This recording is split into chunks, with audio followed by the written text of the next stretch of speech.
Snorks. Swim along with the Snorks. So much to see waiting for you and me. Have some fun with the Snorks.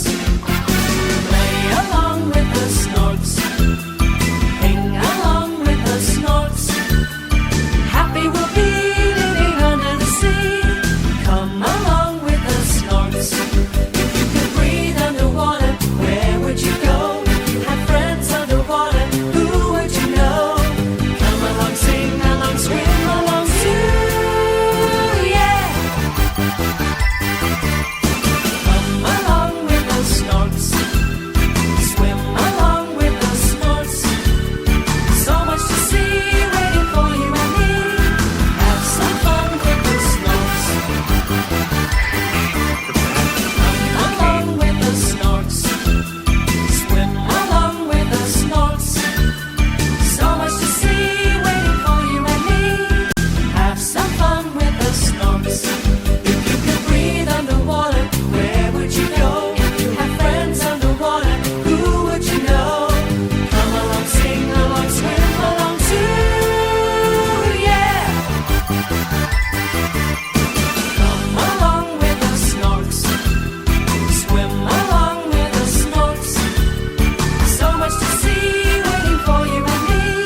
laughing too.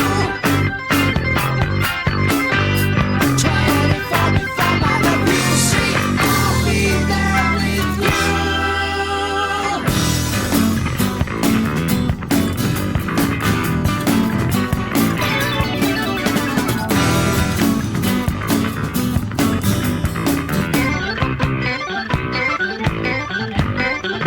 I will remember you.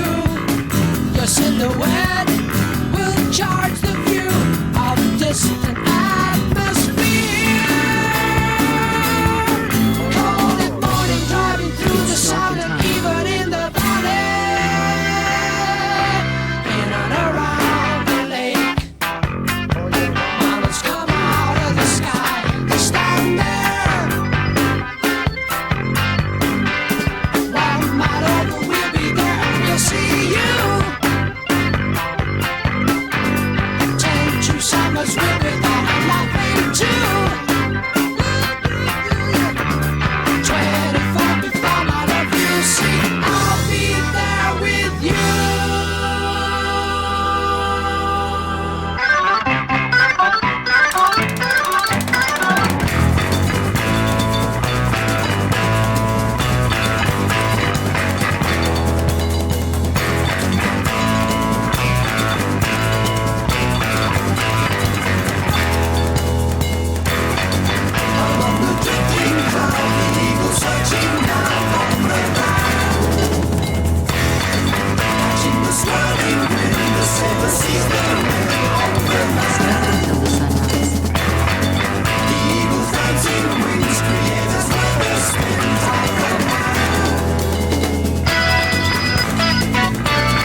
Snork right now.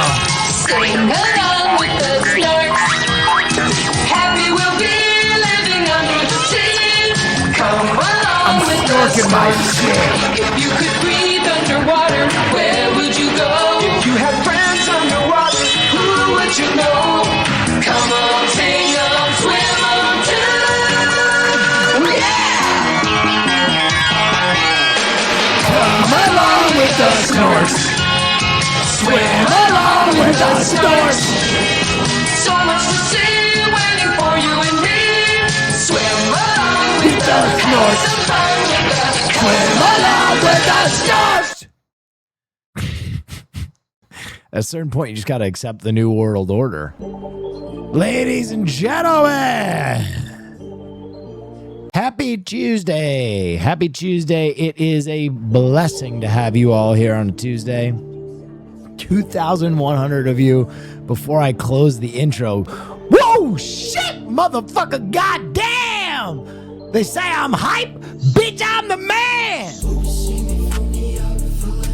How's everybody doing? I am the King of Late Night. It's so fabulous to have you all here. And I'd like to, as always, wish you a very hearty hello, peligrosa, me look. You didn't discover the orb. You remembered it. Te gusta. Me look. All right, everybody. How's everybody doing, guys? Dude, you know what's crazy is like, for years, it was the same motherfuckers in here, stream up. You know what I mean? I know who's the names are of the early crew. We got some new early crew members, man. That's kind of cool. Welcome, y'all. It's a pleasure to have you here. Did you see Faces of Death teaser for the new one? No. What the? Is that just a trailer for Twitter? Is that just a trailer for what I see on Twitter every fucking day of my life now?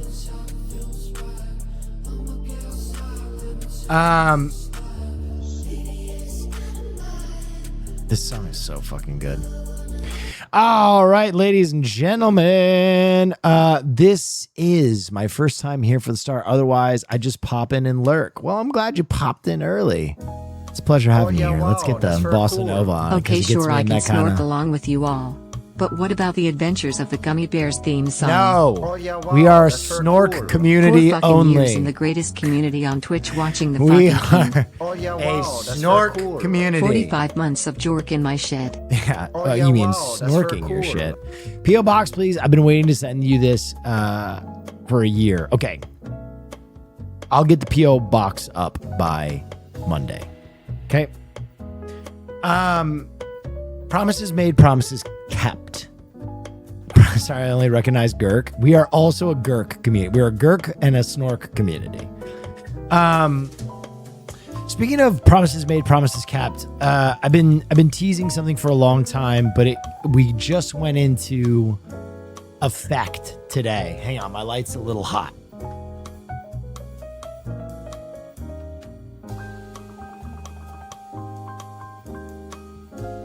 Little too hot. Little too hot. I've been teasing the next merch line because you guys always are like, why does Will almost never do merch? I'm working with an awesome artist. You guys know I'm a little weird about my merch. I can't just put stuff out I don't love.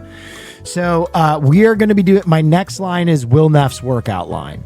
And the main thing behind that is I don't want to buy gym clothes anymore. And there were a lot of suggestions about how I should do that. So the original plan was to do racer back tanks and or cutoffs, and shorts with zippers, basically. But the ladies and the gays and the envies Hey now, feller. Always a good mentioned watch. that Was just wondering, you still got that a Black racer Widow. back tank might not funk their flex. So we're also going to do baby tees and booty shorts.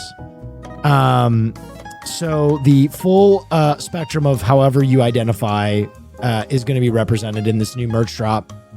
I don't want to reveal the artist yet, but I met the artist at TwitchCon, and their specialty is kind of like Y2K era Will Neff booty shorts, Dreamcast, let's go.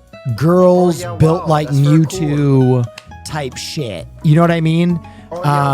So we're gonna have 13 some months asking for a Neff hoodie, and I'm stoked for the merch drop. theming. Will the shorts have Snorks on them? Peanut goes, I'm listening. Yeah, Peanut loves a girl built like Mewtwo. We all do, you know? We all love a girl built like Mewtwo. Like heavy black, yeah, kind of like that. Less bondage and more kind of like Y2K. So I'm excited. But we're gonna get that up and running. Soon you'll at least be able to see the art. Probably by I don't know, next month, and give kind of little suggestions on it. Is there a yeah, I will show the art before we get it up. As you guys know, I have textural neurodivergence, so I need everything to be so soft and wearable, or else I won't wear it or make it.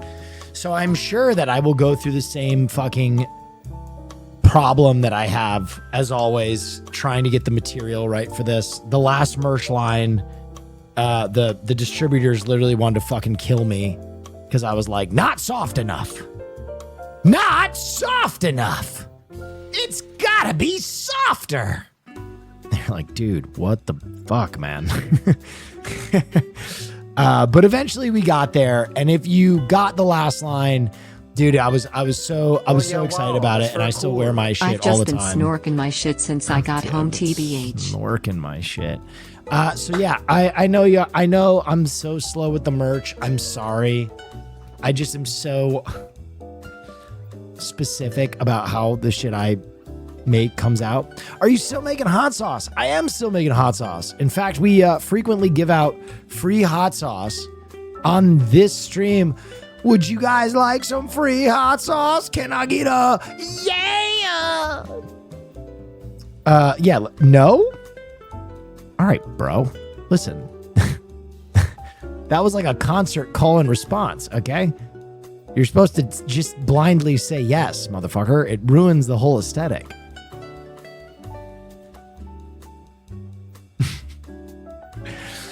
Well, we're going to ignore that guy.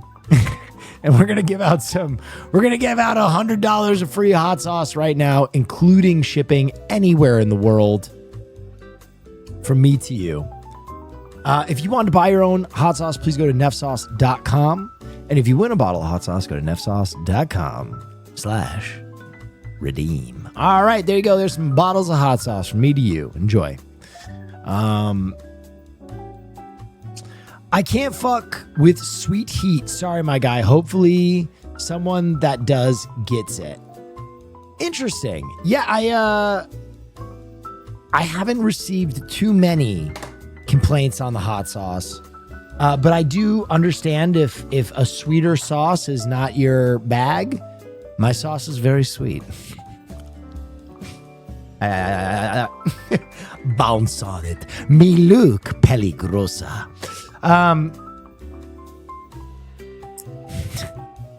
Speaking of which, you're allowed to become more. Don't make the mistake of staying Is your stagnant sauce book for friendly? doing great. I know people get uncomfortable when you change, but you're allowed. They like you better when you're predictable. Hey, will love being a couch couple watching you Who you're most becoming nights. is not their Top business. surgery I see you tomorrow. see Happy it. I can put the nerves off for Oh, at least one more stream, less than 3. shit. Top surgery tomorrow? That's a big one. Sequint, Legosi, Beastrom, Legosi, the Jazzy Meow. That's crazy. Top surgery, that's a big deal. Are you doing top surgery as a part of transitioning, or are you doing top surgery because you just got massive hooters? Either way, congratulations. I'm looking forward to the next phase of your life. Do you see me? crazy? What? That's a valid question. That is a valid question. I think you're being problematic to assume that only trans people can get top surgery. Also, women with big old massive hooters that don't want to deal with them anymore can also get top surgery.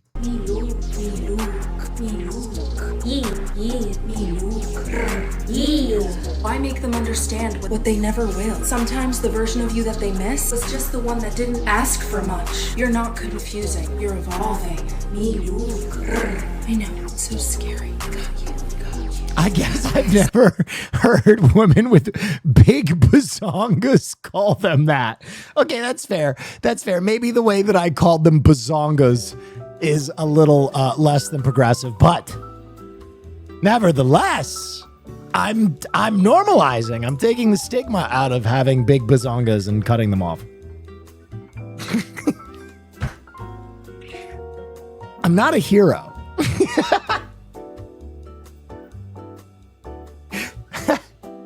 I'm not a hero, guys. I'm just doing my part. Oh, we had some more hot sauce given away. Galactic Nugs. Go to neffsauce.com/redeem. Women, it's time to retake the word bazongas for you. Okay? Don't let the chuds have all the fun with the word bazongas. Oh yeah, wow, that's very cool. Mothman on meth, thank you so 1 much. sub to It's time to reclaim bazongas. I thought we preferred the term heavy naturals. Yeah, well, I don't want to become too predictable. Me, Luke. Oh, new Baki content. Anyway, to that person about to have top surgery, my heart goes out to you. You are on the eve of a life-changing procedure. And I hope it's everything that you want it to be. And I hope it's safe, too.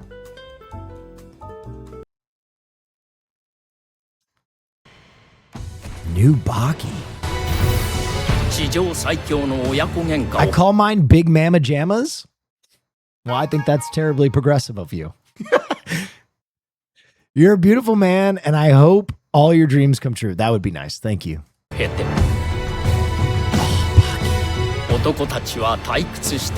In this arc, doesn't he fight like not Rurouni Kenshin, but who is like the real historical samurai? Musashi. Yes, he fights Musashi. Dang. Thank you.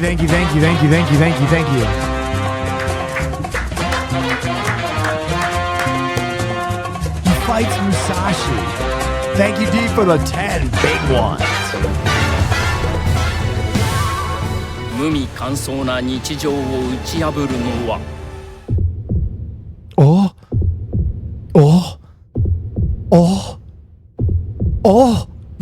Miyamoto Musashi-san. Yeah!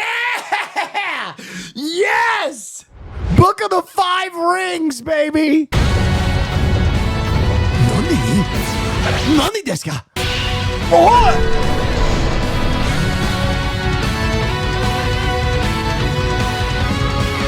良いのか丸腰で。いいさ。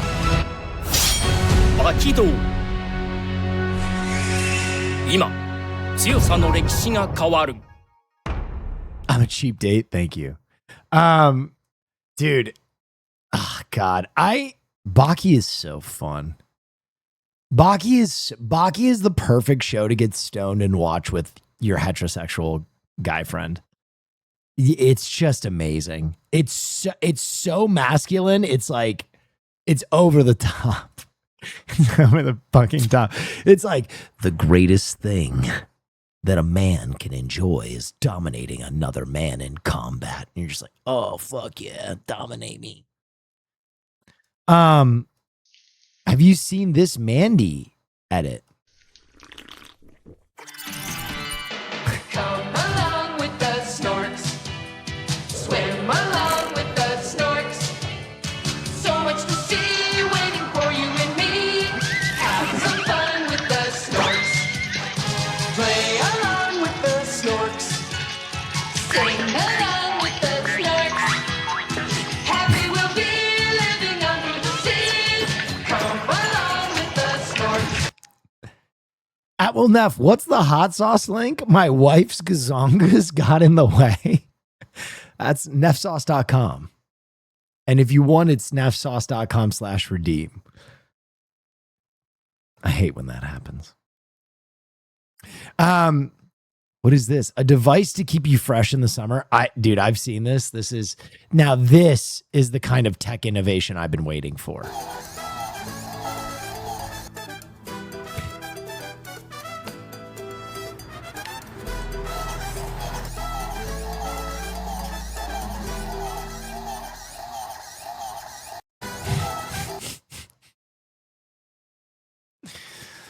Finally, robotics for me.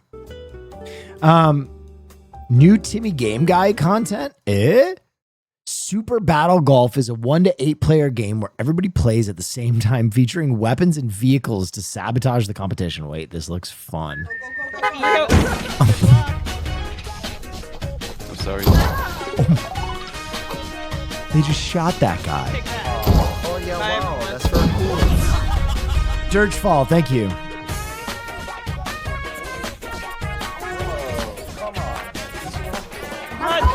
Oh, just take that. Friend slop on top. Go ahead. Will, what would you say about a live-action Snorks movie starring Sydney Sweeney and directed by Quentin Tarantino and rated R? Good idea. I mean, I already said I think that's the dark horse for to direct the Snorks remake is Quentin. So, you know, we're just waiting for that gritty drug-fueled, pulse-pounding Snorks remake. Garlic parsley focaccia hot dogs. This looks fucking delicious. My God. I would slather some mustard and relish on this, though. Oof. Now that's some good scran right there.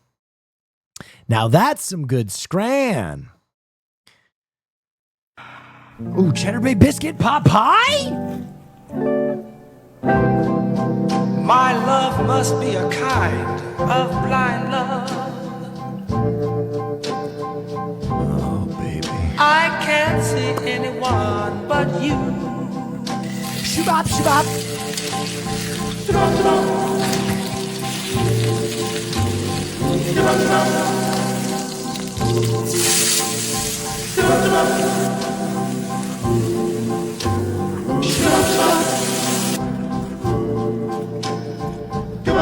Are the stars out tonight? Yeah.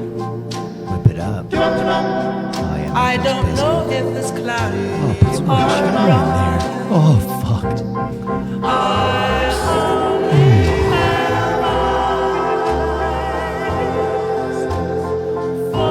Snorking my shirt. Oh, baby.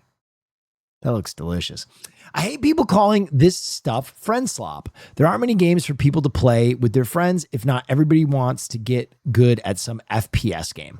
You know what? I really understand that take, but I don't think many people consider friend slop to be like a derogatory term. In the same way that like mumblecore, if you didn't really know what it was, you'd assume that it was like a derogatory way of referring to a type of film. I think friend slop is just kind of the genre, but I know what you mean. I know what you mean that it comes off as like a derogatory, like friend slop. It's dismissive.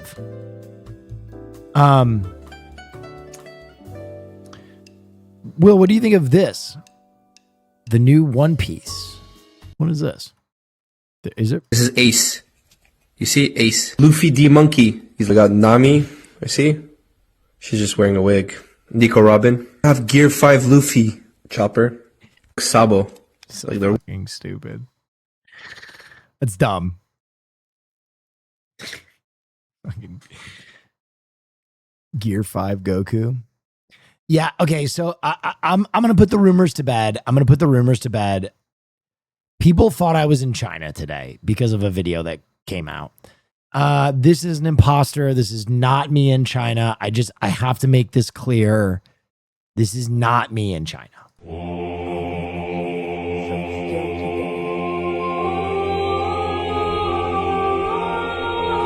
那为什么是你看到了吗？好像是真的，别说话。 No, I had people from Billy reaching out. They're like, Will, you're back. We saw you outside a government facility.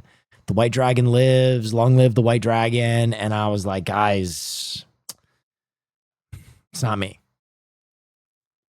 It was very confusing for my Chinese fans, which, it's tough.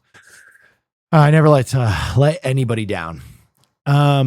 Hollywood is cooked. The whole video is made with AI. One guy with a laptop just replaced a $200 million production. Oh, wow. Let's see what AI cooked up. You know, maybe I've been wrong about this AI thing. Let's take a look.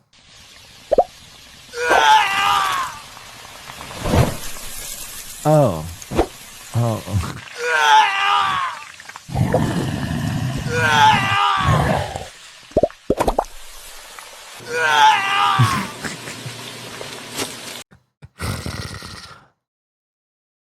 Oh, wow. Hollywood's done, guys. I hate to admit it. This is the one that finally turned me. The onion shitting onion rings into deep fryer is that's, you know, we creatives were holding on to that last foothold, and now it's gone. So what can you do? Are we supposed to put it in like in between our socks or outside, like in the shoe? I think that's Hassan. Times are tough at Will Neff. In the UK, anything is possible. What is this? But if you're really wild, I don't think I could go this crazy. Sweet. But if you're really wild, you could just get people to pay you to poop on them. That's a whole job. It pays really disgustingly well. There are people who will go on holiday to foreign countries and they will arrange while out there to poop on like 3 people, and it will give them enough money to do the whole holiday and have money spare when they come home. Like, there are just random guys who do it. I saw a guy make a video about how he went to another country and some man paid him to poop on him, and he's not into that whatsoever, but he was like, sure, I'll do it. The money was like, I think it was like 8 grand or something. Disgusting but true. Yes. That is not bad money. Rather, Anita, oh my God, what the fuck? What the fuck, dude? Oh yeah, wow, that's very cool. Showhole. Jesus Christ. Times is tough. Do you have the guy's number? Trying to buy a hot tub. Chicken cutlet crust pizza. I guarantee you've never seen a pizza with a crust made of chicken cutlet. First, we're gonna start off by processing our chicken. We're gonna do a little liposuction, get that fat out of there. We're gonna butterfly it. Wow. We're gonna line up our chickens. We wanna get away with the murder, huh? Now, all your anger you got, this is a healthy outlet. Beat the chickens. Does this hurt the chicken? No, it's a massage. Parchment lined baking sheet. Arts and craft style, we're gonna build our pizza shape. We need a cheese stuffed crust. We're gonna try to do this as best as we possibly can. One side over, yeah. Why you always save your scraps, guys. Boom and boom. This is an abomination. So once we bread and fry it, we might be beautiful. It's going in the freezer until it's frozen over, like my whole. 6.5 hours later. Our flesh stuffed crust is done. Look at That we had to get creative. That is. We're gonna soak it good. Get in there. Get in there. How am I supposed to pick up egg? Oh, you're right. I've never been so fulfilled in my life. Perfect. Back in the egg. Boom, egg. Back in the crumb. Oh my gosh. I think we go straight in the fryer. Our oil's way too hot. Pray for me, guys. Oh no, that's such a shallow fryer. Oh, it's instantly frying. Oh, we're pied. We're pied. We gotta flip it. This thing is cooking so fast. Look at it. Send it to Caroline with peace and love. Our house is in ashes if she attempts to make this. That ends with me doing a social media update from the burn unit at Cedar Sinai Hospital. Hey guys, I just want to let you know Caroline is stable. Like, frying something that big is so dangerous. I wouldn't like. It's dangerous. It's dangerous. Into the baking sheet, 32 degrees. We transferred her to a wire rack. We're gonna loosely cover with foil. This is to make sure the crust doesn't burn. 375, about 30. Oh my goodness, D, more bits. My goodness, my goodness. Thank you, thank you, thank you. Yes. My offer still stands to buy a heavy black Deftones shirt. Yes. But I would take anything at this point as long as it's under $1,500. I know it means a lot to you, but I couldn't get any of your signed merch from Wubby's 24-hour tag, and all I want is an authentic piece of Neff merch.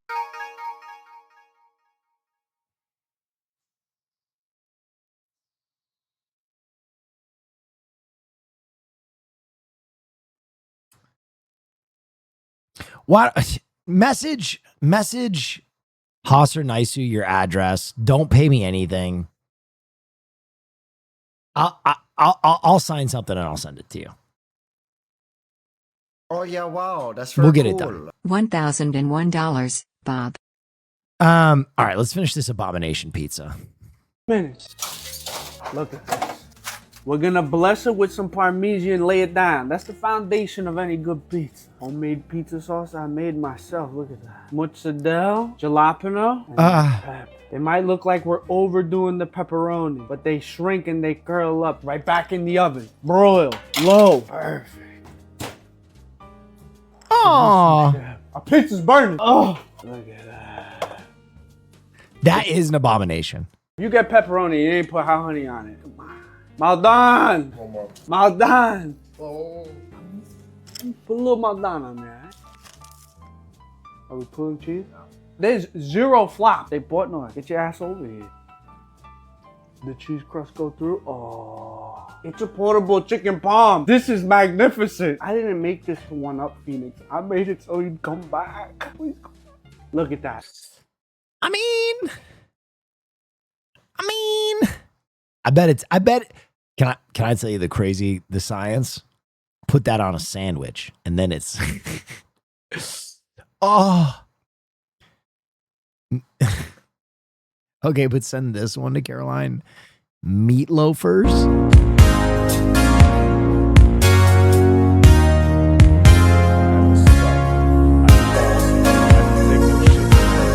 Will what you realize you don't have to go overseas to make that 8K. Just make a chatter pay 8K to see whole boom hot tub paid for. Guys, we might have to purge everybody. I might have to make a new account and start over. I think we're broken. I'm getting suggestions to do private hole showing while someone's sending me fucking meat loafers.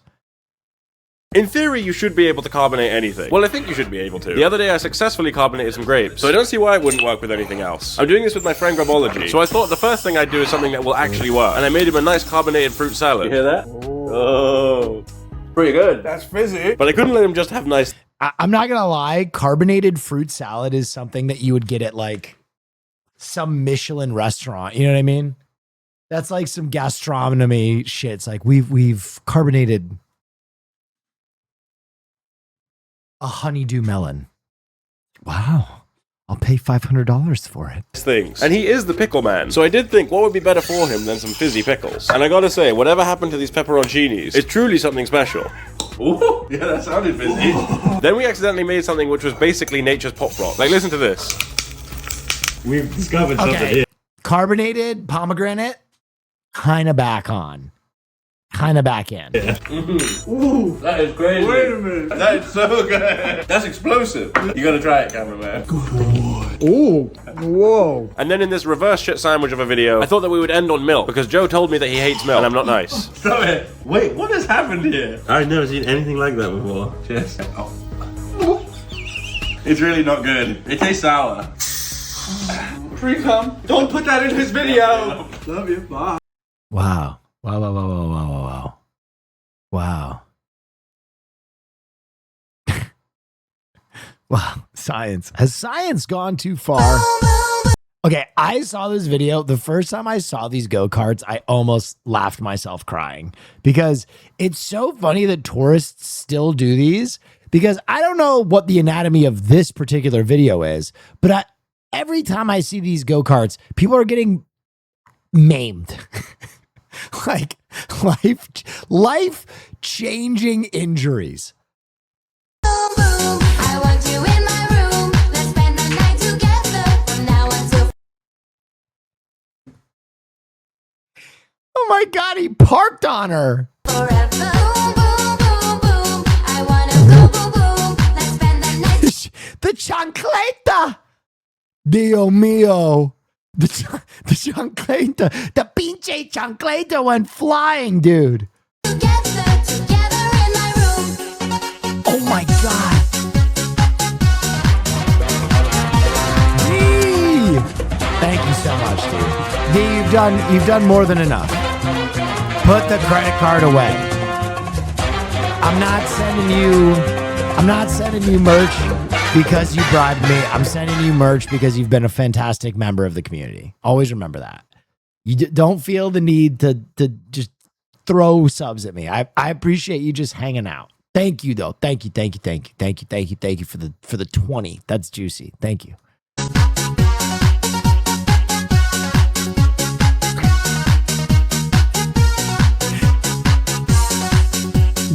Oh my God. Oh my God. That is a head-on collision. That person went ass up.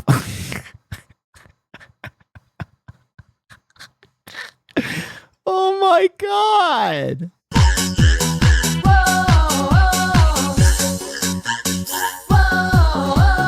This is what I wanna do. Whoa, let's have some fun. As the person is silently screaming, let's have some fun. Whoa, this is what I want to do. This is what I wanna do. Oh my God, the road burns. No, oh I God. want you in my room. Oh God. Let's spend the night together from now until forever. Boom, boom, boom, boom. I wanna. She signed the waiver. Enjoy driving a van with your teeth. Go boom, boom. Oh my God. Enjoy the liquid food you're going to consume for the rest of the year. Oh my God. Oh my God. Oh my God. Boom, boom, boom. I want you in my room. Let's spend the night together. It was at this moment she knew she had fucked up. Holy fuck, man. This shit killed me. Let me see. Oh yeah, wow, that's very cool. This is Streams what I this year wanna have been do. elite Neff. Also Wait. check DMs if you want $8,000. Oh God. Jesus Christ. Not like fucking this. Boom, boom, boom, boom. I want a double boom. Let's spend it. My ear hurts. Hey mom, did he get Oh my God. What? my Hang ear on, hurts? can I watch hey this? Mom, did he get the cocaine that the doctor prescribed? Okay. Wow, that's very cool. All right. It is. My ear hurts. Hey mom, did he get the cocaine that the doctor prescribed?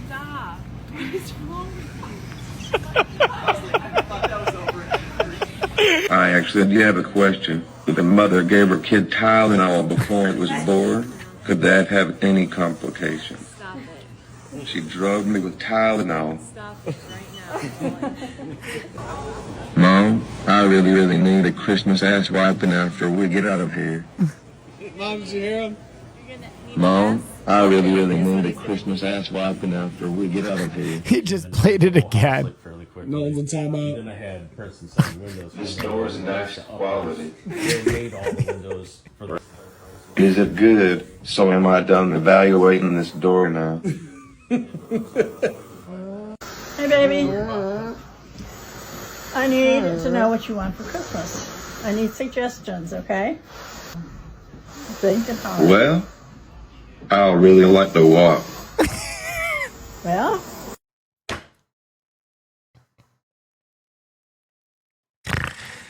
That dude is funny as shit. The other thing taking me out is that his voice, they kind of coded in like a Matthew McConaughey.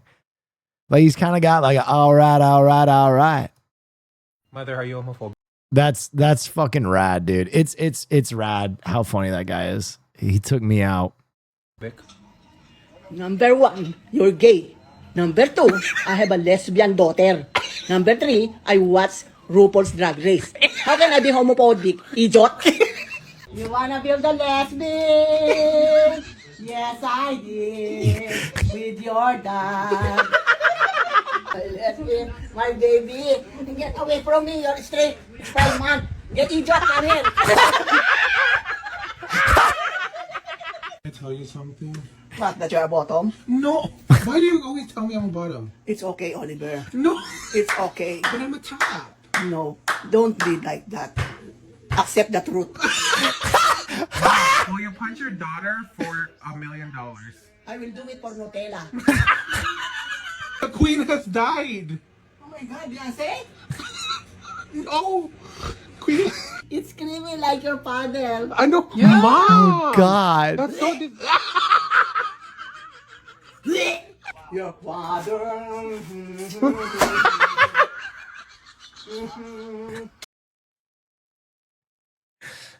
I love her. I love her. Dude, the funniest one of that was, you are a bottom, accept the truth. That shit is so Oh funny. yeah, wow, that's very cool. That shit is so funny. Now, these are real New Yorkers. It has no sound? Guys, can I share something with you that was like so fucking frustrating? Can I share something with you that was like so fucking frustrating? This is like the most they shared that video had no sound, but it was the storm in New York right now. My parents are in North Carolina. They're in the storm, right? I've been calling to check in on them every day. Hey, Mom, Dad, how's it going? Is everything okay? Is there anything I can do to help? Should I let the neighbors? Because my dad is very old and my mom's getting up there too. Every day, checking on them. Like, hey, should I call Kirk and Victoria, your neighbors, blah, blah, blah. Wow, like that's very all this. cool. No, Hope you and your family are doing well, fine. goat. We're fine. It's fine. We're doing great. Everything is. We're going out for dinner. Yay! It's gonna be blah blah blah. And I'm like, okay, all right, great. And tonight I'm talking to my mom, and I'm like, how you guys do it? Because I've been calling them every day. I go, Mom, how's it going? Like, you braving the storm, still have power, all that. She goes, yeah, but we're doing a lot better today, Will. And I was like, what? Why? What's going on? She's like, well, we haven't had heat for the last 3 days. And I was like, Mom, what are you talking about? She's like, well, your dad forgot to send the check to like the gas company. And I was like, Mom, I've been calling you every day. She's like, I know, but people are just so annoying when they make suggestions on like how to fix things. And I'm like, Mother! I was so angry at her. I was so pissed off. She put me on the phone with my dad. She was like, talk to your dad. And I was like, Dad! And he's like, no, this is what winter clothes are made for. And I'm like, you're 90! Shut up! I was like, why didn't you go to the neighbor's house? And he's like, well, you know how that is. They'd constantly be checking on us and asking if we need anything. And I'm like, oh my God, you're so annoying. You're so fucking annoying. I was yelling at my mom. I was like, if anything else happens, you call me. And she's like, all right, I'll call you. And I was like, no. You call me. Or I'm gonna fucking come burn the house down for heat. The neighbors must suck. No, my parents are just so fucking old school. They can't accept help. Disrespectful child, my brother in Christ. My parents are literally elderly people in a century-style storm without heat. I have to keep them alive. I have to keep them alive. Ugh. I was pissed. I was really pissed. A lot of parents are like that. I know. They're just so like, We can't bother anybody.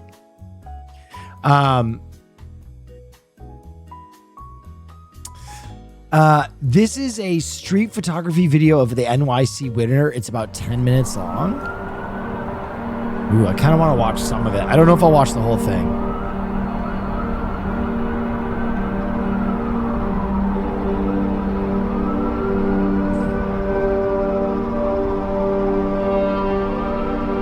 Your dad sounds like Bob from Necessary Conversations. No. I mean, maybe their vocal quality is not really, but my dad he's so smart. He's just so old. He's just so old, man. He remembers World War II, you guys. He's so old.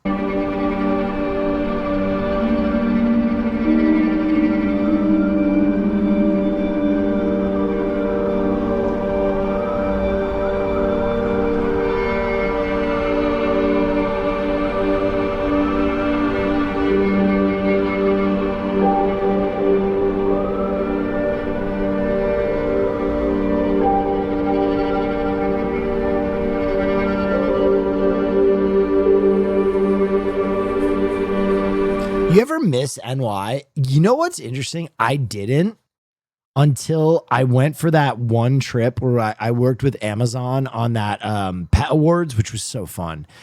And it was like the first time I had been back to NYC since I was a kid. And I was like, man, I miss it.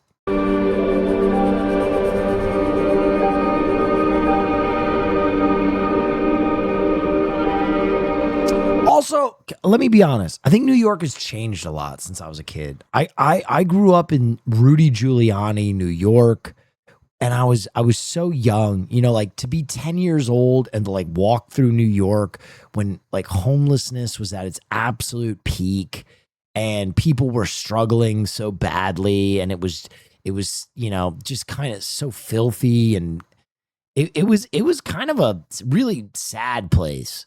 And then I feel like it's gotten more and more kind of like polished since then. And I, you know, I there's still a long way to go in terms of like how we deal with the unhomed and how, you know, we maintain that city. But I do think that it's made major strides.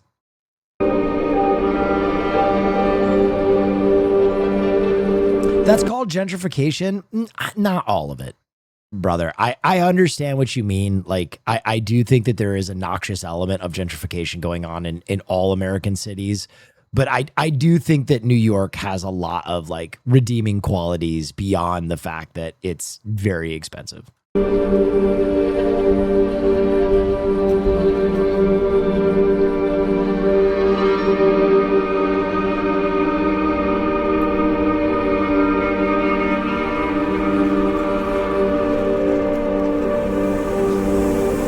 Some gentrification, but also it's fucking depression in places. Dude, I gotta be honest, the place that it's like the craziest is Brooklyn.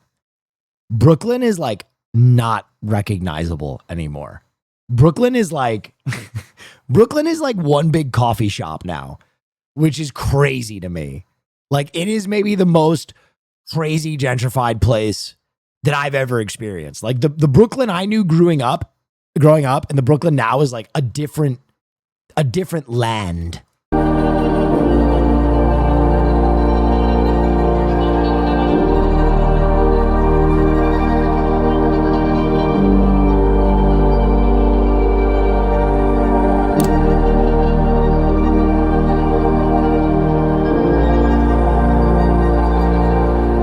This is dope. This is dope.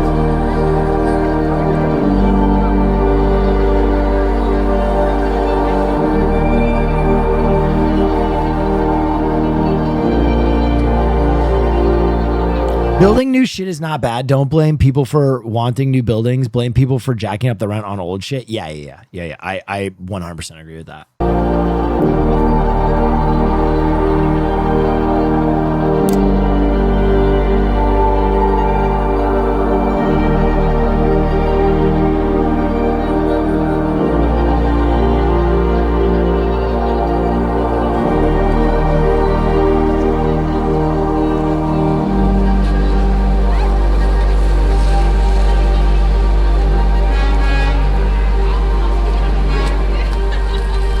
brother from New Jersey claiming NYC. No, I was born in New York.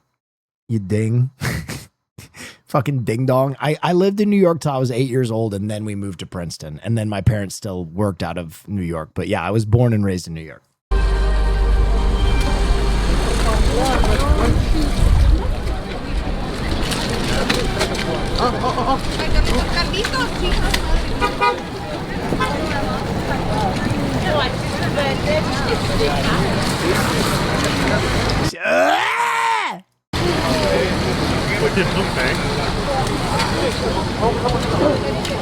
Oh my God. If you've never experienced this, this is agony.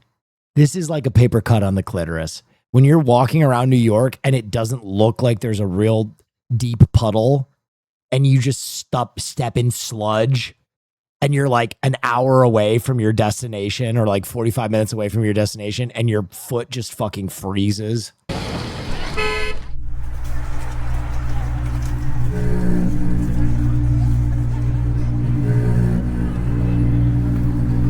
Dude, this is so beautiful. What did they shoot this on? What did they... it's got to be in the description, right? Camera, Sony A1 lens. Okay, it's not the... Ooh, this is a... Ooh, that's a... These are nice. Wait, this is like I think this is like a $2,000 lens. Hold on, I'm gonna be a fucking camera nerd for a second. Not too bad anymore. It's still $1,000. It's still very expensive. What about that Sony Zeiss 35? Okay, can I ask my film heads something? For this effect that he's using, is there a LUT that I could put on my camera to add this kind of like softening grain that he is putting, like gradiating it, or he's putting like a film grain on it? Yes. We might have to work on this. I would love to put a LUT like this just on all my streams.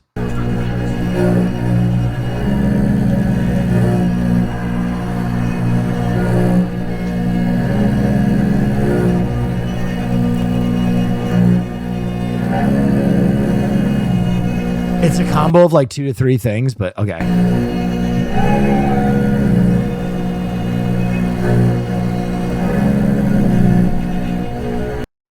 Shy, I'm actually going to ask you about that because I with peace and love, I've had it with this camera. I think I'm going to do a whole new camera setup within the next like month or two.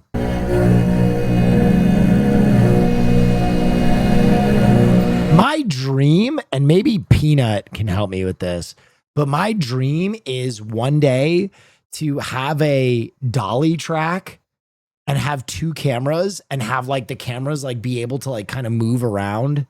I think that would be so fucking fun.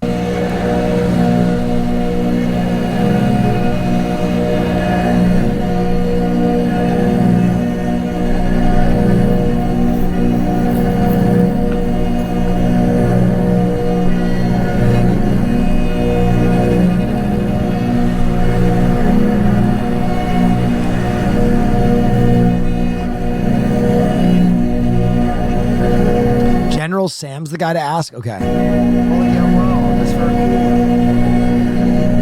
cool. Quantum, thank you. Oh, yeah, wow. B, thank you. Oh, yeah, wow. That's very cool. This reminds me of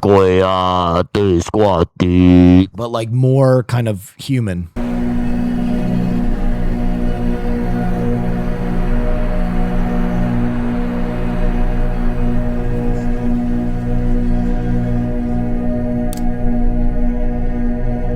Oh, wow. Wow, wow, wow, wow, wow.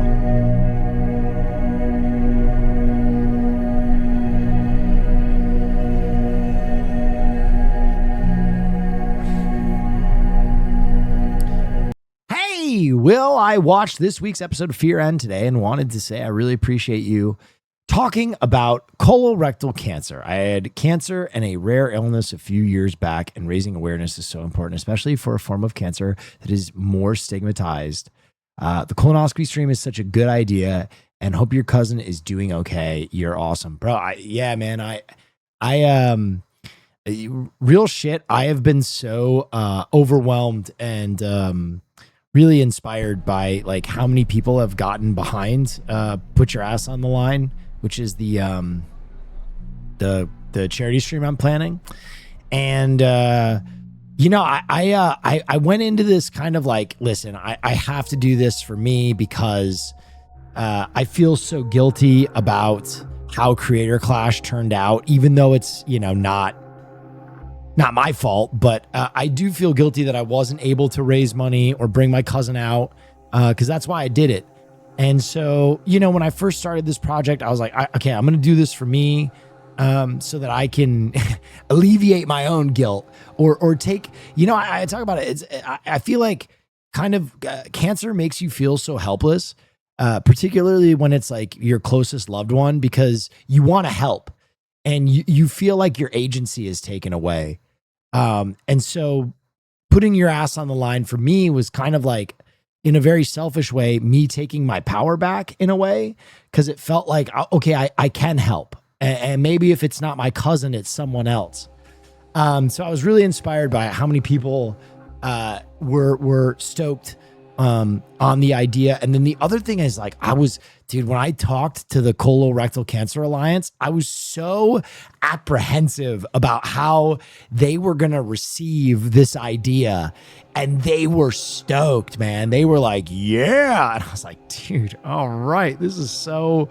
I'm so excited at how excited they are. So, you know, I talked to my cousin today. We talk almost every day. And his journey back after, oh my God, this is such a cool part of Manhattan. His journey back from getting a terminal diagnosis to you know, being so healthy again has been so awesome. And it's like we talked about it. It was almost like a year to the day that, you know, we went out to Montana together and we were kind of making plans. You know, wow, that's this very last cool. break that I Sick took. ass superhero edit. Oh, I'll Going check to it see out. my GI tomorrow again cause of your messages. Thank you. I'll check it out. Hold on. Let me pause for a second. When he came to North Carolina, I gave him a workout plan and we did like 7 days in the gym together and he's been sticking with it. And he says he's fucking jacked right now, which made me so pumped. Anyway, that's a little bit of just insight in my life and what's going on. But yeah, we're planning on doing that together. I can't wait for y'all to meet JR. He's such a fucking unreal human being and you know, kind of the big brother that I needed. And so I'm excited to do this with him. Thank you for bringing such awareness to colorectal cancer. Oh, I think you sent this. Oh, wait. My mother recently was diagnosed with stage 4 colon cancer and on the brink of death. She's now healthy and has been working through chemo for the past year and a half. Congratulations. So seeing you raise money for this has really warmed my heart. Colorectal cancer is one that particularly concentrated within the Black community. So having you talk about it is so incredible. Thank you. Yeah. I mean, it's, dude, I learned something which is like crazy. And I think it was like right now, deaths by cancer under the age of 60, colorectal cancer is now, I think, the leading form of fatal cancer among people under 60. And that's like crazy that there is so little awareness or like active, you know, effort being made to get more people in, getting colonoscopies, noticing symptoms, taking care of their colorectal health. And the reason is it's because it's your fucking asshole, right? Like that's the problem. It's your fucking asshole. And no one wants to be like, hey, I think I got a problem with my fucking asshole. You know what I mean? It's such an intimate part of your life for most people that it doesn't get the same shine that, you know, breast cancer or a lot of these other you know, coalitions have. Oh yeah, and wow, so that's very really, cool. I'm grateful that I get a chance as a creator to use my platform to do something that I think is really going to be positive. So Thank you so much. It may be taboo, but please, God, if you're a man in your 30s and 40s, get a colonoscopy. Yeah.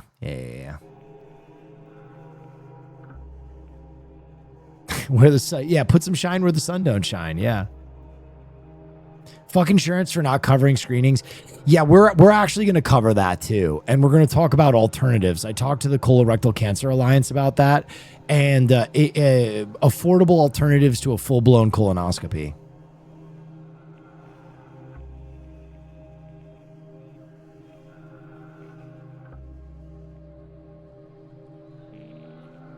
This is so beautiful. Even the trash looks pretty. Oh yeah, wow, that's very cool. Yo, for good work. Thank you.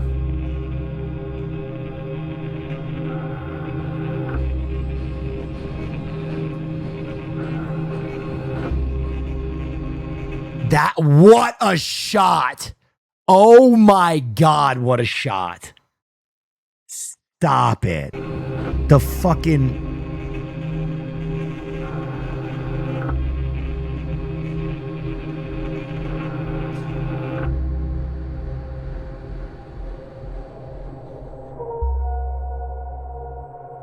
I think that's Market. I think you're right. I think it's Market Hotel. What is this? This is photography of New York that has been taken during the whiteout.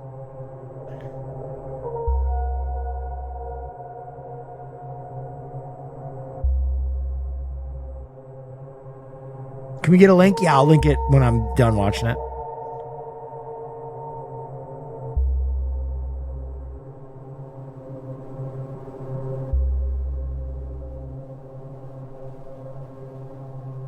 The music. Every music platform promises great music, but the moment you hit play, most of it falls. What? When I'm editing, I usually know when something's starting to come together. That is a crazy ad to put in there. That is a crazy ad to put in there. That is crazy. That was as jarring as a man on the subway in a trench coat showing me their penis. Have you seen this guy? I was vibing so hard, and then all of a sudden they were like, "Do you listen to music?" Ah! Have you seen this guy? Let me take a look. Say again, I didn't hear you. I said real photographers use film. Take it from me. Yeah, I hear OG out here. Real photographers use film. I want to ask you something. Okay. Tell me one major gallery accepting digital prints. Tell me one. You don't like digital, huh? Tell me one. No, I'm asking you a question. You claim to be a photographer. Tell me one major art gallery where people auction and bid stuff on. That guy was basically saying that shooting digital makes you not a photographer, which is... I disagree with that. I think you can shoot on anything. I think you can shoot anywhere. I do think, though, that photographers should learn the process of developing film. I do, like, as someone who went through the process of learning to develop film, I do think that that is kind of like a really, it's like part of the craft. It is a very introspective time, and it makes you a better photographer on digital. And the reason being is when you are shooting film and you have to develop your own shit, you don't waste many photos. Because you gotta fucking sit in a smelly, dark room and develop your trash. And so I do think that I'm never going to tell someone they're not a photographer because they're not shooting on film. I think that's silly. But I do think that when you are learning to be a professional photographer, or if you want to make it part of your, your hobby or whatever. Today's my 21st birthday. Fuck. All right. You know what we got to do. Anyway, let me finish that thought. I think it will help you take better photos if you know how to develop your film. Happy birthday! 6 a.m. First That's birthday right. of the day, Hope you baby. like your present. And a 1, and a 2, and a 1, 2, 3, 4. Lisa, it's your birthday. God bless you this day. You gave me the gift of a little sister, and I'm proud of you today. Lisa, it's your birthday. Happy birthday, Lisa. Lisa, it's your birthday. Happy birthday, Lisa.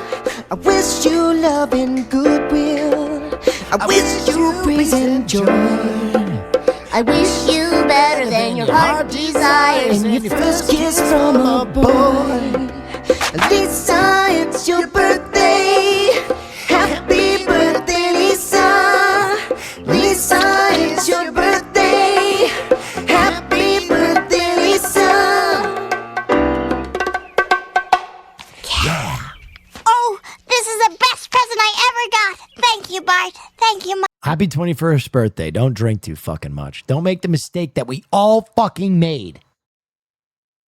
Listen to all of us. I've been your age. You've never been mine. Don't do what we all did and drink way too much.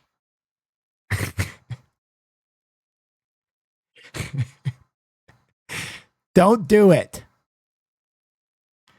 All right, I got to catch up with these videos. Hold on. I want to see what this guy was talking about. Nonsense. It's the photographer that makes the images, not the camera. The next day I came back here, found him again. It's not a joke. I know. I'm kidding. I'm kidding. What's up, man? You remember me? Yeah, I remember you. I think we got off on the wrong foot the other day. Let me explain myself. Okay. Digital has its uses. Yeah. If you're doing fashion, you're doing commercial work, of course you would go digital. Come on, you're trying to worry about your profit margin, you're trying to make money. If you're choosing to do fine art, then you use film. We're doing this to make money. Are you doing this? I hate this guy so much. I'm sorry. I think you misunderstand.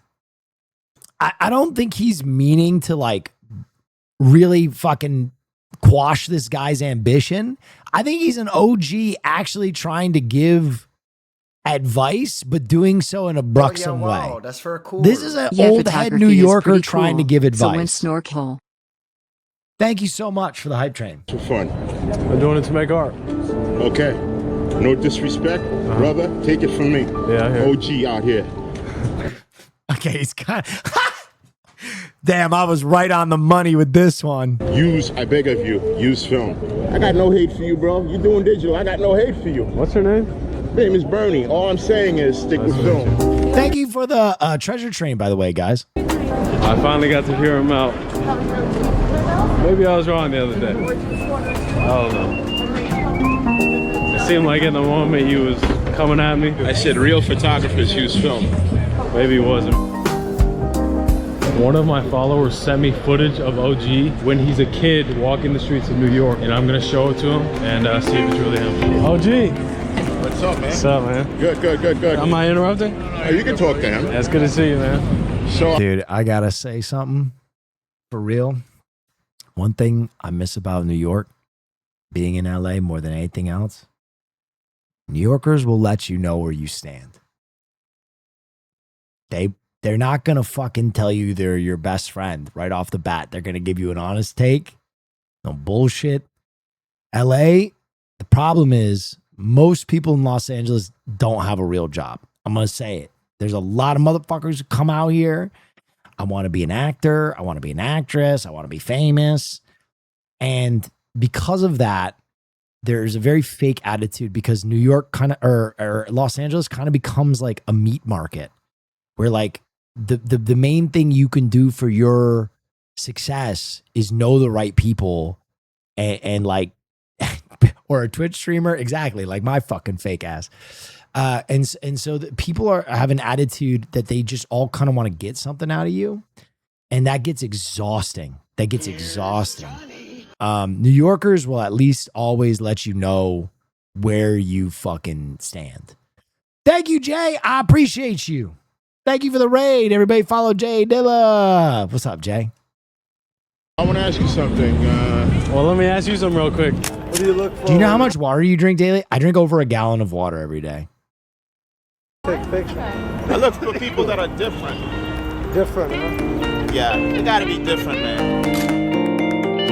Is it really you? Yep, that's me. Yo, how old are you in this video? Oh man, I'm 18 years old. 18? 1999 or something. I was out filming and I just happened to come over this bro and he was just amazing. And oh yeah, Damn, it my sounds Enemy like I stand would user, fit thank right you in. so much. I'm always Girlfriend? asking people for That's shit her. for nothing in return. Yeah, stand user, you'd love it out there. around my neck. That's me, man. I wear a nose ring. When I go out and photograph, I try to look like the neighborhood, if you will. Yeah. When in Rome, do as the Romans do. So you want to blend in. Right. So This guy fucking rules. I see you as an outsider. And you just want to be a fly on the wall. And you want to document. Just catch it for what it is. And that's all you need to do. Go to photography school. If you can't afford it, I will teach you for free. You can't afford film, I will give you my film. I've hoarded a lot of gear. I've been hoarding gear since 2099. All I'm saying, I will help you. I will help you. I will help you for free, bro. I will help you for free, okay? Because I'm telling you, just try it out. Your work is worth more. I've decided to take OG up on his offer. Brother, this is so fucking cool. Oh my God, this is so fucking cool.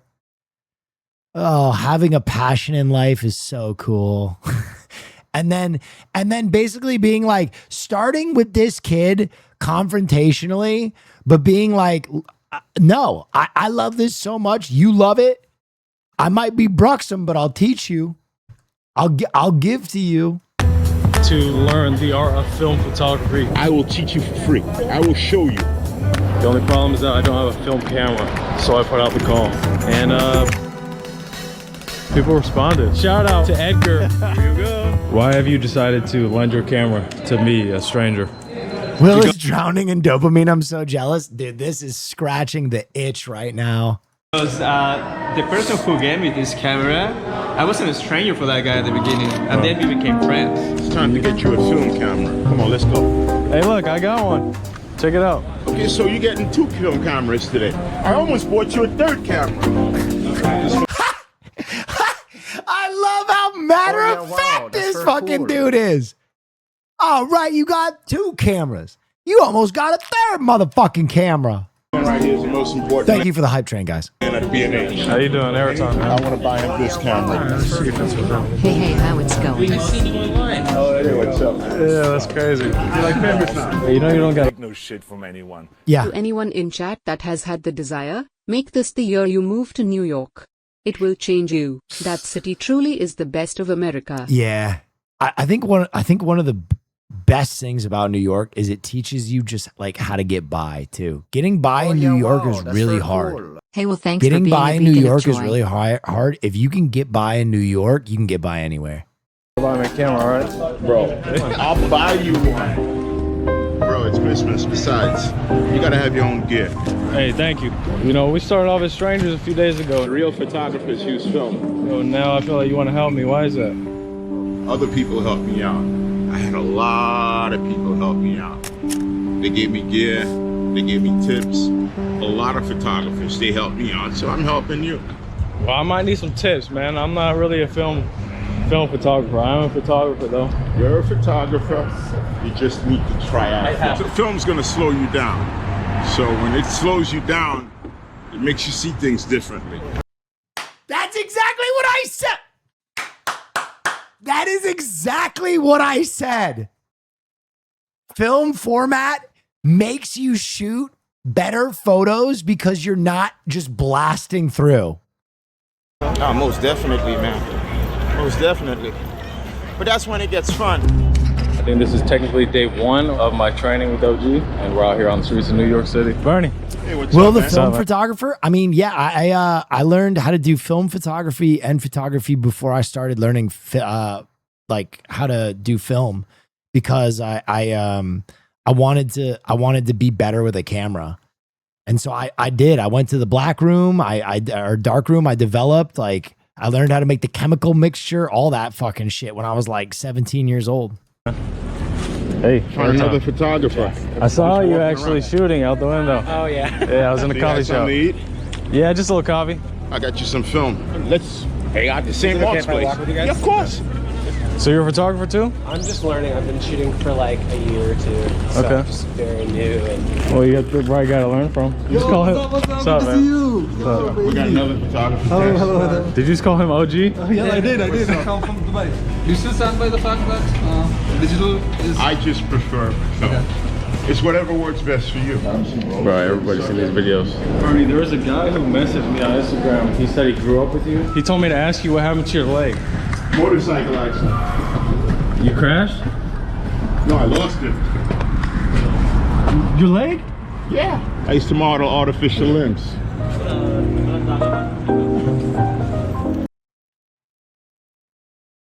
Bro dropped that so fucking matter of fact. That is so tough, bro. Oh yeah, wow, that's very That cool. is, dude. Dude dropped that shit so matter of fact. That's crazy. I lost it. He used to model artificial limbs. I got one leg, so I can't just run off. If I had a Leica around my neck and I had a good pair of Nike shoes, then, you know, I'd be able to run off and stuff. This forces me. If I had a Leica, I'd be sneaking around taking shots, but with this, I can't hide. This is not stealthy photography. I have to interact with my subject. Look at this guy. Let's see how he's doing. Hey, Blood. You had breakfast yet? You got socks? You got... Got a pair of socks this morning, actually. Yeah, for Christmas? You got one? You got to get to know your subject. It's one thing to photograph homeless people. It's a different thing to say, well, I used to be homeless, therefore I have a different perspective on it. You understand? Yeah. And that's what I do. You don't mind if I photograph you, do you? This guy fucking absolutely rules. What does that tell you? Well, what I'm doing right now is using this to get the light meter reading and manually set my camera. I don't just take a photograph. I give back copies. You gotta give something. You gotta give something back. It gives you a shot that you can use in your book. You gotta buy him a sleeping bag or a tent or a brand new pair of Doc Marten boots. Cherry blood or ox blood or black. You gotta do something. By the way, I saw your images recently and they're amazing, man. You take some great shots. Thank you. I saw your work too. I like your work too. I saw specifically there's the one of the guy in the abandoned building with the wooden sword. Yeah, his name was Legend. And let's just say that he kept things in line. He loved to fight. He just loved to fight. And he would arrange these MMA fights with other guys just for the sake of fighting. When I knew him, he lived in an abandoned building called the Bat Cave. That was... Oh my God, this is the best video I've watched on stream in forever. Used to be a squat. It's no longer a squat. There are about 30 homeless kids living in there. It was like a community. They had everything. Wow. They even had a jail in the basement. No way. If anybody got acted up, they would throw you into a room and you couldn't leave that room for a certain period of time. What? You know? That's crazy. And they were rules. And he was running that place? He didn't run the place. He just kept sure nobody ran, got out of line. I go places most photographers, they can't go because people are not going to give them access. People trust me. And for that, certain pictures I can't print. You understand? Because I got to protect the people I photograph. Mad You're using respect. film too, man. I saw you. Hey. What's up? You want to hang? Let's hang, man. Yeah, What's your name? The Johnny of the film photographers. So how did you find us? You just saw us across the street or what? Well, yeah, all my stuff that like right now. Yeah. Dude, I just got off the train. I'm going to East Village. I was like, I know, and then I saw you with the camera. I was like, dude, like what? I gotta go say what's up. But you guys had to just. Yeah, just walking, man, on a photo walk. Doesn't matter where. I just photograph like crazy, man. All different places, man. How you doing? Seeing those videos of you when you're younger, it's just so crazy to see. You seem like you had like a punk vibe going on. Oh yeah, most definitely. Everybody evolves. Life is about change. This is the craziest side quest. I wish that everybody in this chat one day has a side quest like this. This is fucking crazy, man. Yeah, You know, you could have a film that you really love, and next thing you know, you find something that's even better. So always try to prove yourself and what you like wrong by switching to something else, just to prove it to yourself. Jess, how you doing? I'm doing good. Just chilling. Soaking up game back there. Yeah. I think we all are. So much aura. I wonder if the tattoo shop is open today. You said so much aura. Bernie, you do have aura, man. You had aura even when you were a kid. I mean, I'm just a regular dude. I get the best shots in the world. Yeah. Now look. Yo, what fucking camera is that, bro? He has to light fucking gunpowder to get the fucking flash to go off. That's crazy. So the negative is 13 times bigger than 35 millimeters. Large format? Because it's correct, because you can fix the bottom. When I was 14 years old, I started on a Minolta Freedom 1. Then in my 20s, I started working. Shit that killed Shinzo Abe. Oh my God. Holy fuck, bro. On an ambulance. I learned that what I was doing for a living, it really wasn't what I really wanted to do. It wasn't. Hella expensive per shot. Man, I should start shooting again. I miss taking pictures, bro. Honestly, this video is so good, he might get me back into it. An ego job. You know how it is. Save people's lives. Feel like king shit. But in reality, just an ego job, man. I found out my true calling was photography. It's the best thing that ever happened to me. Who would figure? What was the moment you realized that photography was your calling? The moment I realized it, when I had a camera, I had just started photography and taking classes, and I photographed a guy that they call Video Game Patreon. We're working on it. And I think I'm gonna put, so you guys want a Video Game Patreon, you want an extra Reacts Patreon. And then I think I'm also going to put extra content from Peter and my show that we're working on together behind it. And then I would give Peter like half of what we make on the Patreon, even though a lot of it would just be me like watching anime and playing video games and shit. So we're working on it. Working on it. See you in 20 months. No, bro. I'm not gonna lie. I'm pretty good. I'm pretty good when it comes to the stuff I promise. It might take a while, but I usually deliver, right? I do. the Colonel. The old man looked like Colonel Sanders. But when I went to photograph the guy said he didn't want to be photographed. So I asked him why. He said, I just don't want to. So I told him, listen, how people are supposed to remember you when you're dead. So he says, all right. Okay, there's a few that I don't have up and running yet, but we're fine-tuning. I'm one man. I take my photograph. So I took his photograph. A month later, I see his son, and I'm like, where's the Colonel? And he's like, the Colonel's dead. I'm like, come on, don't play around like that, man. Where's the Colonel? He's like, no, he really died. My father's dead. And I'm like, well, here's his picture. And he was like, you managed to take a picture of my father? Nobody has ever taken a picture of my father before. And I was the one photograph they remembered of the Colonel. It showed me the power of a photograph. Wow. The death of your film photography is when you get in a relationship. Oh, no. I'm just being real with you, man. This is expensive. Some photography. He's like Coach from Saving Silverman. And avoid women. They only want you for your man juice. Just ask permission. Sometimes you can't ask permission. Like the shot where you have the two guys in the club. I didn't ask permission for that. I just shot it in the dark. Turned out to be a great shot. So let's just say I'm happy. Sometimes, believe it or not, you get lucky. I agree. There's some moments that if you interrupt it by asking, you just miss the shot completely. Of course. Catch that decisive moment. That's a gem right there. Yeah.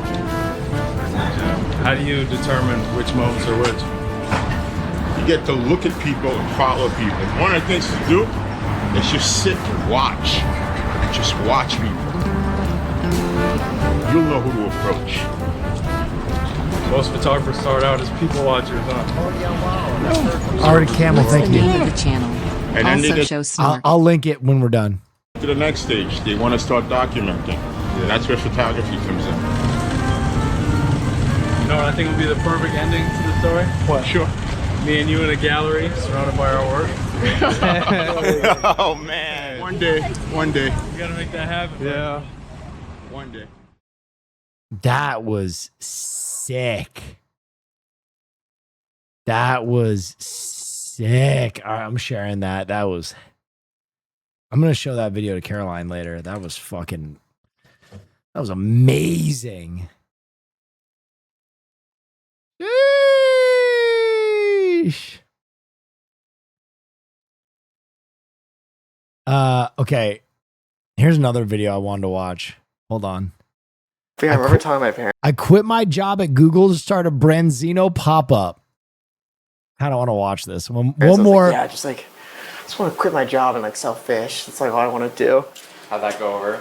Supportive with natural skepticism, I think. Oh. When I think of a pop-up that's hot. That's some good fish. And crazy right now, think of pizza and bagels, and I think of long lines. But I don't want that.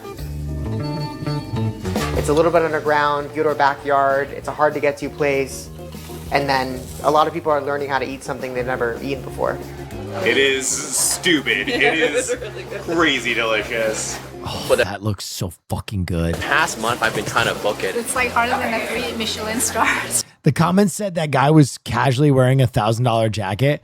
Well, I think the subtext of him being able to buy a film camera and wear a $1,000 jacket, and part of the reason you're listening to him is he was legit. He was selling gallery photos. That man doesn't just do that shit as a hobby. He is a professional photographer. It's a very odd thing, because I'll be oh yeah, I sell fish on the weekends, and sometimes I get a little bit a judgment, and I just don't give it. I didn't anticipate this traffic so quick. I thought it was going to take time. I guess things move fast whenever you do.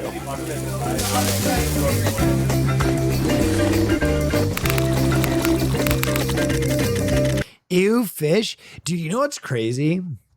Maybe this is me being a fucking dusty bones ass grandpa at this point. But as I get older, I fuck with seafood more and more. You know what I mean? When I was younger, I never would be yo, order the fish. Now I see some fish on a menu, I'm like, shit, it's good. Let me get a glass of white wine with that.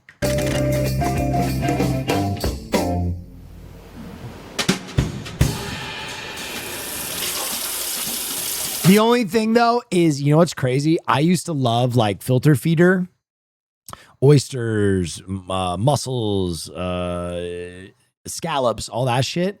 I can't eat that shit anymore. It fucks me up. Unfortunately, I get sick if I eat filter feeder stuff now. Yeah, Mason Acevedo. I sell grilled branzino for my pop-up Piscator. I'm gonna make some bread dough. Why? I don't know. I think probably because the ocean is so fucking contaminated and people are tolerant to different things on different levels, but it absolutely will spin my block, dude. If I eat oysters, I'm shitting while I'm puking and puking while I'm shitting. I'm just getting my yeast mixed in with the water, just to liven it up a little bit. So I have a pop-up this Saturday. Right now it's Friday. Leading up to it, there's a lot of tasks I need to do, whether that's what I need to be packing for the day, what I need to grocery shop for, what tasks need to be done at what Number day. 3. Piscator means fisherman. It's Latin. Piscator. I wanted it to sound traditional and universal. I don't have a storefront, so I partner with bars. Basically just set up like in their backyard. I bring all the equipment and it's meant to be in a very like accessible manner. Get your appetite ready for some freaking fish, dog. Currently, Pisco. You might have a shellfish allergy. I might. But it developed when I was like 20 something. It was crazy. Dude, this is actually a crazy story. I forget which TwitchCon it was. It was a while ago, but I went out to dinner with Peach. And I was like, nah, I can't eat shellfish, man. I can't do it anymore. Or not shellfish, filter feeders. I can still do like lobster. And she was like, what? We're getting oysters. You got to do oysters with Sierra and I. You got to do oysters. And I was like, all right, well, fucking do some oysters. Brother, I was so fucking sick. And I had to do name your price. Austin and I still talk about this. I did a name your price at TwitchCon one time where I literally like puked into a bucket and like walked out on stage and was like, name your price. And the moment the show was over, I like collapsed. We call it like my Jordan flu game, where I was like, I was like out of my mind. I was so sick on stage and I was just like, get 2 hours. Come on. I just gutted it. Tour is every week, every Thursday in Fort Greene, and it's every Saturday. Go ahead. I don't take no shit from anyone. Like you, I've accumulated a lot of skills at a high level when I was younger. Unlike you though, I live a rather normal life, not nearly as busy as yours. Yet, somehow I constantly find myself running out of time. How do you find time for your passions? Man, I think for me, I have a benefit. I have an advantage. And my advantage is that I'm extremely mentally ill. And that I know if I don't do the things I enjoy in life, I tank the whole ship.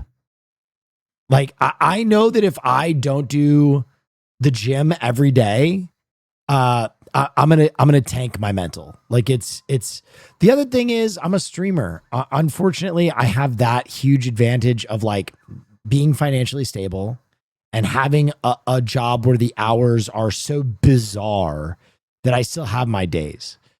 But I do think that like sometimes you have to view it as a like brushing your teeth almost. You just gotta will yourself to do your hobbies and the things that fulfill you, or else your mental will collapse. And I think part of it is like saying no to comfort.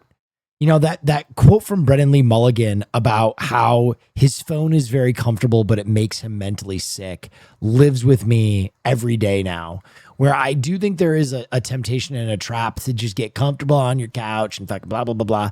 And that's also kind of the death of your hobbies, right? That's your hobby time, is the time you spend scrolling. So you gotta kind of force yourself to be like, fuck this phone, fuck Twitter, fuck Instagram, fuck Twitch.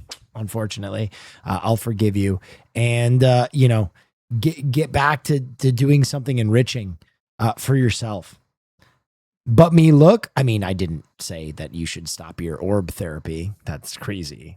When did I say that? And Greenpoint. So I grill branzino, it's on the bone. It's served with one full menu, all one flat price. So I have a whole grilled branzino, Greek dressing over that, and I stuff it with aromatics, rosé, miso orange slaw, homemade focaccia, and then I have seasonal berries, typically blackberries, with thyme. I believe in specialty over like having everything. I think the bigger the menu, the less like inclined I am to order from it. So I want to embody that. I want to get really freaking good. I agree with this. As an older person, I appreciate restaurants that have two fucking things on the menu because I know they do those two fucking things well, right? When I was younger, I was like, I want to go to a diner with 8 million things on the menu so I can get whatever I want. But you realize that like 80% of the menu is trash if it's like got like 1,000 items on it. Any restaurant where there's like 3 fucking things, I'm like, yep, love that. Other thing I will say, this is weird. It pisses Caroline off. When I go out to dinner, I never order for myself. Ever. I always ask the server, I go, what's good? And they'll say something and I'll go, I'll have it. And I never judge it. Whatever they say is popping at the restaurant, that's what I'm having. And it drives Caroline crazy because I never make a decision on what I want. I go, what's good? You don't even need to tell me that. Good at a few things and then be able to provide that for people. And then I eat oysters and I'm shitting and I'm pooping and I'm farting and I'm throwing up all at the same time. Now I'm going to put salt. I would say it's about... Because I don't want to offend the server, right? I have to get food poisoning because I was so cool saying that I'll eat whatever. These little mini... I can't back down now. Oyster spoons. I feel like my workout routine has been mixing dough and carrying massive boxes of fish. I also did this recently, like last night, so I think my arm is just tired. I didn't really have any past experience. Like I'd worked in food in college, but like not a ton of restaurant experience. I'm at Google as a data analyst. So I've always been in the corporate realm. Like right out of college, I went to work in finance for Dell. Outside of it, I was just like always cooking. I'm just gonna cover these up so they don't dry out. I'm gonna let them rest in the fridge. I want it to rise.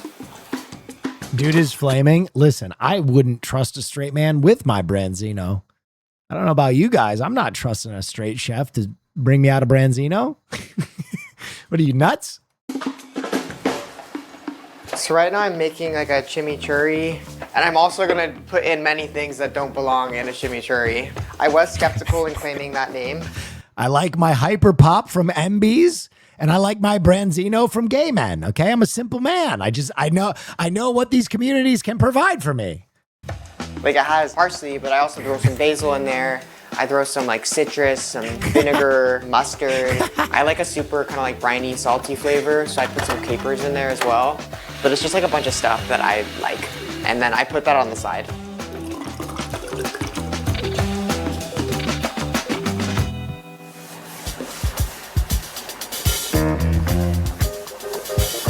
So these have overproofed. And it's okay, I'm not going to stress out because I'm gonna be able to save them. I've combined data analytics and chefing, I think more But does from Christian cook? I don't know. I don't think he does. the structure in which I set it out. Operationally, like when I'm making something to be sold at a pop-up, now I have to understand if I make this in volume, like what goes into that, what days That bread looks slutty. do things need to be done. In Haas says transport, he does cook. Okay, I didn't know that. what does that look like? I just think the way in which I like structure the pop-up and how everything needs to work like aligns with how I've like worked in the corporate world. Everything has to have a next step and everything needs to have an alternative. In the summer, it's a sprint. I work until, I don't know, 5:30. I come home, I try to have dinner, and then instantly I'm... But he's also British. Okay, enough said, Haas. Enough said. We don't have to fucking expose this shit right now. ...prepping for the weekend and prepping for the pop-up. It's all day, every day. It's like I wake up, go to work, come back, food prep until 12 a.m., 1 a.m. Did you say the fucking Snorks where and when? Oh, there's a Snorks remake coming. We're all very excited. To bed, do it again. And it's just consistent, like running.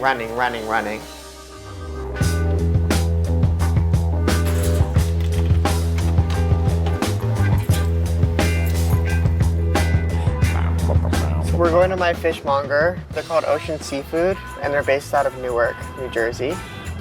Today's gonna be 55 branzino to 60. I'm selling right now about 100 branzino per week.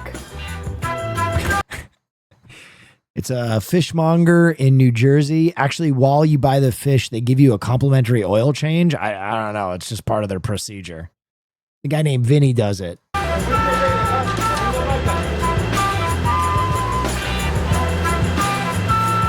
Let me take you over to the fish guys. Hey, we got the best fish in Newark, and we also rotate your tires every time you buy tuna. It's a get-to package. All right? This is all farm raised out at sea in the Mediterranean. Yeah. And it was packed just like this. Coastal span, yeah, these are it. Yeah. For the babies.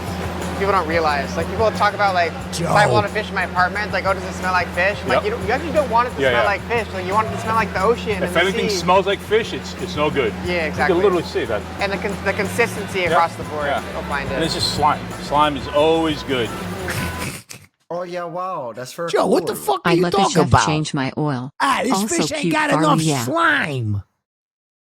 You know, the other guys in New Jersey, I'm going to tell you right now, they got fake slime. You know what I mean? They go out, they get the toy for the kid, they bring back some gack or some, you know, whatever, and they slime the fish up.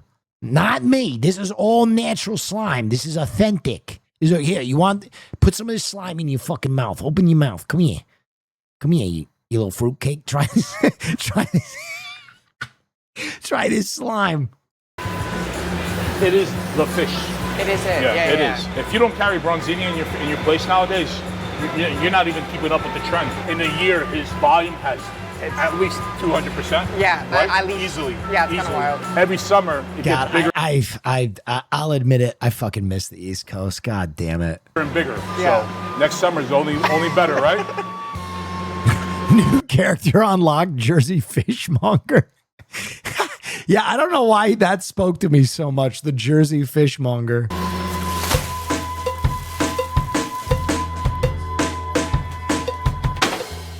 Basically just like getting these ready so they can go in my fridge. I'll do all like the preparation of them tomorrow.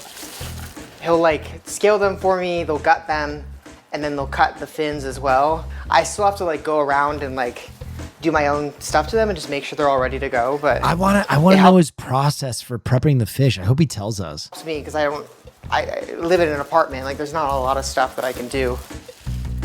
I used to do His own stuff tells me nothing. just walk up ordering. Like I used to be just you show up and you order your food. That became challenging. These are heavy. Like these are freaking crazy. I would sell out and Greenpoint isn't easy. More slime. Gotta slime these suckers up a little bit. Easy to get to for everyone. Fort Greene isn't easy to get to for everyone. So they'd make the journey and they'd show up and they wouldn't get food. And it like broke my heart. I was like, I hate that. So then I learned about this pre-order system. You can order it up to a week before. You show up, you let me know that you're there, and then I throw your food on the grill. I basically prepare it to order. It's been really great for me because it's allowed me to create the structure that I'm looking for. Is that And it's rosemary? What is that? Is that looks like rosemary, right? allowed me to manage service. Time? The motherfucking time. Put a bundle of thyme because I want you to see the source. Like I want you to see that this came from a garden, that this grew out of the ground. And it's important to me that they're on the plate, even though they're not always utilized.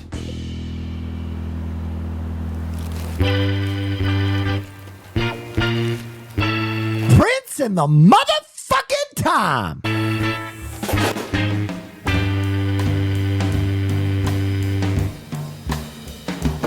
We're serving 60 fish, and that's my max capacity because that's all the fish that I can fit in my cooler. That's a lot of fish! And that's all the supplies that I can The fit in my putrid fridge. stink So until of I get like time? a bigger cooler or a better way to transport things, like that's the max that I can hit.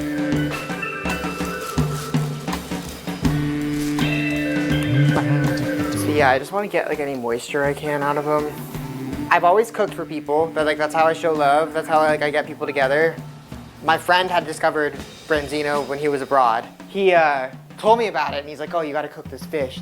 I bought the fish, I bought a few, I got deep on YouTube, anything I could find in terms of how to cook it, and I cooked it for the first time, ate it with friends, and I was like, oh my God. I was like, this is like everything that I think food should be. Like this is everything. I just started obsessively cooking it after that.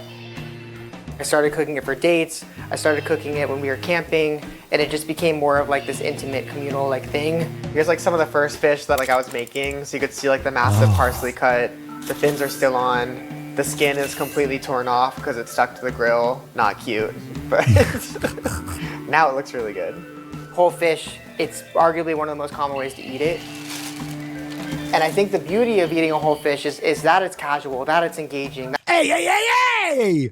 You wiping the slime off! That you can slow down. So the environment has to match that. The pricing has to match that. To me, it was like, okay, well, this is an opportunity. This is something that I can kind of build. Like, I'm obsessed with this food. Give me that slime back. We can reuse that slime. I think there's a little bit of a gap in the nature of how it's eaten and how it's prepared. So why can't I do that?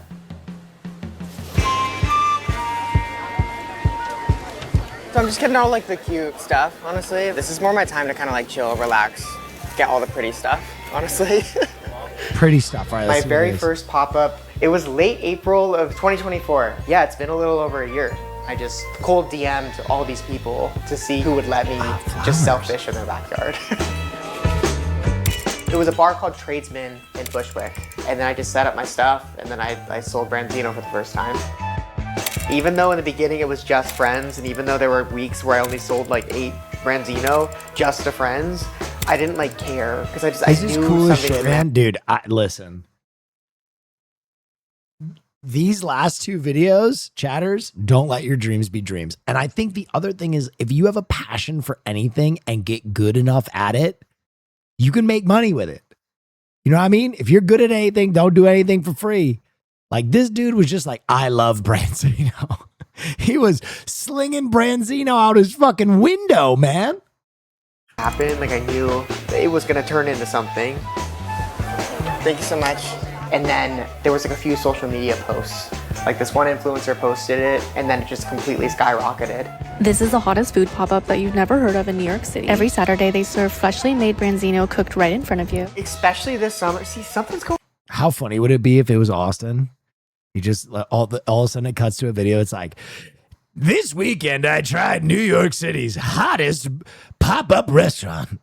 I was in the mood for some Branzino. I walked right over from the Hilton. Sorry, the Marriott.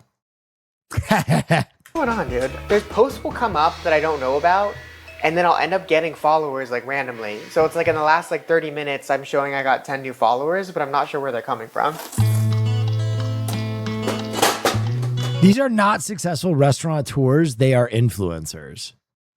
Well, I mean, yes, but it does appear that he is making money selling fish. And I think that's like the first step. I think the argument right now is, I think a lot of people who want to make food, the restaurant is a barrier, right? Like when you own a brick and mortar restaurant or you rent a brick and mortar restaurant, your margins are going to be so thin because you have to pay the overhead. And there's kind of been this amazing renaissance of people making food at farmers markets, food trucks, pop-ups that are making a living, and then they leverage that into eventually owning a restaurant. A good example is there are these guys in Los Angeles right now called Mia Mia, and they do, I think it's Lebanese shawarma. And that shit has gotten crazy. They do a pop-up like once a week and the lines for it are insane. And they made so much money on their pop-up that they bought a restaurant that's opening eventually. So, I think, it's easy to resent them for being influencers. I'm an influencer. I hate myself. But I think that there is something also admirable about just becoming really great at something and cutting out the barrier of having a brick and mortar restaurant and kind of using that time to kind of lean startup model your food. This room has become like my catering room. But you're a good influencer? No such thing. No such thing. And we'll just mix it more when we're there. Yeah. It definitely needs to be distributed more. You could do a little bit, but yeah. You don't really mean that, do you? No, I don't. But I also am always very cognizant of how much influence I have. And I always like to taper that by reminding you I'm just a fucking guy. You know what I mean? I don't want to ever create a situation where my influence becomes negative on you. And although I'm doing my best to be a positive influence, I think unless I remind you that I'm some dildo in my fucking, ADU streaming on a webcam, that certain people can cross that line, and I never want to cross that line. I'm just a ghost on the internet, and I'm doing my best to make things better, but I know how limited I actually am. It's up to you. I feel like it's probably enough.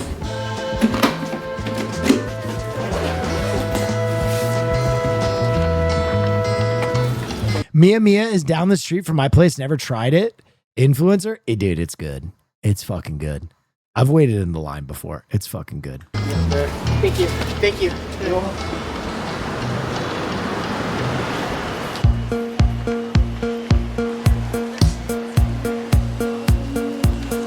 The tradition itself, like it's very unassuming, I would say, from the outside. So you kind of walk. Will there be Australian television broadcasting later? Yes. And part of the reason that I'm agreeing to that so early is because I am hooked. This season has gotten so fucking good. I'm actually so excited to watch an episode tonight. Through and squeeze through these seats, and then you end up in the garden, like in the backyard. All slime was made by, okay, this is fucking crazy. This person said, check my last message.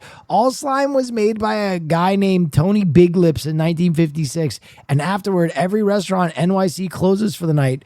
Tony's cousins, Mickey, not the mouse, Louie, goes around and grabs all the used slime with his 3 sons. I didn't know it was a family business. Thank you for the information, chatter. Thank you. All my equipment is camping equipment. I have to get the grills fired at the right time. Grok, is that For real? Branzino, the grills need to be really hot. Grok. So they have to be Grok, who is Tony Big Lips? heated up by the time service starts. I definitely have limitations to working with camping gear in terms of volume that I can push out. But I think it also helps for the environment. Like I loved cooking fish when camping, and it creates this environment that's outdoors and it's casual and it's relaxed. All right, grills are fired. All right, I'm just gonna wash my hands and then I'll be back and then we'll get it running, y'all. Once I get to the pop-up and once I get an order, that fish comes out of the cooler. I put oil on it. I put my own seasoning on it. I stuff it with some aromatics, and then it goes directly on the grill.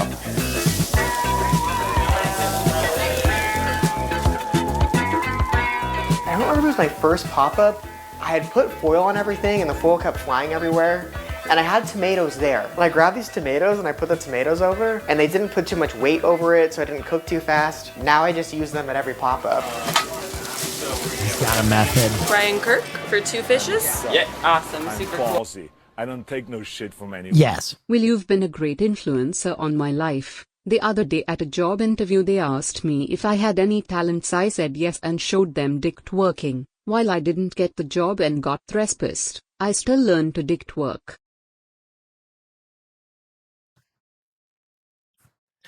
Glad I've had such a positive influence on your life, chatter. Sorry you didn't get the job and you got arrested.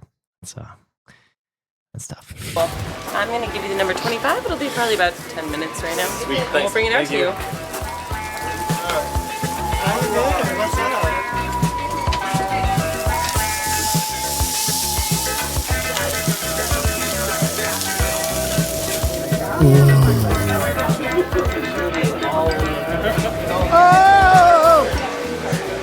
It's really good. We're just saying there's like a saltiness to it, like in the best way possible. A little bit of salt, a little bit of like thyme, I think it is, lemon. That's all you need. Going back to the idea that Branzino was a good like gateway fish, I think it allows people to start to appreciate that aspect of seeing where your food is from. So like, even though there is that initial fear of like, you can see the whole fish, like you can look at it in the eyes, I guess, per se, but then once you learn how to like really like eat it and like connect with it, it's the best. Like that's the whole point of this, is to get people more comfortable with it. I like that you have to work for it a little bit. Honestly, like that, again, that is the reality of a fish. You want it to taste it in a way that this is a fish, you know? That sauce looks banging.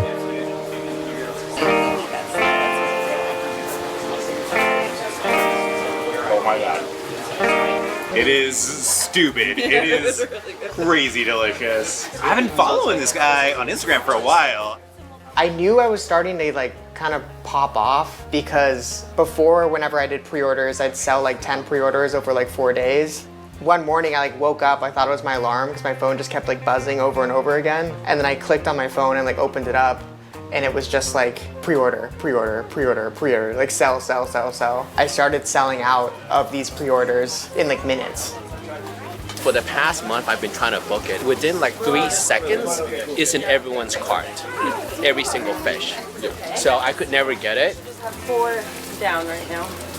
Got it. We are Gucci. I was just scrolling through TikTok. It was a random just doom scroll, and I'm like, Practical oh, Ghost, this is like thank you. right around the block. So I was like, all right. I never had branzino, and I'm afraid of the whole fish thing, you know. So I was just like, all right, but yeah, let's just give it a shot. I'm just really proud of him being able to have an idea, put it out in the world, and Afraid? it's become this Okay, thing. I know a lot of you are memeing on him and going afraid of fish. No, a lot of people don't like the fish served whole because it doesn't feel like food to them. It like freaks them out. I know a lot of people that are actually like that. Gaining so much traction to be able to see him go from 12 fishes to 50 to 100. Now it's private events. What he does is removing the intimidation and like the fear factor out of being able to eat a whole fish. I want plate on two. Yep, you ready? Yeah. I think when I started having to say no to things, like opportunities for piscator because of my full-time job, is really what started to kind of pivot me. I started to feel a little held back.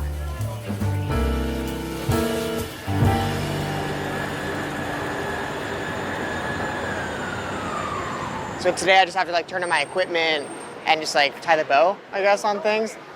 It feels weirdly calming. I feel like there's been a lot of thought, like a lot of internal anxiety about leaving just because it is golden handcuffs. Like we have everything very good here. I expected people to be like, what the heck are you doing? But everyone was oddly very supportive. The fact that they feel confident in it means they know that I've thought through it, and it honestly is really empowering. So ultimate goal is brick and mortar. Like I think it is brick and mortar. Told you. It's similar to what I have now with piscator, just more in like a built environment. If I have storage, if I have more equipment, if I don't have to move all this stuff around all the time, I can be more dynamic with what I'm providing. It feels really good that this is like my first pop-up where this is my full-time job. I feel like I've been ready for this for so long, and I've been wanting to do this for so long that it doesn't feel as like intense of like a jump. Branzino in the back.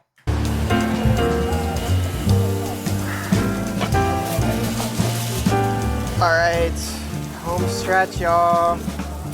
This is such an interesting pivot to make. Well, I think the idea is, no matter how monetarily fulfilling the job is, I think there's always kind of a pitfall when you work for someone else that it's not maybe exactly what you want to be doing, or it's limiting. And I think there is something very empowering about working for yourself and doing exactly what you want to be doing. So I'm sure this guy took a big financial hit when he started slinging branzino out of his fucking window. But, you know, I think that's kind of like the leap and the chance you have to take on yourself is eventually, you know, you gotta take a swing on yourself. Comfort only satisfies to a point. It has been rewarding, and I'm actually starting to build stuff that is like bringing me fulfillment. Oh, thank you. Oh my God, cheers, y'all. Cheers. Cheers. I was always dreaming about owning the bakery. I was always dreaming about serving food. I was always dreaming about working with my hands. Piscator like allowed me to actually like start to act. I would fuck this shit up. I would absolutely fuck this shit up. Oh my God. On it a little bit. So at some point, it's like you can only dream. He's in LA this month? Wait. Hold on. Wait.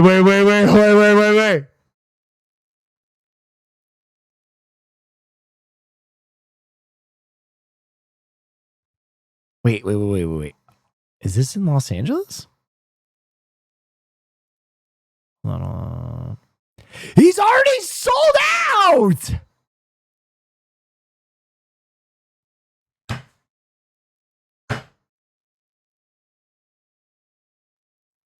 Fuck my Chungus life. Fuck my Chungus life, bro.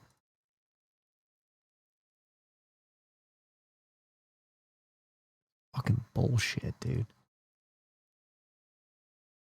Fuck my Chungus life. Wait a minute. Okay, he's got another one. Okay. I'm going to reserve some fish. Fuck all that.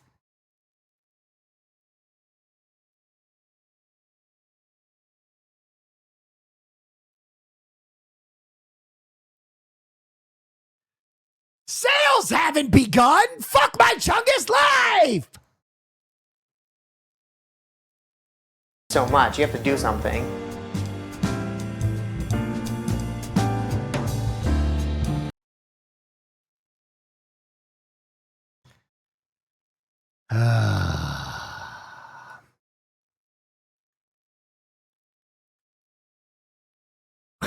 What do you think the Melania Trump movie popcorn bucket will look like? That's a good question.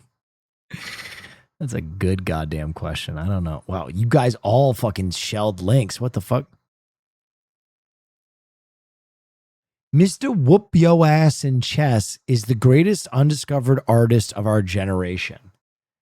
He's 1,100 ELO, always bragging about his chess W's like, I fucked him up. I made him quit. All of his games analysis start with him shirtless, talking shit into the camera. Well, I mean, Mr. Whoop Yo Ass in Chess. Wait, I can't. Oh, it's ass with 2 Z's. I'm such a Philistine. I'm so sorry, Mr. Whoop Yo Ass in Chess. Flexing.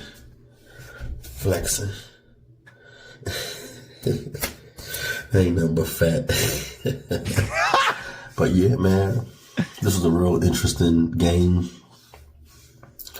This dude hit me with quite a few moves early in the game that had me a little bewildered, you know what I'm saying? And then he fucked himself. So I will say that, you know, I will be honest and say that he kind of beat himself. He should have won this game. But he fucked himself trying to do too much in the middle game. And this is the Happy Gilmore of chess. Made a bad move that allowed me to get back in the game because he was leading by a piece. And what I mean by a piece is like a knight, bishop, you know, like an important piece. He was leading by like, I think like a knight or bishop. And then he fucked up and I was able to, actually, I wouldn't say he fucked up. I fucked him up. You know what I mean? With a move that allowed me to, you know, even score. Then late in the game, he tried to do something real fucking funky. And y'all know what I always say about that. I'm the only one that can make these funky ass moves and they work. He tried to do it. It ain't work. It ain't work out for him. Because I was in a position to threaten. I'll be right back. Checkmate. I'm grabbing a drink. And he was fucked after that, man. He was fucked. And you know, I got the W. So I'm flexing. Happy about it.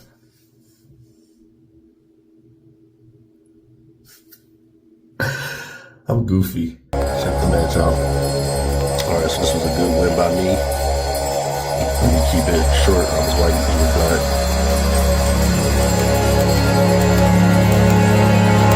So you go get more pieces on the early.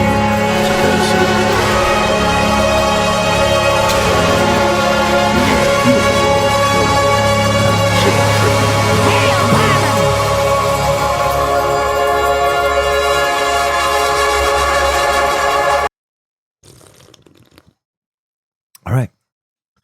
Great video on Dennis Reynolds from from Always Sunny. Which one of you guys is most like your character on the show? None of us. Honestly, Okay. that's the truth. Well, The Golden God is not taking questions. I am the Golden God. There are some actors who completely disappear into their characters, and then there are those who are almost eerily similar. You know, because he does it so well that I felt like I'd have to explain, like, I promise you he's just a really good actor. That's not who he is. Now you say another word, and I swear to God, I will dice you into a million little pieces. I am untethered and my rage knows no bounds. That is my favorite Dennis part in the entire show.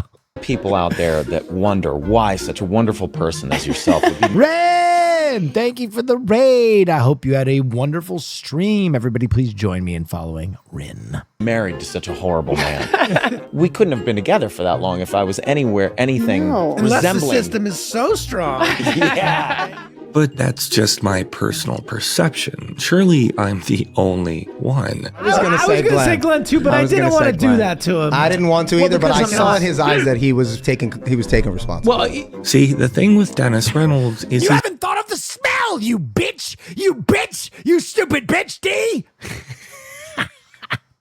it's more like Glenn than Glenn seems like he wants to admit. the extreme frustration over little things that I shouldn't get so bent out of shape about. That I share with the character. Be gone, vile man. Be gone from Be gone, vile man! me. Now, to be fair, this is just a character, and Glenn, the actor, is quite the welcoming, charming, and thoughtful person. I do consciously try to be a really, really good person, so I find people like the characters I play so despicable and disgusting that I have to satirize them. However, that doesn't mean he isn't able to understand the complexities and motives of Dennis Reynolds. I'm like, I have to get inside your head and figure out, like, how can you possibly behave this way? And I have to make it funny, otherwise I'll go crazy. I mean, this is a guy who managed a respectable pivot from long-running absurdist sitcom to a critically acclaimed drama, with Glenn's performance in particular elevating it to another. Dude.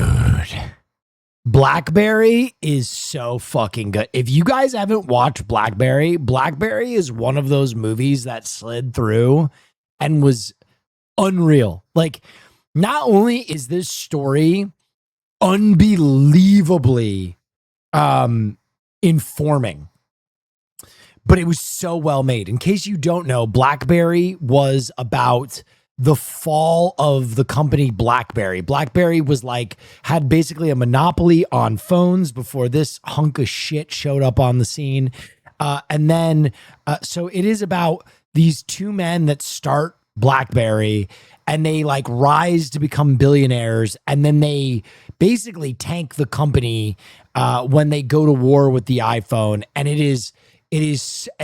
I was absolutely riveted. I've watched that movie 3 times.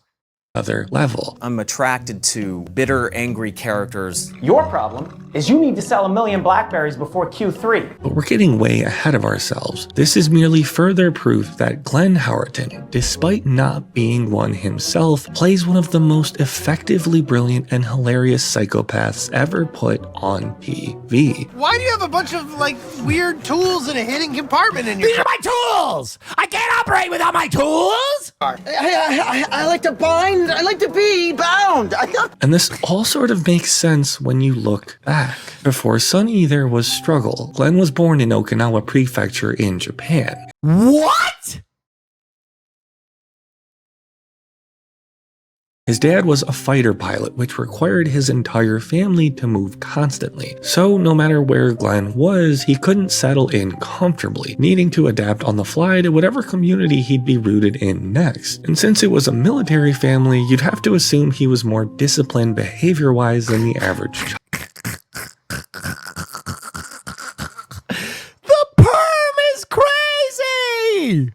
Also, nothing within his upbringing pointed to that's his hair. He just has naturally curly hair. Does he straighten his hair now? Any industry connections or a safety net. He did, however, get into Juilliard's drama division in 1996, which in itself is quite the monumental accomplishment. Upon graduating in the year 2000, he continued theater. How is his hair so straight now?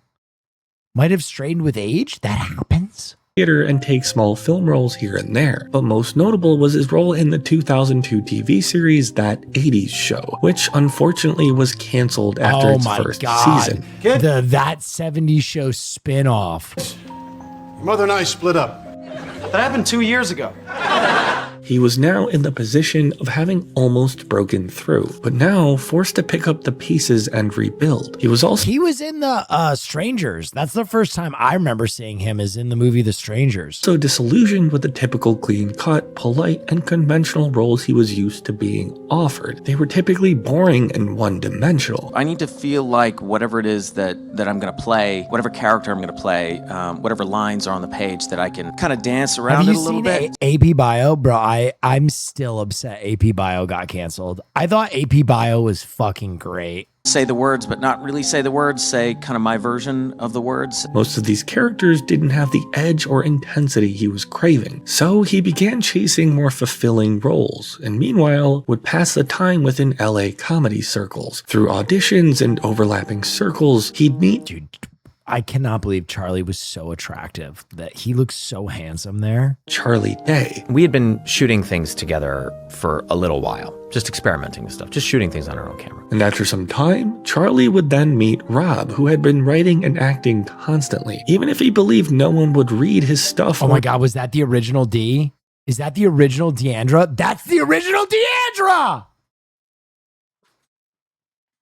Crazy. Writing and acting constantly, even if he believed no one would read his stuff or see his work. He had an idea for an ultra-cheap Sunny pilot. And then Rob came to me one day with a scene. He's like, I had this idea, a scene about cancer. And I was like, okay, you have my attention. And he was like, I want you and Charlie to act in this scene together. We shot the scene. We had such a blast doing it that we built sort of a whole story that we were like, you know what, this doesn't feel like a short film. It feels like a TV show. And so they began workshopping the characters. Dennis was originally never meant to be this unhinged. They originally planned for him to be the straight man, a more one-dimensional character meant to act as the voice of reason and far less extreme. It was Glenn who decided to play him like a control freak. To be in someone's mind, to have complete control. A man who used manipulation before anything else. A man whose ego was so fragile he'd be willing to put himself in harm's way just to prove a point. It's like the thrill of being near the executioner's switch. There's a subtlety to Glenn Howerton's performance. The feeling that he's empathizing with this absurd character, which makes villains all that more believable. To me, he's the standout acting talent aside from DeVito. He'll adapt. He'll adapt to reading? Take the hard... I agree. I absolutely agree. I do think that Dennis and Frank are like the standout characters. Store boat scene. Dennis casually describes assault as if it's something Mac would already be on board with. Take him to a nice, comfortable place below deck and, you know, they can't refuse because of the implication. The implication. Okay. Now, it's Cricket. Cricket is also fantastic. Would be much more terrifying if the show wasn't known for its over-the-top personalities. It's okay to laugh at just how inhuman this man seems, yet he's able to completely blend in with his community. And because of how casually Dennis delivers this explanation, Mac is forced to overthink it. You're misunderstanding me, bro. I think I am. Yeah, you are. Of course, Dennis, having the ego he does, can't emotionally accept that someone sees through this manipulation and judges him for it. Are you gonna hurt women? I'm not gonna hurt these women. Okay. I feel like you're not getting this at all. I'm not getting it. So I'm not gonna hurt these women. It's the implication. He forces an end to the conversation and even scolds the person nearby. Well, don't you look at me like that. You certainly wouldn't be in any danger. Dennis would be far more effective if he didn't have such a short fuse. He carries a tremendous amount of fear. Fear of rejection, of being ordinary, of being irrelevant. See, when Dennis is at his best, he's calm and articulate. Time to put your money where your mouth is. Well, don't you look at me like that. You're certainly not in danger. A man who, on the outside, seems self-assured, but Glenn Howerton chooses to play these moments as more defensive than relaxed. I swear you would be of more use to me if I skinned you and turned your skin into a lampshade. He's more so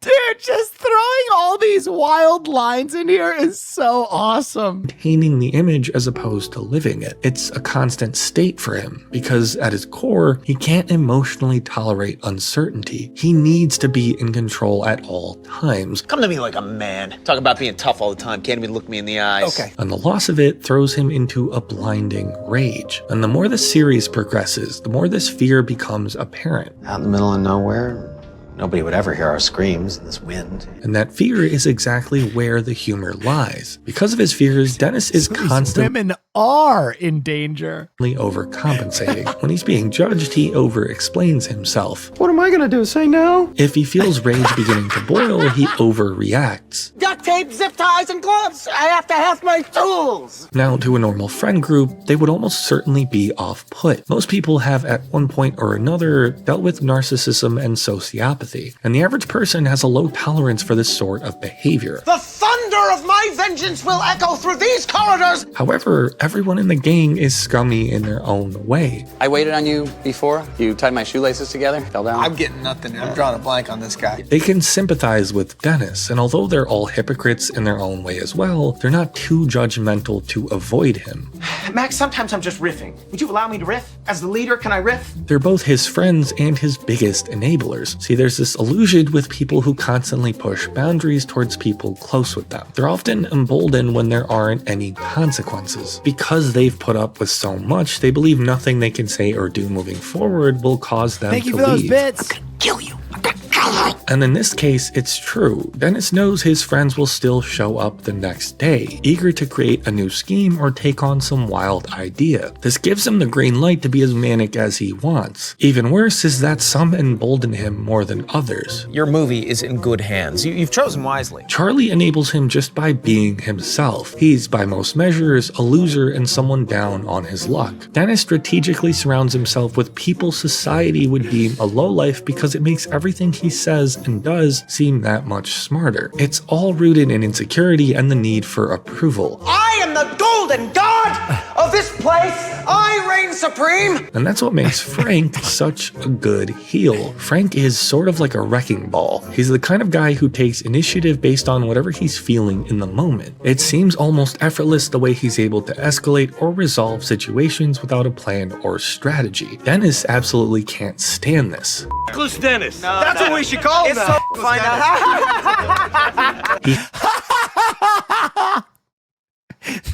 That fucking laugh is situations without a plan or strategy. Dennis absolutely can't stand this. Reckless Dennis. No, that's what we should call him. It's so fine.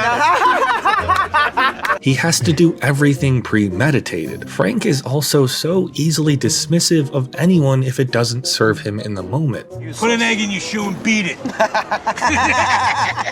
There's nothing Dennis can do to combat his nonchalant attitude. He has no problem ignoring explanations or interrupting. He's also an example of what Dennis wants and hates at the same time. Dennis thinks wealth and class go hand in hand. I just want the money and the illusion of power. Frank proves you can have one without the other. He invalidates the entire way Dennis operates. I'm not going to take no for an answer because I just refuse to do that. Now, to be fair, Glenn isn't Dennis, but he does understand it. He understands insecurity, the need for control or acceptance. You're a sad, pathetic wretch of a man, so desperate to be loved. And the instability that potentially follows if your desires aren't met. This ability to portray these multiple layers has allowed him to thrive outside of Sunny. AP Bio ran for 4 seasons with Glenn at the helm. Why will no one staple my hand? And his performance in the Blackberry movie was critically acclaimed. He's the only one, aside from DeVito, who was able to really break the mold of the funny sitcom star and be taken seriously as a dramatic actor. I wanted to flex my dramatic chops, if I'm being honest with you, because my background's not in comedy, and I just wanted to do something totally different. He's seen more than most people and knows how they operate. When they end Always Sunny, I'm gonna go into mourning. I'm gonna go into fucking mourning. The type that would rather sit and study someone rather than react to them. And that's important, because if a guy like this can play— It's still running? Oh yeah, baby. A demanding psychopath for over 2 decades, he deserves the chance to operate with— Can I make a prediction? I honestly think Always Sunny will run till Danny DeVito dies. I think that's the only way they stop at this point. I think that's the only way they stop at this point. In a number of different genres. So while everyone loves the character of Dennis, I hope we get to see much, much more of Glenn Howerton. That video was great. What if Dee dies? Honestly, Dee's more likely to leave the show. I don't know if you guys know this, but Dee has been in every character now has had their own spinoff. Charlie Day, Rob, Glenn Howerton, and Caitlin Olsen have all had their own spinoff. And the Mick was actually so fucking funny, but now she's got High Potential, and High Potential's ratings are crazy.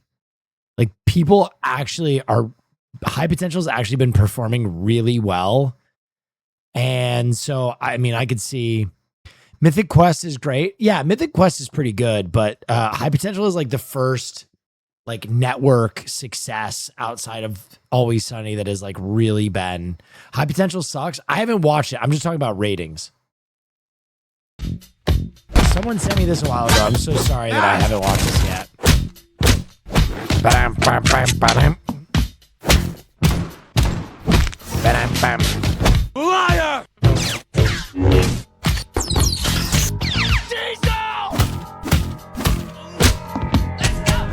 Frequency blocked.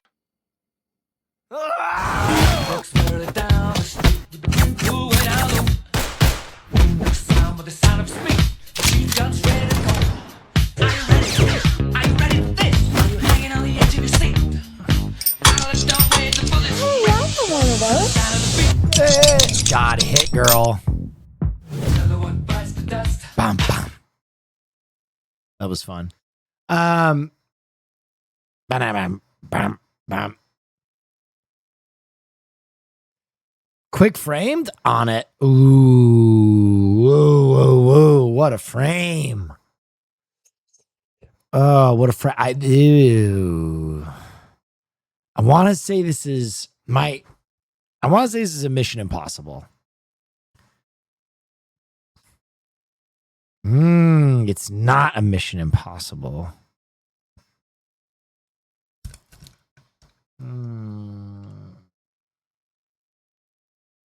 This is giving me nothing.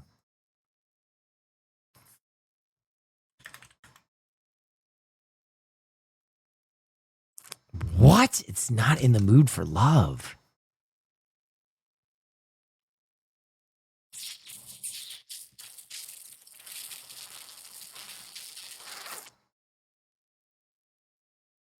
Mm.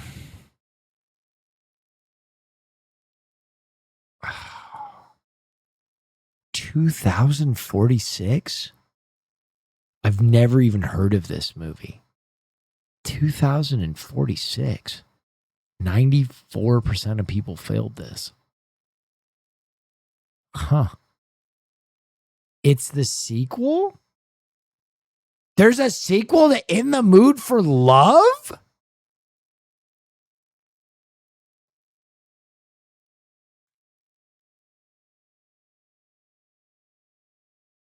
Oh yeah, wow. A train in a futuristic landscape takes passengers to places where they can't recapture their memories? What? That does not sound like a sequel to fucking In the Mood for Love. I mean, I'll probably watch this tonight. Oh, wait, there was a donut. What did they do? Hey, Will, what was the Italian soy movie you said you watched? Italian soy? What? What is it? What is Italian soy? What does this say about me that this came up in my recommended videos? Why? Why is it so difficult? Just because you don't like it. Well, I'm sure Frank and Casey and all the other guys had a reason or something to do that you didn't like, do they? Or didn't This is called doing push-ups while my parents fight. they? I don't like people screwing with me when I'm driving, all right? But you like people screwing with you because for whatever fucking reason, bro. Oh, Italian spy movie. Reflection in a Dead Diamond. Reflection in a Dead Diamond. Very cute clip I wanted to share. Okay. Okay. Oh, that's a cute dog. Oh wow, that dog. Very fast. Oh. Why is this dog? Oh yeah. What? He looks like a Pixar dog. He doesn't look like a real dog. That dog looks like he's animated by Pixar. Good boy. Good boy. Good boy. Here. Oh, I'm actually enjoying so much. Whoa. That is very cute. Ba-dam-bam, bam. Stacking cups while my parents fight about their divorce.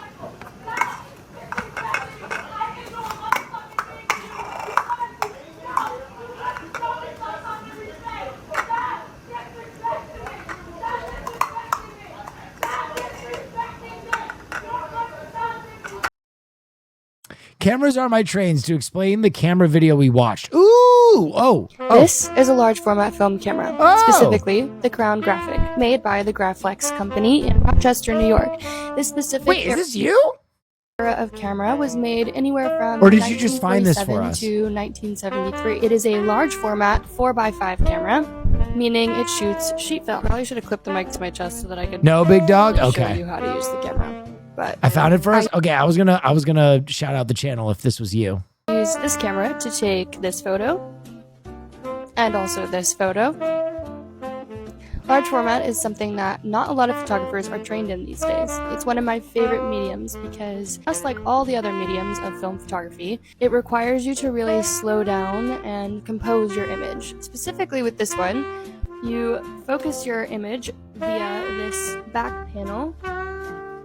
Currently, the lens is closed, so you can't see anything, but the image appears upside down and backwards, which definitely throws you off, I'm not gonna lie. The first few times, I absolutely got the crop wrong, but that's okay. That's what practice is for. Once you get the hang of it, though, it is chef's kiss. Truly, I love her. Since you can't focus this one after you close your back and put your film holder in, you're kind of screwed if you move like at all. The depth of field on this is really, really gorgeous, and the plane of focus is very thin. So, just something to think about. So,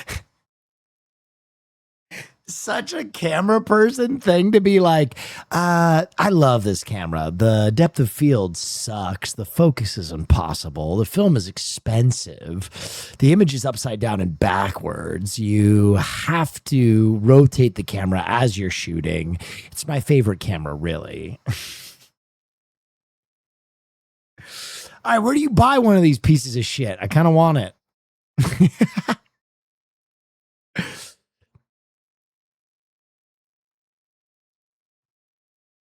Honestly, Bill Belichick, the 8-time Super Bowl winning head coach, is not a first ballot Hall of Fame. Belichick falls short, 40 out of 50 votes needed. At first, I was like, this is crazy. Bill Belichick not being first ballot is crazy. And then I heard the rationale. And I went, all right, I'll buy that. The rationale is that Bill Belichick got caught cheating twice in football. And so they thought that because of that, he did not deserve to be a first ballot Hall of Famer. And I kind of went, all right, I actually agree with that. I actually don't think that's a crazy take. Because, like, honestly, he's going to be a Hall of Famer, right? Like, he will be a Hall of Famer next year. But the voting council just thought that the title of first ballot Hall of Fame should be removed from someone who was caught cheating twice. And to be honest, from what I hear, that's not all he was cheating. Like, from what I hear, Bill Belichick was cheating a lot, but ultimately he got caught twice. So, is he retired? As of now, he is. He's coaching. He's doing like commentary in college football. On his wife? No. Football doesn't give a shit about that. No, caught cheating on the sport of football. He was part of Deflategate, and he was part of something called Spygate. All right, 0.1 second song, guess. Bow now now.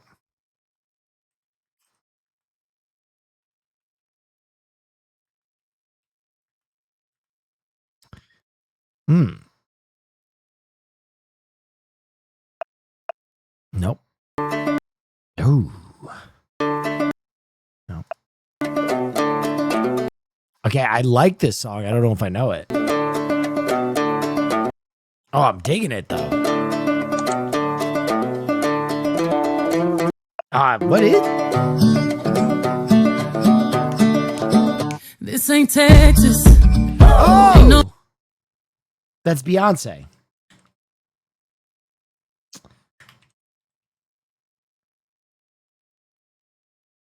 Fuck, what's the name? Oh, Texas Hold'em. All right. Throw your keys out. Stick around. I forgot she made a country album. That is just a snare. That's tough. Oh, that's the Sultans of Swing, baby. Woo!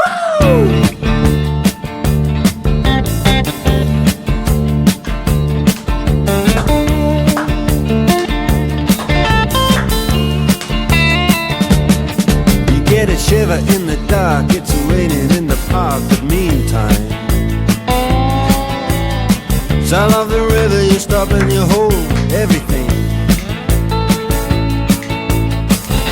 A band is blowing. I'm gonna tell you something right now. White men are genetically predisposed to eventually fall in love with Dire Straits. Like we can't help it. It's the best. It's the Dire Straits goes absolutely fucking crazy.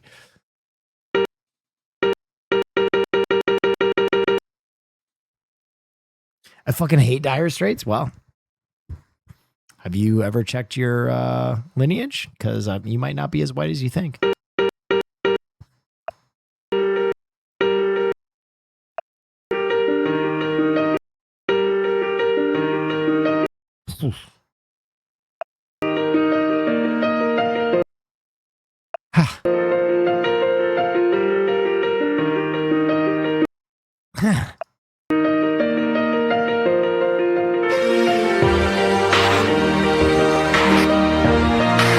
What the fuck is this shit? King Kong banging on your chest. You could beat the world. Be the best. You can be the King Kong banging on your chest. Oh my God. That was like listening to someone diarrhea. What the fuck was that?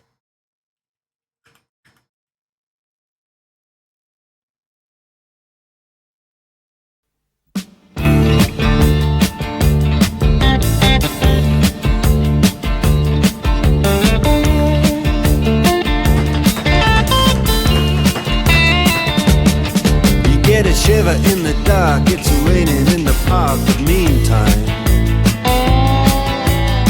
sound of the river, you stop and you hold everything. A band is blowing Dixie, double fall time. You feel alright when you hear the music ring.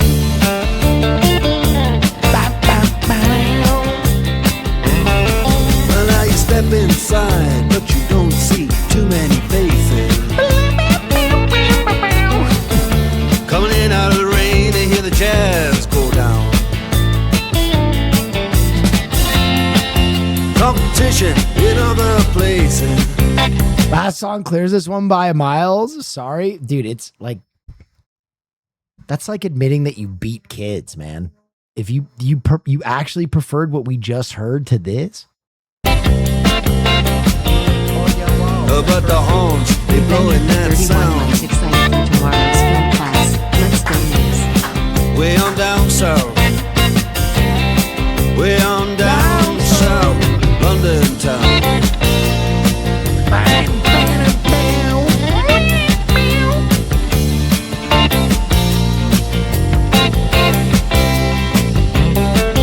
check out guitar. That's either someone rage baiting or someone like really fighting their whiteness. You know what I mean?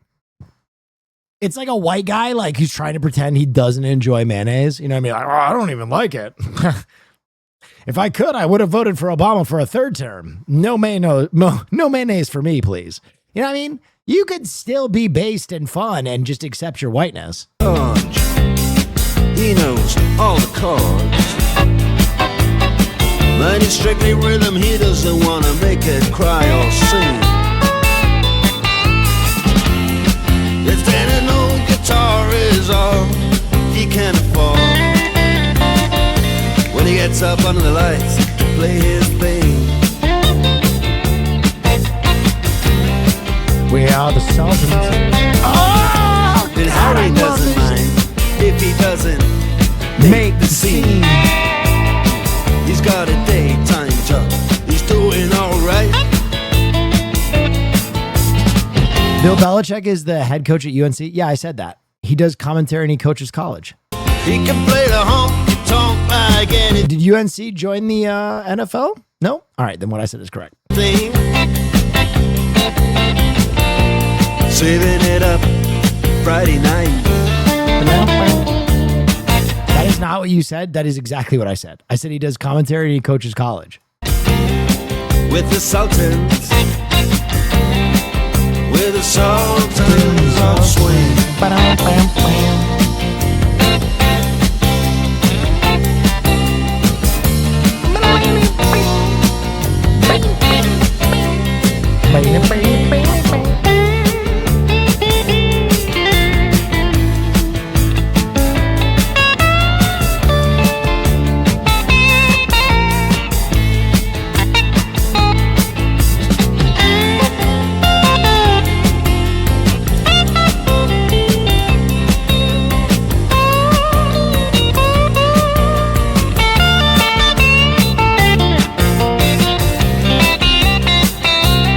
What dance do people do to this song? They don't. You drink Bud Heavies at a dive bar by yourself.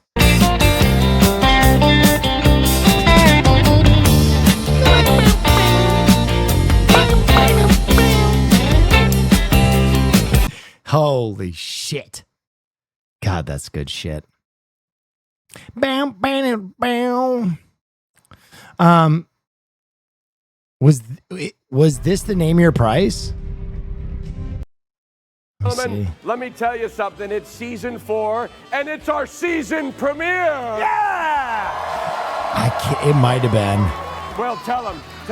Unfortunately, it's also our season finale. Yes! Now, Will. Holy shit, bro. Oh, yeah, wow. That's very Oh cool. my God. My hair was absolutely fucking lechuga. I was flopping on them. Yo. Oh my God. Put a fucking stick in my hand. I could have been one of the best lacrosse players in the nation with flow like that. We've been to San Yowza. Diego before, haven't we? Oh, yeah. I have a few kids in San Diego. You have a few kids in San Diego? Yes, I do. Oh my God. I got that lesbian flow. Fuck. I need to get back there. God damn. Folks, he begged me not to come back to San Diego. I did. Because after this show, there's a few police officers waiting for him outside. I'm wanted for a lot of child support. That's correct. That's absolutely a lot of child support. Wait, you may have some kids here. Is there anybody, a kid of Will Neff in the crowd here? Oh, they're here. Hey. Austin, they're here. Sorry. I'm going to get that milk and come home, I swear to God. You left and got... Man, I miss Name Your Price. Name Your Price was fucking great. You look like Mitch Hedberg. Yeah, I kind of do there. I thought you were sick during the Vegas show with the wedding. I can't remember which show it was where I was so sick from the oysters. I was so fucking sick from eating goddamn fucking oysters. This has been going around in wrestling circles online. Do you think this is too far to heckle a heel? Cool. What is this? up. You keep fucking flopping. Get the fuck up. What are we doing, bro? Who is that on the right? I'd love to see his hole now. No, I honestly don't. Has she made a statement that she thought it was too far? I think that's just her keyfabbing or whatever, keying. Like that seems like very normal heel behavior to be like, shut the fuck up. Like that doesn't. He apologized to her after the match. Honestly, I don't even think that was like too far. I'm a stud. I'm ballsy. I don't take no shit from anyone. Will you need to make a Twitch channel where people just come to argue with you about everything you say? You say the sky is blue to argue it's light blue. You say water is wet, they say no, it's moist. No. Can I tell you why I don't need to make that channel? Because I already have it! It's called Will Neff!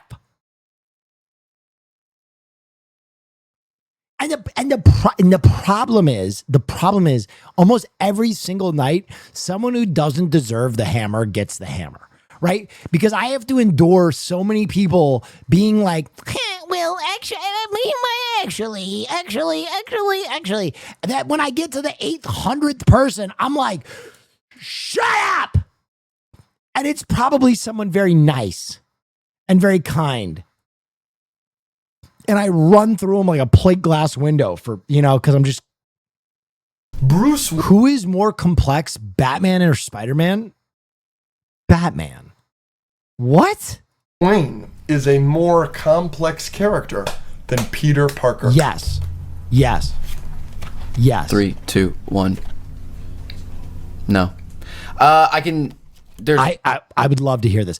I'll be honest. I think there are many characters in the Marvel universe that are more complex than Batman. I think there are many characters in the DC universe that are more complex than Batman.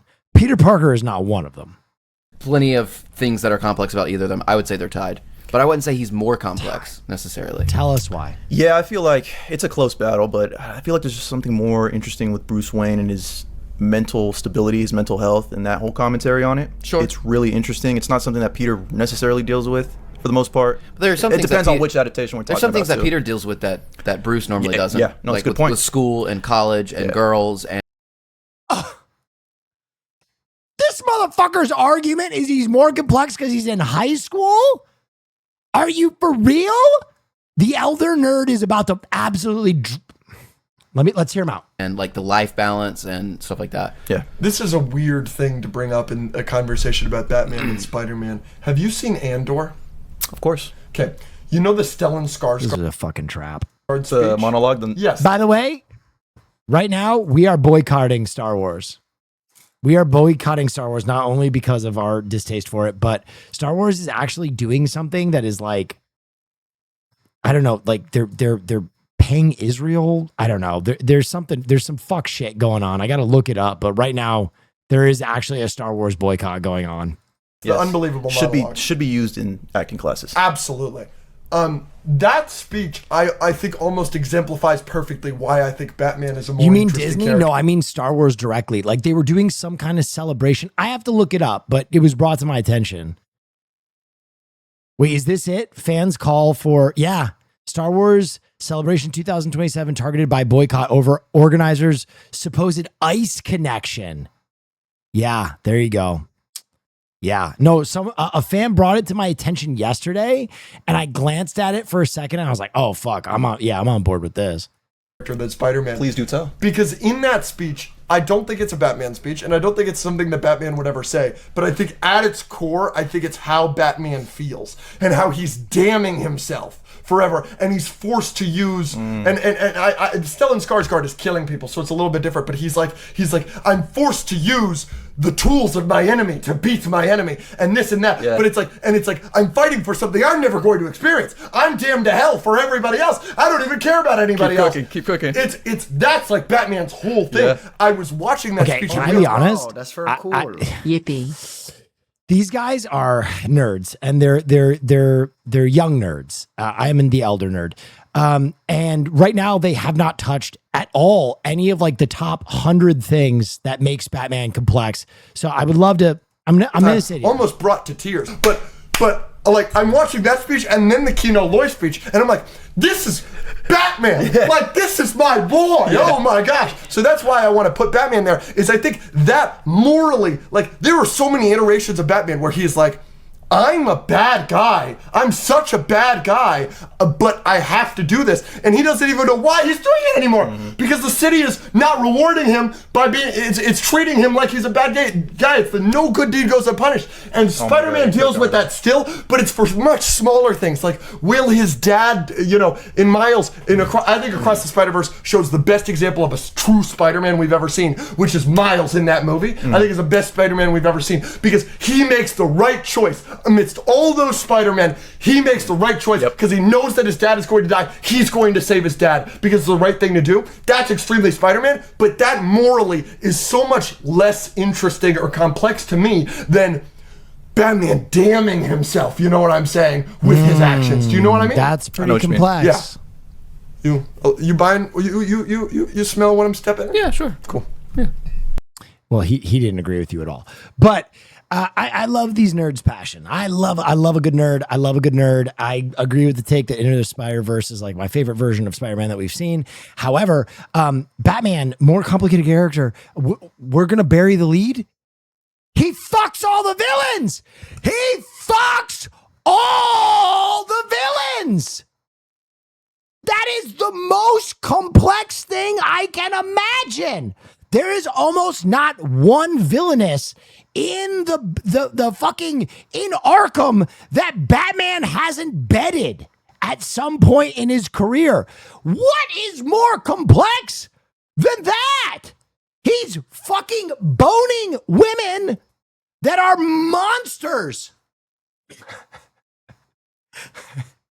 Like, that is, it's so much so that he raises the child of one of them, Damien, makes them the boy wonder, has to teach him not to kill, while simultaneously leading a gaggle of orphans, sometimes to their death.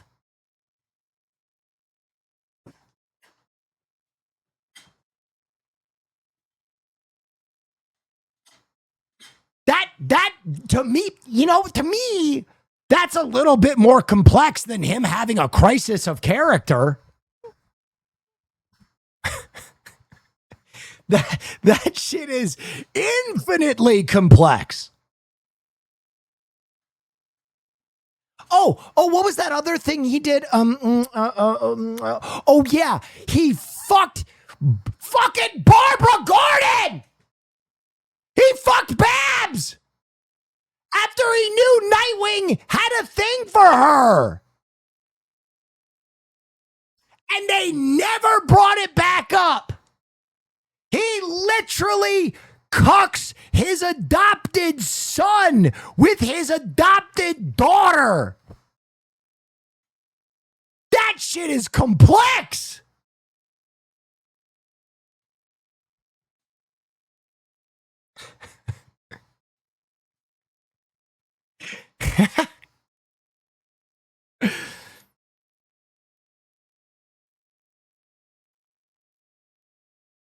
Anyway,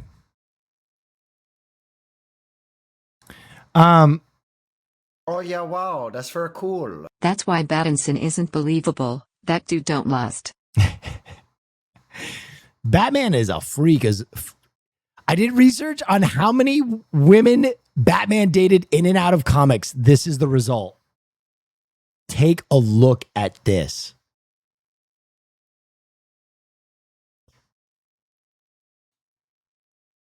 These are all the women that he's dated. 43. Catwoman, Talia al Ghul, who he has a kid with, mind you. Wonder Woman, Batgirl, his adopted daughter, who also dated his protege before he fucked her, and he's best friends with her dad, mind you. Silver St. Cloud, Batwoman, Lois fucking Lane. That Lois Lane. Black Canary, Zatanna, Harley Quinn, Poison Ivy, Cheetah, Phantasm, Green Lantern, White Rabbit, Vicky Vale.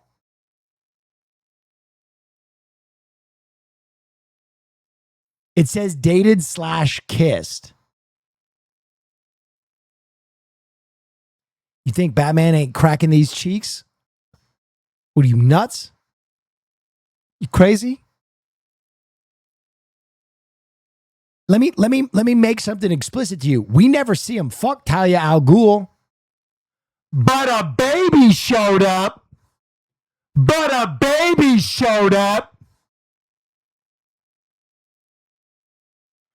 He kissing him all right. Kissing him with his batarang. You know what I'm talking about?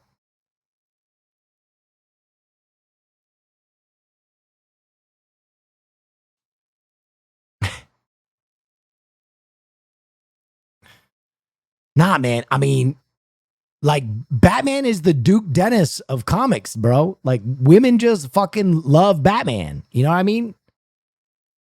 He's so emotionally unavailable. He's a billionaire. He's hot.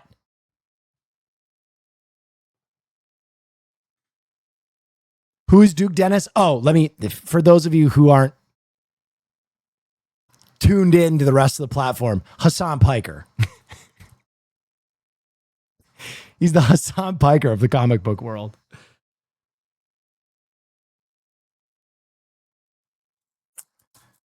No, for real, like, there's Batman, dude.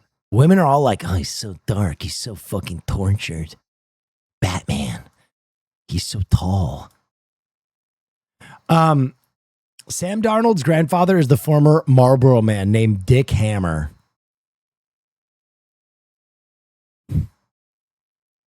What the fuck were we thinking letting him walk? The signs were all there that he was going to be great. Along with the Snorks. Swim along with the Snorks. So much to see waiting for you and me. Have some fun with the Snorks. Play along with the Snorks. Hang along with the Snorks. Happy we'll be. Yo, is anybody snorking their shit right now? Darce DiBiase! Under the sea, come along with the Snorks. Breathe underwater, where would you go? Have friends underwater, who would you know? Come along, sing along, swim along too. Sorry. I'm giving you guys everything. Ugh.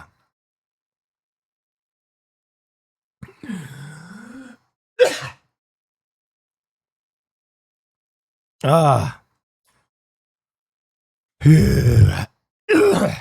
need.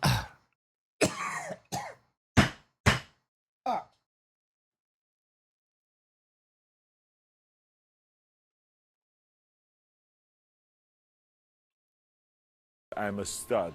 I'm ballsy. I'm sorry, guys. I started thinking about. You're gonna go see Creepy Nuts on Dick tour. Hammer. First now tour this year. Am I gonna go see Creepy Nuts? Dan.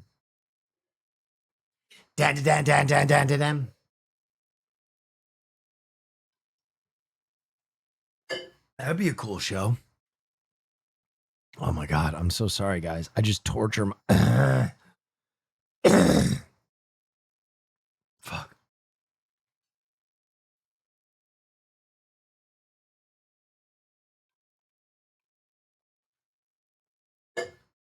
I just torture my voice every day. I'm so sorry. This is a fun guessing site. Oh, I'm gonna absolutely smoke this. Herbalist. That's like a deep tone green. No, it's gonna be deeper than that. It's gonna be earthier than that. Ooh, we're getting there. We're getting there. Oh yeah, that's it. Okay, all right. That's more of like a teal, but okay. Westminster. Ooh, Westminster's a brown, but it's like a sassy brown. It's like a sassy bitch brown. You know what I mean? It's like, ooh, is that brown? It's a little sassy. Maybe even a little darker. Yeah, boom.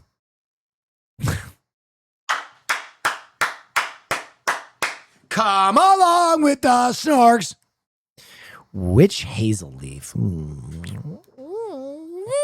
I've always said that I would be a master at naming lipsticks. I could probably quit streaming altogether and just do that. You know what I mean? This isn't right. It's dark. Ooh. And maybe even a little. Oh. Yeah. Yeah, of course. Of course. Dusty rosewood. Ooh.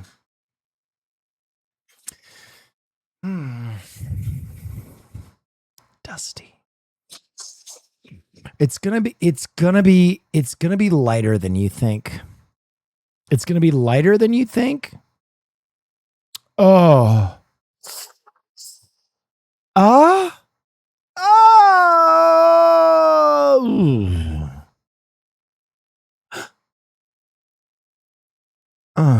I'm sorry, this is part of the process. Oh, I can feel that right there.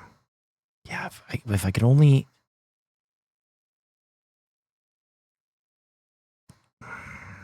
Maybe even a little. It's all part of the process. Oh yeah. Oh yeah. Uh-huh. Nasty. Filthy. Dirty. There. No. Too pink. There. More red. Oh, that's it. Oh, fucking do it. There. Of course. Of course. Okay. Nightshade violet. Okay. All right.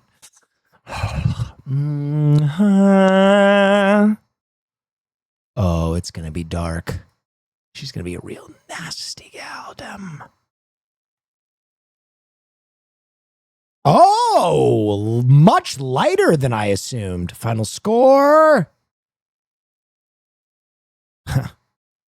Too easy.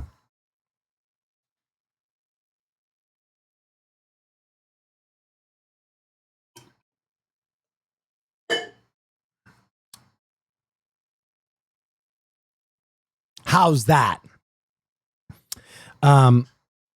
New Nick Cage project? All right, we'll look at this. God fucking damn. Come along with the Snorks. Swim along with the Snorks. So much to see waiting for you and me. Have some fun with the Snorks. Play along with the Snorks. Sing along with the Snorks. Happy we'll be living under the sea. Come along with the Snorks. If you could breathe underwater, where would you go? If you have friends underwater, who would you know? Come This summer, the Snorks as you've never seen them before. Wow, Snorket! Are you swimming? Yeah! The Snorks enjoyed a quiet life until cocaine. I found something new that we can sell! She don't lie, she don't lie, she don't lie. Cocaine. Quentin Tarantino in his expected 10th film. A gritty reboot. Sydney Sweeney as Snorket.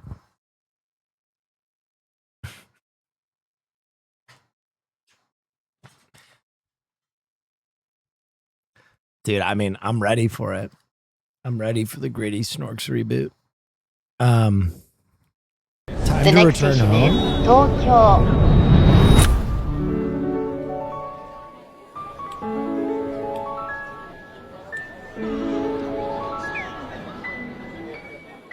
Noko, I saw you here. Are we working out tomorrow, bitch?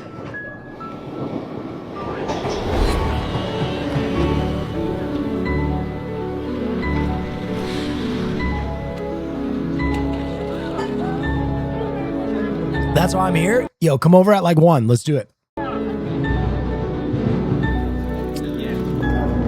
We can get some lunch afterward too.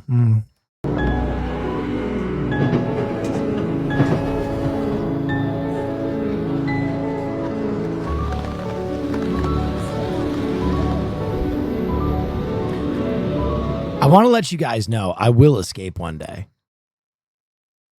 The camera will go off. And I will be in Japan.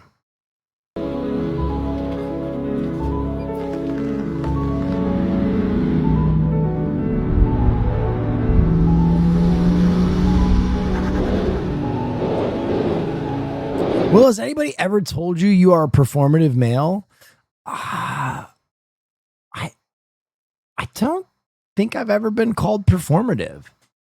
I think I'm too weird to be called performative. I think people realize that like my passions and my positions are pretty earnestly arrived at because I'm so bizarre. I'm trying to think if I am I right, ladies?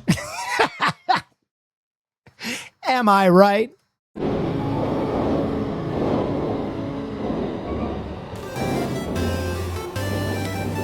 Play that shit. You will never be Japanese.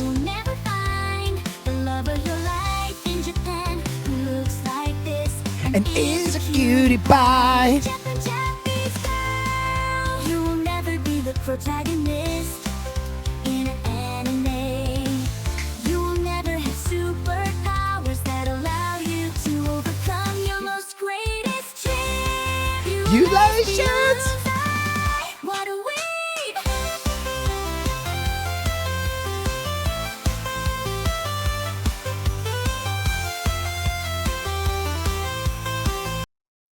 We need the non-AI version of this song. Yeah, I gotta pay someone to remake that one day. It just basically, it wasn't intended to be art. It was intended as a way to hurt me. Whenever I started getting wistful about Japan, Haas would use it to break my heart. Wow,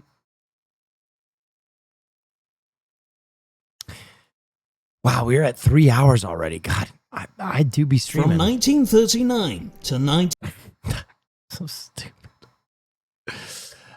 You will never be Japanese. You will never be a snork. Fear End this week felt like a fever dream at points. Dude, Fear End this I'm week a was... raccoon biologist and I have to conduct my research while wearing a bikini. That sounds insane to say, but it's true. See Exhibit A and Exhibit B. Although, if I'm lucky enough and it's cold outside, I'm a raccoon biologist and I have to conduct my research while wearing a bikini. That sounds insane to say, but it's true. See Exhibit A and Exhibit B. Although, if I'm lucky enough and it's cold outside, I do get to dress like this, as seen in Exhibit C. However, I do dress like that for a good reason. That reason being is that people are really, really mean to me if I don't. Let me explain. I researched the critically endangered pygmy raccoon in Cozumel. Right now, I'm specifically studying how direct interactions with humans within the tourism industry are impacting the species. So basically, I'm looking at how tourists interact with the raccoons, tourism industry staff interact with the raccoons, and how the raccoons interact with tourists and staff.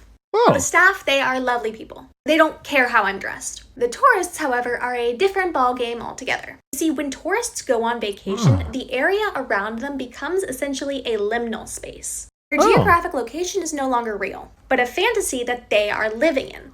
And everybody around them is a character in this fantasy. But if tourists have the fantasy that they are in disrupted, it can get really mean. For example, tourists do not like this outfit, especially if I'm furiously writing in a journal in this outfit. It's even worse if I'm holding a clipboard, and the moment I even approach them with a hello, it's very scary for me, because that has essentially pulled them out of the vacation fantasy that they have created in their mind. I am disrupting their expectations, and that makes them very unhappy.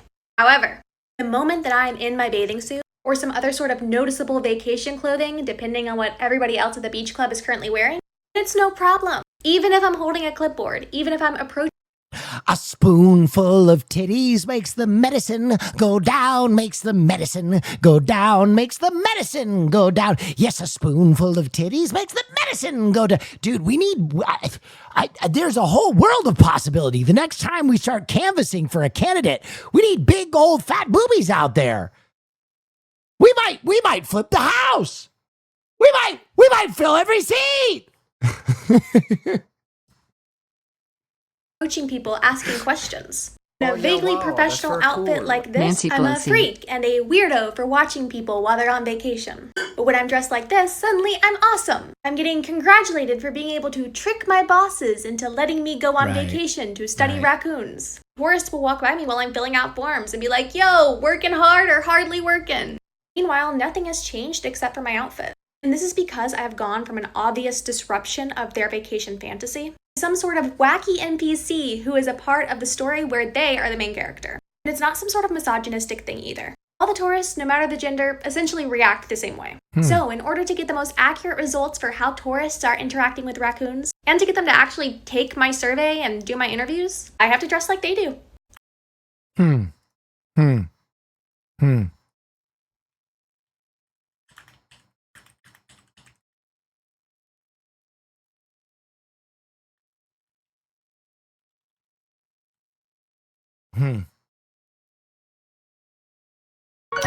The job's a game, and every task you undertake becomes a piece of cake, a lark, a spring.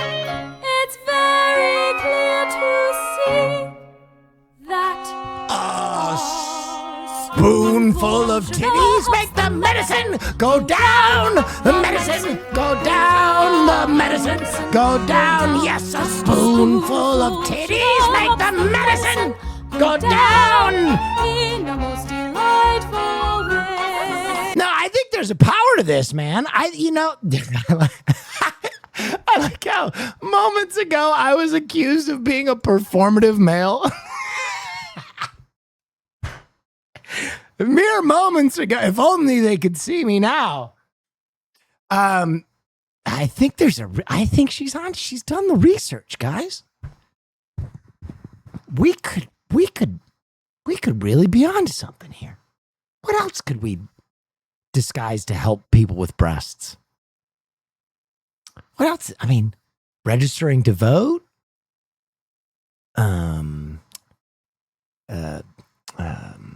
Socialism. Yeah. Let's put some more tits in socialism would be nice.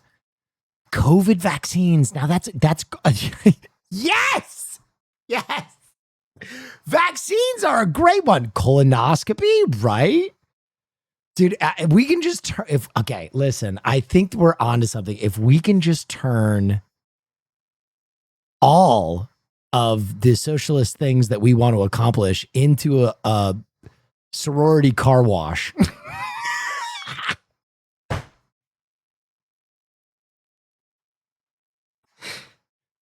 Can I interest you in helping the elderly today? Well, yeah. Yes, you can. Where are these old fuckers? Let me do some fucking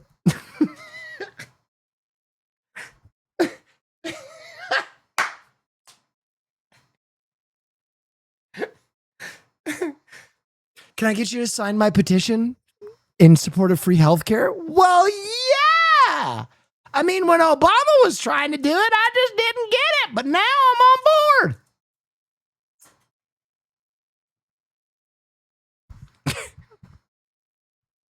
So fucking stupid. Please forgive me. Please forgive how dumb I am.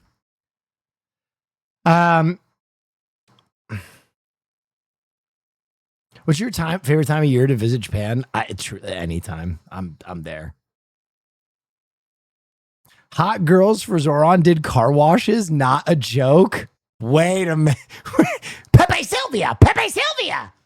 It's everywhere.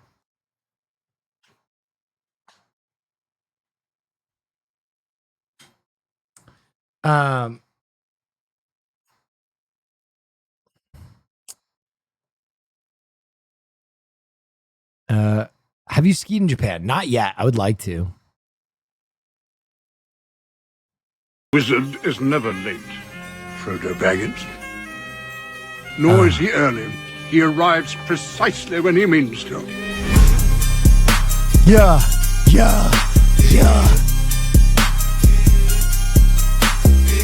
They're taking the hobbits to Isengard!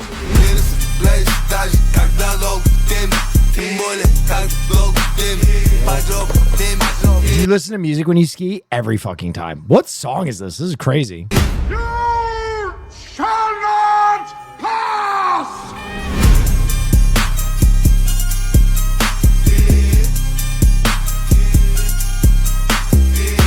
My friends, you bow to no one. Bro, okay, I recently watched Lord of the Rings back. Okay? And I have some thoughts about this last scene. And my thoughts are, what the fuck are Pippin and Merry doing up there? You know, look at these fucking guys. Okay? Their whole trip, they were having fun. They were goofing off. They basically were with the fun. These two motherfuckers, PTSD. They saved the world, bro. And also, Frodo got all the shine. Sam was out there, bro. And let's, terrible take, bro? Not a terrible take. And he listened to this. Listen to this. I'm going to say something else. Fucking Frodo wasn't going to dump that bitch at the end. He put that shit on. Whoop. He was gone, bro. Maybe he should have shared the burden with Sam. No, Sam, this is my burden. I can't. Maybe you should have given fucking Sam the ring the last 200 yards, okay? Because it kind of looked like for a second there, you're going to take the ring and run the fuck off. Sam's getting his fucking skull bashed in. Pippin and Merry are, I'm riding on an elephant. Hell no. Hell no. These motherfuckers got burned by lava. They deserve a different level of recognition. Look, they're not even traumatized. These two motherfuckers are so shook that he went home and married a woman despite obviously being gay. It took him 60 years to get to the Undying Lands. No one talks about that. He waits for his fucking his obvious beard of a wife to die, and then he goes and joins Frodo in the Undying Lands to be eternally homosexual.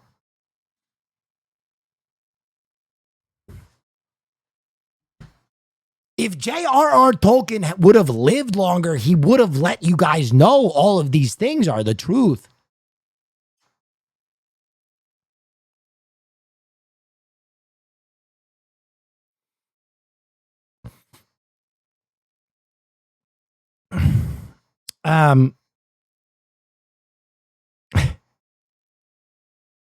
This man knows how to make an entrance.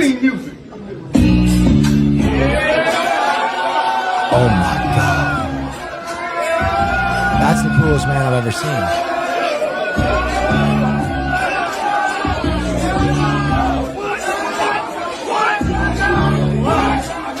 My theme music.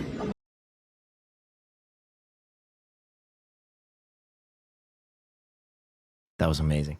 Did anybody find that song from that TikTok of the Lord of the Rings?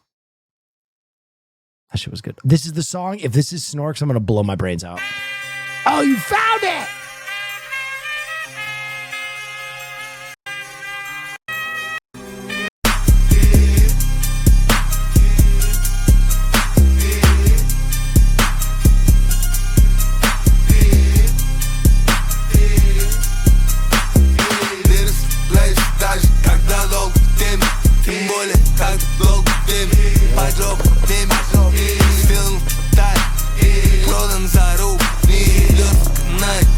Vidus Virtue, listen, I'm going to say something. Because you sent the link and you didn't send fucking Snorks, you get gifted a sub. I in my heart, I was expecting fucking Snorks. All right, ladies and gentlemen, I've been streaming for 3.5 hours. My voice is absolutely fucking Will Neff destroyed. gifted a tier 1 sub to Vedas_Virtue. You guys want to watch an episode of Survivor together?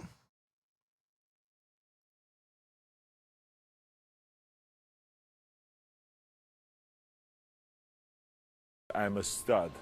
I'm ballsy. I don't take no shit from anyone. Yes. Merry up there getting medals and bows when all he did was stab the Witch King in the ass. Aelwyn chops the head off a Nazgul bird and stabs the dude through the face and only got a damn husband. Real. Oh yeah, wow, that's very Real. cool. Darts Real. DPS gifted a tier 1 sub to Real. Marley17. Oh, No, yeah, I love wow, Lord of the Rings. very That's cool. just me talking Thanks shit. for That's always just me having the being vibes funny. I need after working on trains all night. Guys, thank you so much for all the support. What the hell? Thank you. I hope you all enjoyed. I hope you had a good time. All right, let me pull this shit up. It's called House of Cards, baby.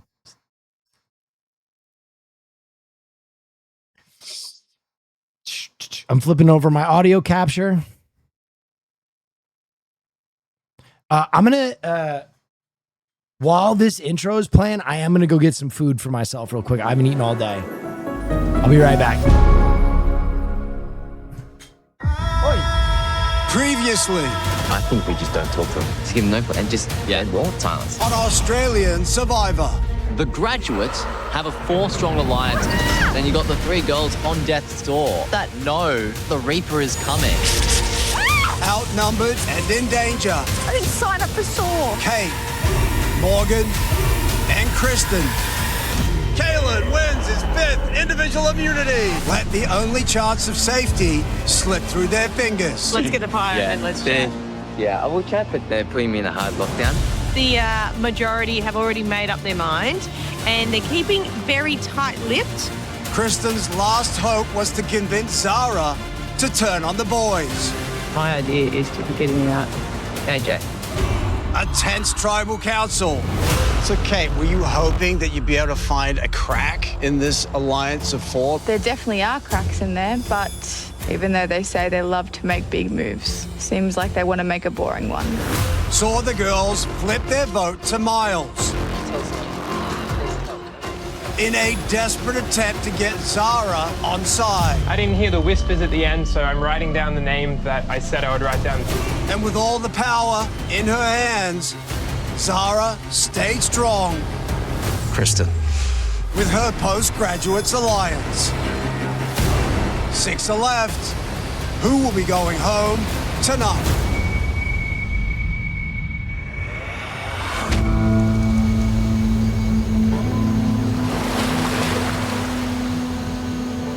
I'm thick, everyone.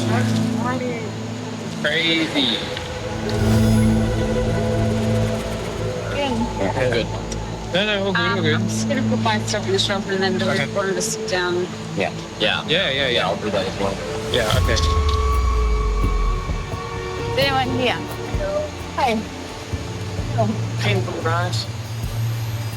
Because what, they're just going to pick us off at school. And they have to do it to each other. Yeah. That wouldn't make any sense. Oh, when I saw those 3 names come out and I was nervous. Tribal went fantastically. We had a target, we had a plan, and we executed it. Kristen is gone. Everyone realized that she was playing the game harder than it looked, and so she became target number 1 for our Postgraduates Alliance. It's pretty exciting, guys. Yeah.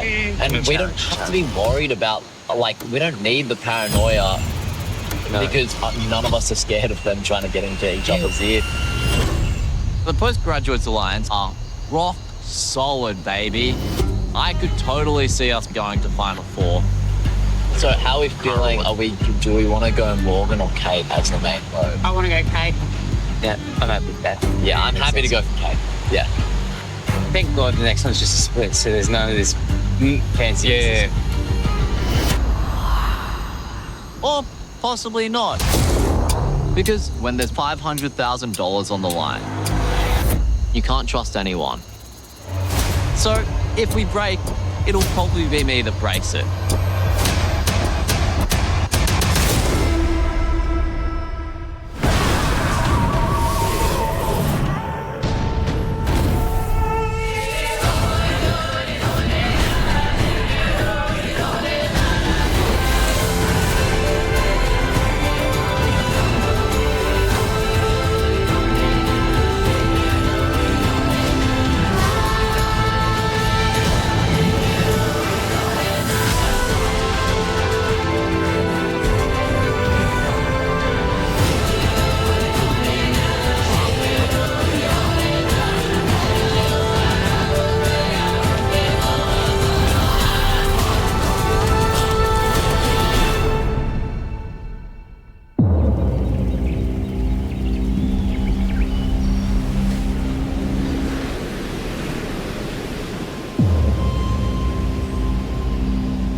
sunshine. The level of paranoia around camp is so high, you could actually see it if you looked close enough.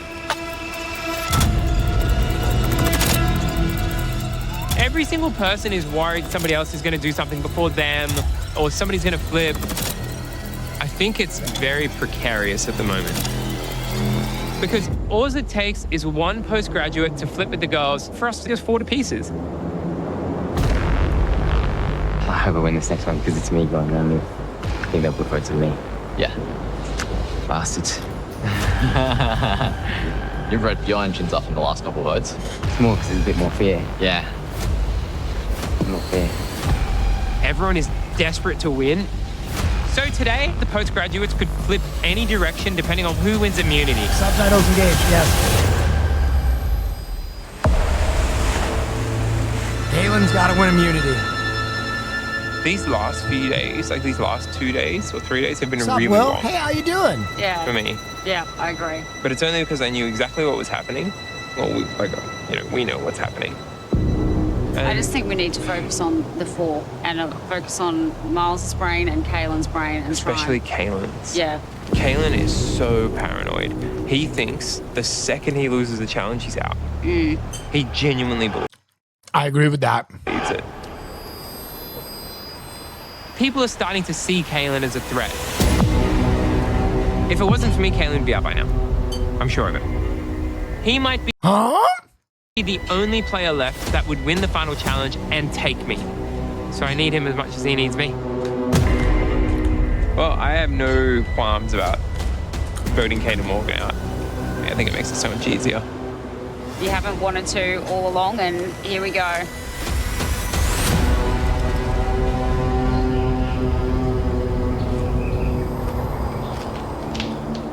Mr. Miles. I wanted to debrief with you guys. Yeah. Yeah. Obviously, if one person flips over, that's what the risk is, right? Well, we think through every single option, and there's no option that makes sense for any of us to do it. So the plan moving forward is to say The reward is $500,000. ADU, Mr. Beast thing is $5 million. Yeah, but Survivor is fun. postgraduate strong until Final Four. At least, that's what people think the plan is. In reality, I've got plans of my own. And because I have an idol, I have a little bit of insurance that I can use to make sure this plan works. Are you happy with just Kate next? Okay. Yeah, easy. Okay. Yeah. Okay, I'm gonna... All right, cool. Kaylin is someone that'll win a lot of challenges, but also everyone's willing to face Kaylin in the jury because everyone thinks they'll beat him. Which I think is erroneous.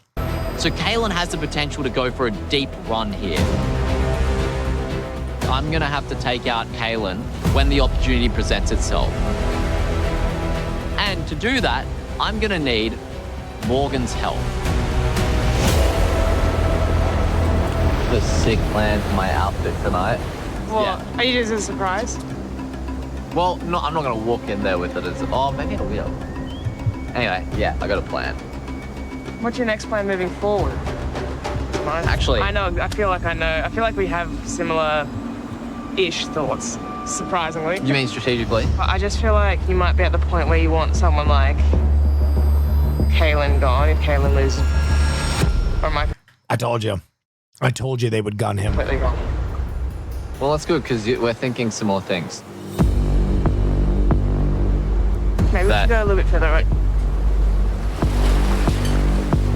All I'll say is I'm happy to break bread moving forward. Yeah, I think there's a bunch of people up there who are very much incentivized to stay. Say if Kaylin didn't win immunity. I think, unfortunately,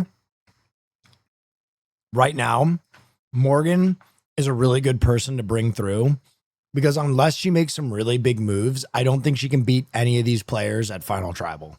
Today, would that change a lot of the plans? Yeah, That's what I was thinking. If Kaylin lost, I'd definitely look to take Kaylin out. Yeah. There's people I'm not going to the end with, and then you're one of the people I'd be down to go to the end with. Yeah. So It all depends on who wins immunity.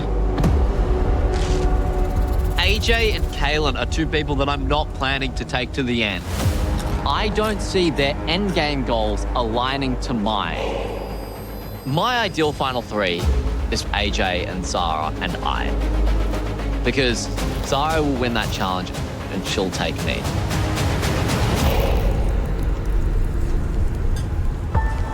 They are doing Survivor math right now. Who are you going to be coming for? What do you mean? I feel like you're going to do something. I am interested. Well, I was going to talk to you about this. Roughly, and I'm not sure about this, so do not take this as like, this is definitely what I'm going to do. But I think we could go for Kalen if he doesn't win immunity. Yeah. I am in a position at the moment where I don't trust Caleb not to turn on me after Final 4. He doesn't want to go up against me in an endurance challenge for Final 3. Dude, it is crazy. The level of ego around people viewing Kaylin is so wild. So at the moment, the path with Miles is making the most sense to me. What's your incentive to not go after me? Like, it would be better, it would be just as good as for you to sit with them. So because you've burnt people in the same way that I have in the way that they haven't. What I need is someone that I've got a chance of beating, and I think that us two are in similar positions with regards to the jury and their perception of us.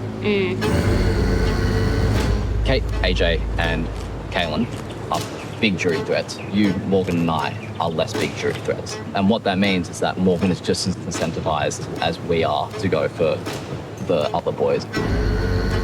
I have no interest in going to the final two with AJ or Kaylin. And we'd also have to beat him somehow. Yeah, well, I can potentially beat him. At the end of the day, this is like the final of Survivor, like it's the end game of Survivor, right? If I win the immunity challenge, we have the numbers to take out Kalen. I could flip this whole thing on its head. And I could actually take out this game, which nobody would have seen coming 40 days. Please, Kalen. Please win. Just win. Days ago.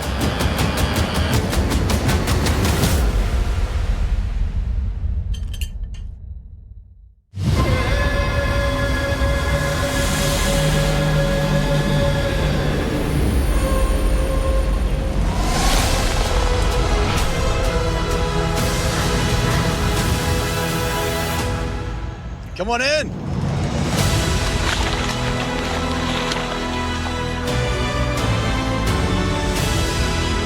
Uh-oh, lots of balls.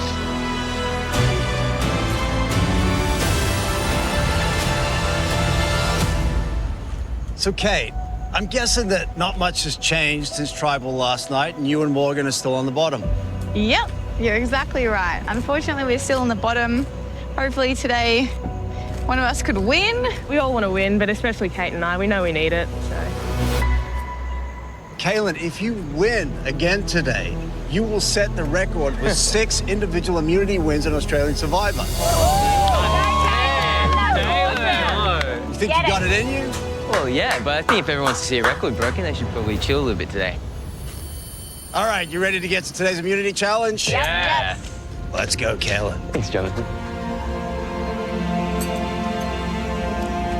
Once again, immunity is back up for grabs. For today's challenge, on my go, you're gonna leap off a platform and race through a series of obstacles in the water, collecting balls as you go.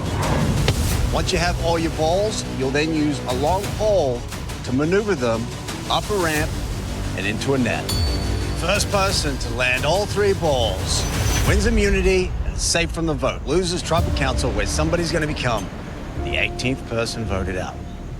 Let's draw for spots. Best swimmer wins this? No. I'm going to tell you the secret to this.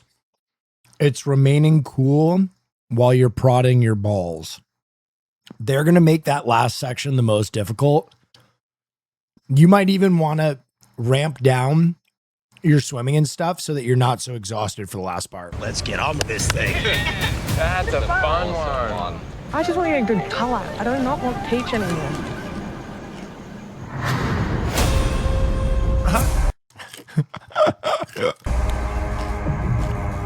Oh no, his feet are wet. All right, here we we go. For immunity. Survivors ready? Go! Everyone has their Smart first move from ball. Kalen. Swimming out to that net. You get there, you need to dive under and collect your next ball. Kalen in the lead, like a fish. Everyone else ducks under the net. Morgan loses her ball, looking lost. Kalen first out with his second ball. Swimming like a dolphin now. He can smell that record. Shatticus. Now you need to knock that third ball out from the frame. Kalen takes a shot. Nope. AJ right behind him. I'm coming for you, Kalen. Miles right behind him. I'm here too now. Hello. Kalen has his third ball. He's moving on. AJ has his third ball. Kalen on the end game. Now you need to maneuver that This is where you win. ball up the ramp using only that pole. You got a series of obstacles along the way you need to navigate. You got a speed hump. You got a hole. You got a section where the rail disappears. It is not easy.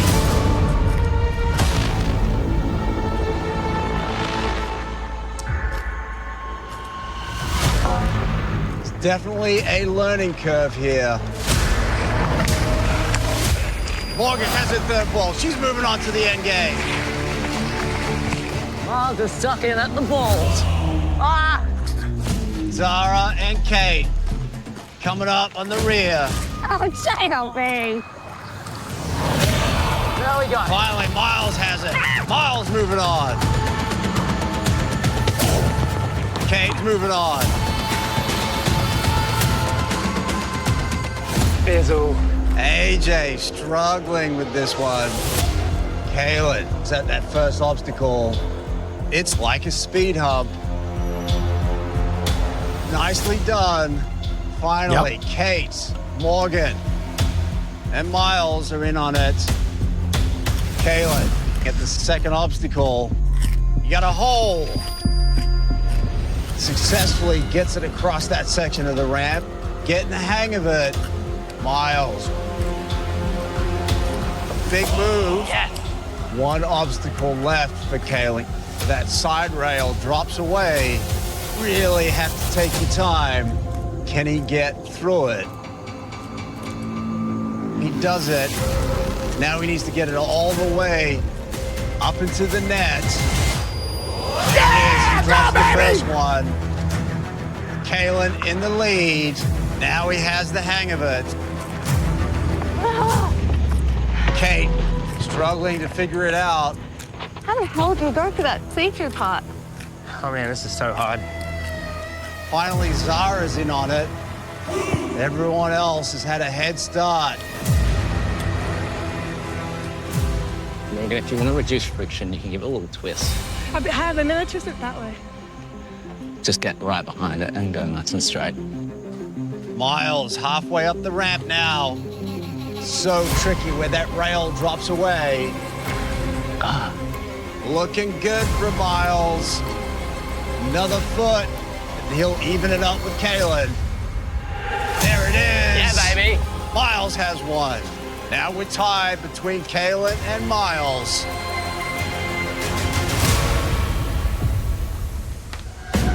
Yes. Another big move from Miles. Really has the hang of it now. Kalen back on the ramp. Halfway up again. Pressure's on Kalen now. And he loses it. No! Yes. Miles inching his way to that basket again.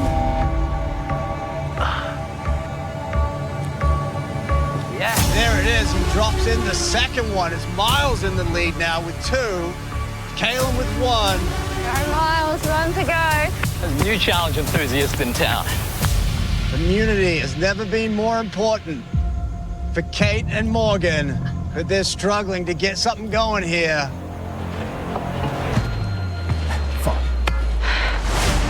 Miles working on his The Rat third King! and final ball.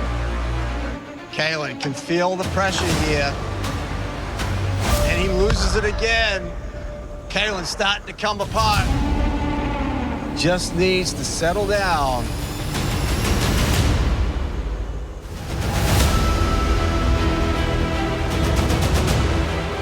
Kalen quickly closing the gap with Miles at the same position on the ramp. Ah, damn it. Miles drops with his third ball. That opens the door for Kalen. Trying to pick up the pace.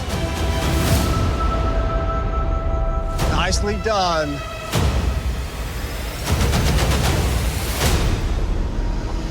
There it is. We are tied 2 each for Miles and Kalen.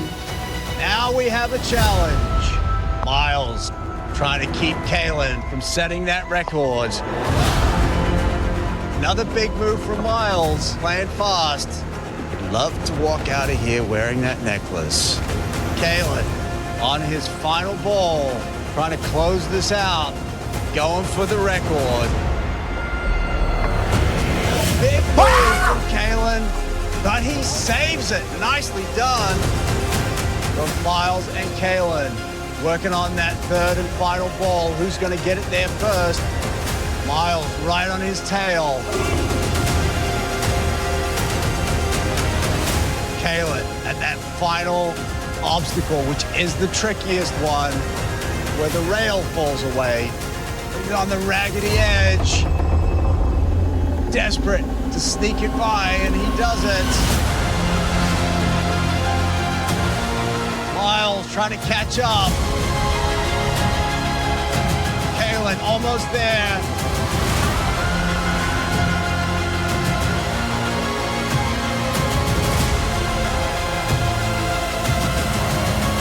Going for the win, and he does it! Kalen wins individual immunity and sets a new record. That's a new record, baby! I couldn't finish it, Kalen. Wow. Damn, I was so close. Oh my God! Kalen, come on over. Congratulations. You now have the record for Australian Survivor. 6 individual immunity wins. How does that feel? Well, we don't like challenge beasts, so it's more challenge enthusiast, and I'm very enthused today. Well, you are safe tonight. Cannot be voted out. Guaranteed a spot in the final. I'm all the way in on Chaticus, baby. All the way to the fucking winner's circle. Fine. As for the rest of you, Tribal Council tonight, where someone's going to become the 6th member of our jury. Well done. Head back to camp. I'll see you tonight. I'm safe for another night, and I broke a Survivor record, and you can't say that every day. My whole plan coming into this was to downplay my physical game and then go nuts. And he did go nuts. Going nuts, and I'm loving it. He's loving it. He's going nuts. Woo!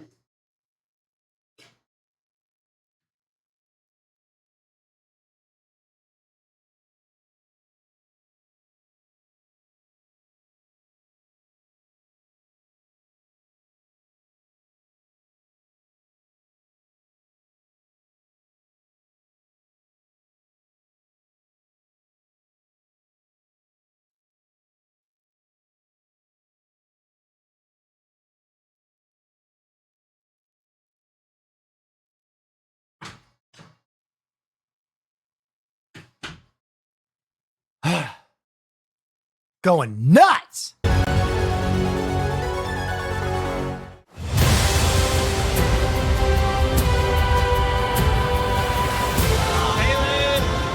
Survivor record.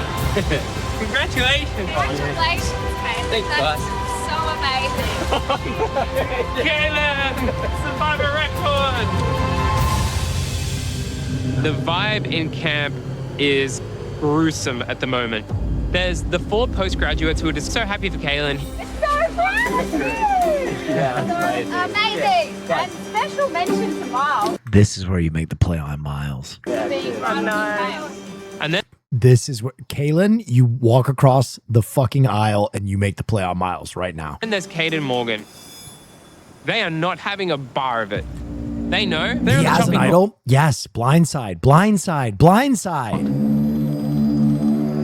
I'll get Going? I'll get some coconuts. The postgraduates are hell-bent on getting rid of Kate because she's such a threat. But Morgan is ironically the He'll play it if he's sussy. Good. Either way, you win. You get rid of an opponent and you flush his fucking idol. biggest threat to me making Soul Survivor right now. Because she's a bit of a goat in this game. She's somebody who isn't a threat in any way. Yes. She's not a shield for me. And I think players like Miles might take advantage of that and try to drag her to the end. That's what I said. Miles is my biggest competition in this game. So I need to throw him under the bus a little bit and make sure that they all trust me the most. We're just splitting 2-2, yeah? Yeah, okay, so who's going where? So you and Miles on Morgan, us on Kate, but if anything goes down, you switch to Kate. But Miles does make me nervous. Let's just go. It's the type of thing that he'd love to do, is to flip over that side. He said before, like, you know, if you're gonna make a move, no hard feelings, da-da-da. I was like, yeah. Oh, okay. Do you have an idol? Tell us. I do not have an idol. I do not have Miles an has an advantage. idol. I'm almost certain. Miles has an idol. He hasn't been looking, which is really sus. He has one. He has an idol, I'm sure. Kaylin, Soul Red, and Idol. That is crazy. Dude, this guy is so good at Survivor. He's so fucking good. He was built in a lab. So that means he could play it tonight. We should tell Kate and Morgan to vote Kate and Morgan. I just want to see if anything sus happens. Yeah. But they do that though? Yes, definitely. I would tell Kate and I wouldn't tell Morgan. Kate will do it to stay one more day in the game. But we want Kate to go to that. Oh, yeah. But I'm a bit scared of... No, I can't with Kate. Yeah. No, that's one we have to do, AJ. She's got to go. Yeah. Kate is Zara's direct competition in this game because Kate is her endurance threat. And I've got a lot of work in front of me to convince her to vote out Morgan. No, you have no work in front of you to vote out Morgan. This is where AJ's playing dumb. AJ can just flip his vote. He can just flip his vote and the fallout will happen and he's got to deal with it. You know what I mean? At this point, there are so few people left, you got to make moves. The best case scenario for me is to convince Kate to vote for Morgan. So that way, if we split the vote 2-2 and Kate votes Morgan, Morgan goes home and I haven't betrayed my alliance. So tonight... He's going to try and get Kate to flip. I'm just going to be very straight up with you because I think you have a good chance. Okay. It's going to be a 2-2 split. Yeah. If you don't want any risk of going home, you would need to vote Morgan, and Morgan doesn't know that you're voting her. You can't do it. Oh, AJ, what are you thinking, bro? They're best friends. They're best friends. Yeah, I didn't. Okay. That is the face of a man who just made a woman cry and desperately wishes he hadn't. Oh God, you're crying. Oh God. Okay, put the tears back. It's fine. It's okay. Put the tears back in your face. Zara, okay, no. Let's vote Zara. Let's vote Zara. Don't do it then. Don't do it then. I'm going home then. Okay. So,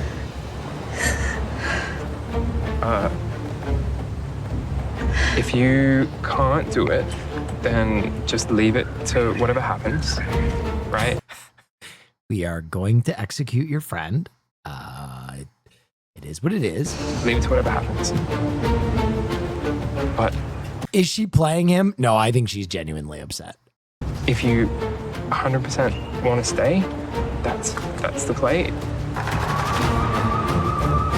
You should do whatever you're comfortable with.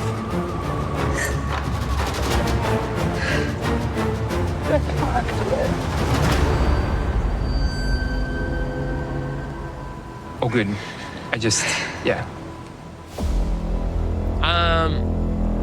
I don't think I said that very well, did I? No, dude, there was no good way of saying it. But I play poker There's no good way of saying you have to blast your friend out the airlock. for a living. I know how to work the angles. I just need to find someone that really trusts me, plan ideas in their head, and then make them dance like a puppet. This might be the overplay that sends him home. This might be the overplay that sends him home. I need to talk to you. Yeah. And it's really important. Okay. So, I'm going to try and summarize this really well. We can't vote out Kate now. We have to vote out Morgan. I'll tell you why. Because you're saying that Miles thinks he can beat Morgan, but he doesn't. Exactly. Okay, you're right on top of it. Yeah.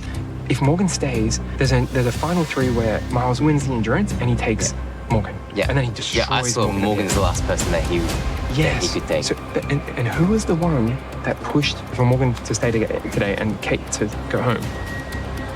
It was Miles. And I was like, ooh. He's right on this. And this is what I was saying. So, okay, for those of you who don't watch a lot of Survivor, we're going to do a quick Will Neff Survivor guide. So there's a concept in Survivor called goats. Goats are not like they would be used in like basketball or football or anywhere else. A goat is not the greatest of all time. It is a sacrificial goat. And basically, the way the game works is you make it to final tribal, and then the rest of the people that made it to the end of the show vote on who wins. And the idea of a goat is you're bringing someone that you do not think will receive votes.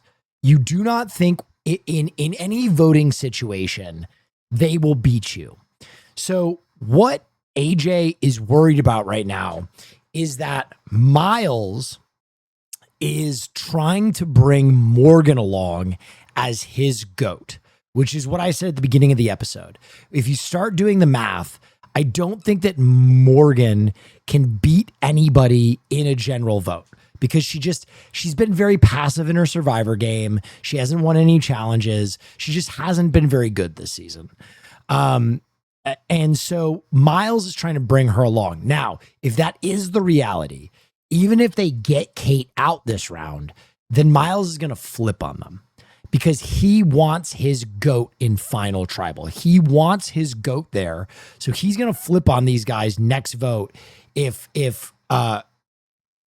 Morgan is still there. So what they're doing is by killing his goat, then he has to vote out Kate next time because Kate is still a threat. It's basically making him deal with a threat next week so he doesn't rat hook you. This is a bit dangerous. But she has friends on the jury. Okay, so that is an interesting take. There have been seasons where like the more likable person has won final tribal, and Survivor fans fucking hate that and will ridicule you to the end of time, essentially. The game has now evolved. So now usually if someone plays a much better game than you and is somewhat likable, they will win. Miles and Zara. And me. I want to go. She can beat me in things I can't win. But listen, if she stays, right, then Miles is going to come for you, Caitlin. He's coming, like I'm telling you. Dude, they are seeing the leaves right now. They are both making predictions that are all correct. You're not in his endgame. So he could still want to take me. He still thinks, really, have you told him anything about You're what I've his done? third option. Yeah. Just don't get yourself eliminated. Like, it's actually, like, if you go, I'm next. Miles and Zara are both incentivized to make sure that Kate goes home here. It's really interesting that AJ, I think, is making a genuine play right now because I think Kaylin is his final person he wants to bring. And I think it's because he thinks he's played a really good game of Survivor. And there are Survivor players who they don't want to bring a goat. They want to bring genuine competition. And I think AJ, in spite of himself, really wants Kaylin to be the other guy across from him. If Morgan doesn't go home here, I think we're at risk next vote. Yeah, absolutely. Kaylin is somebody that hasn't really heard his name much in this game. And the second he heard that Miles might Man, this shit is like crack. Yes, now you understand the power of Survivor. be for him, which I don't know for sure, but he probably has been thinking about it. Kaylin was very down to hear my side of the story and get Morgan out. That's it. I wish we had one extra number, then we could have gotten rid of Miles now. We can't get rid of Miles though. You could. So on the split, You could. then me and you vote for Morgan. You could. Kaylin's seeing it. Kaylin's seeing the tea leaf. I told you, this is the week you make a play on Miles. He's seeing it. He's seeing the angle. We'll talk Zara into it. Okay, cool. I'm gonna look for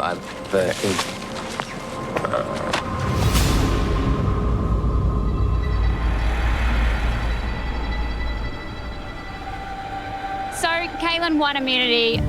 I honestly thought Miles had him for a while there, but of course, Kaylin pulled it out of the bag. I'm really happy for him, but that means that the move on him is off the table.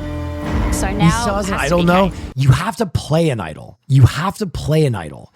So if Miles thinks that this vote is locked on Kate, you can swing it on him. And at the very worst scenario, you flush the idol. You flush the idol out, which helps them for the next vote. Because right now, after final 5, you have to play it. So no matter what, Miles is immune next tribal if he doesn't play his idol. So this is the chance to blindside him. Like, this is it. This is the moment. She is the social butterfly. She is an endurance queen. She really, really wants to be here. So for me, it makes sense for her to go. What's AJ saying? Yeah, he wants me to come cook for you. So Why? he's concerned that Miles' plan for the next one, he wants Morgan to stay because he thinks he can This might flip on AJ right now because of Zara. beat Morgan in challenges. And She's going to be offended that he doesn't go along with her game plan. take her along. So then on the next vote, he'd be going crazy. So AJ's thinking that we should switch the vote and get rid of. No. But what about, you're not worried about Miles on the next one? No. Kate is going. She is my threat. I have asked him to get rid of Kate over and over and over, and he said, no, I'm not doing it. The thing with AJ is that he loves the last-minute change-up, and it irritates the life out of me. Kate is absolutely the bigger threat, and it just doesn't need to be that complicated. This is what AJ does every time he wants to save someone that benefits his own game. Yeah. You know why he wants Kate here? Because he and Kate have been getting close again today. Yeah. No. Okay. Yeah, I'm with getting rid of Kate, but AJ just got me scared about Miles. If he has an idol, which I'm certain he does, he's absolutely going to do something. Yes. We're going to have to deal with that then. It's got to be Kate tonight. I won't hear anything else about it. She sucks so much. Okay, just for a frame of reference, she's playing her game. She is playing her game. You can't get mad at someone for playing good Survivor. Just because her game doesn't benefit their game, like, I will endlessly chastise people who play bad Survivor. I have consistently said that I think Zara is playing a better game of Survivor than people think, and it's because she's constantly at odds with our favorites. But I do think she's playing a pretty good game.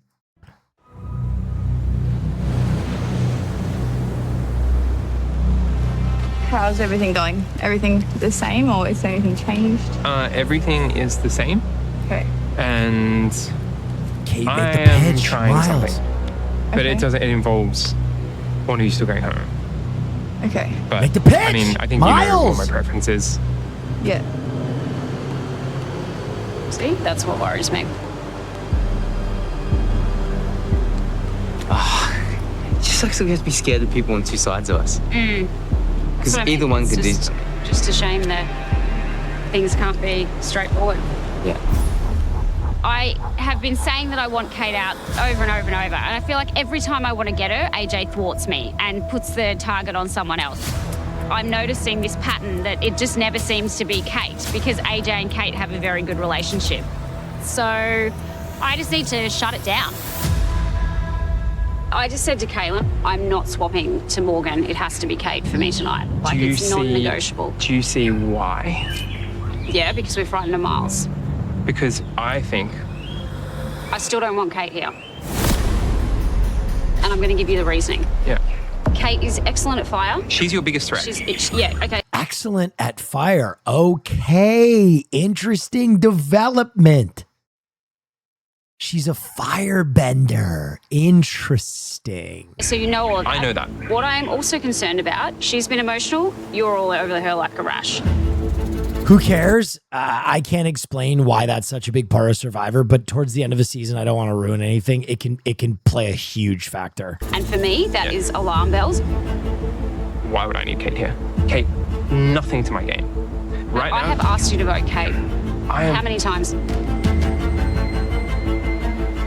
But it was always a bad decision strategically. Why is this better keeping her here? Because she's a shield. Miles has no route to the end with Morgan, so he can't backstab us. At 5, Miles is incentivized to flip, getting rid of Caitlyn at 5. And then who's he going to get rid of at 4? You. Who's he going to get rid of at 3? Me. It's a clear path to the end for him. Kate being here does not benefit my game, and I'm concerned that Caitlyn is going to be like, let's just do the 3 boys and we'll just coast on through, which is a very real possibility. I just think that it's better for, unless you really want Caitlyn gone at 5. If you're worried about Caitlyn, then you should be voting with Miles tonight. I am worried about Caitlyn because I just think he's going to be the one that wins at 4. Caitlyn and then it's going to be his choice who's going. Oh. Yeah. Oh, okay. I see what you're doing. What you're doing now. Yeah. Interesting. Zara just revealed that she's gunning for Caitlyn next. I was more worried about Miles than Caitlyn, but... Well, because you need to worry about Miles. I need to worry about Caitlyn. Caitlyn and AJ don't trust Miles not to do something crazy. They are convinced that he's going to come after Caitlyn at Final 5, which seems logical to me. And it's just about... Okay, if she tells you that and Caitlyn's your final 2, you flip right now. You get out Zara or Miles right now. She just exposed that her plan is to get rid of your duo queue. You got to blast one of them. Okay, so now that we have a second, the fire making thing is very important because at the tail end of seasons, a lot of decisions can be made with a fire making challenge. The fire making challenge is you have to build a fire and burn something, break a rope, and then that is who continues in the game. So not always, but it comes up quite often. So being a very competent fire maker can have major implications towards the end of a season of Survivor. Keeping the best person in the game for me tonight.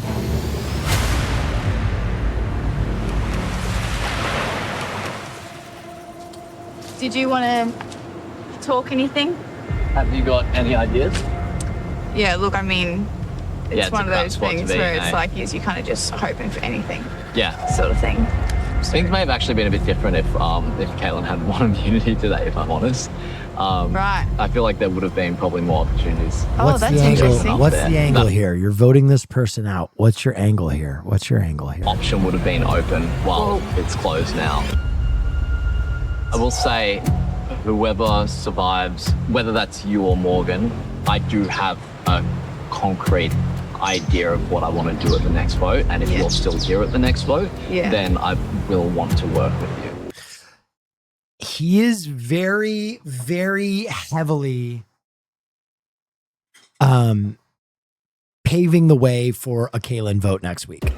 Even if Miles does want me to work with him later on, it doesn't really change much tonight when I really need it. AJ told me that I need to vote Morgan, and I can't do that. So yeah, I don't know how that's gonna go, and it sucks to have to sacrifice my game, but yeah, I really don't want to vote for that girl.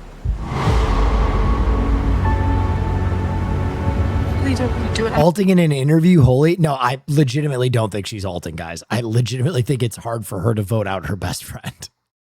I know we are all so jaded, but I think this is genuine emotion. I don't want to be seen as that person either. Come on. Hey, I'd rather you win than any of those girls. Yeah, but I don't need to go home. Okay, one of us go. This is so cute. I can't write your name down. Oh my god, this is so anime. This is so fucking anime. You have to write my name. You have to go on. I knew it was gonna. Sand in my heart. I knew it was gonna come to this. I would rather you write my name down than fall to what they want. Wow. Are you writing my name down? No, that's the whole point. Well, then why are we doing this? Wow. This is so awesome. I reckon they want to keep me because you're a challenge beast.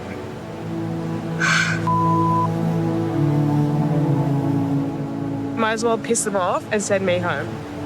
I'd rather see you win over them. I'm not gonna win against them.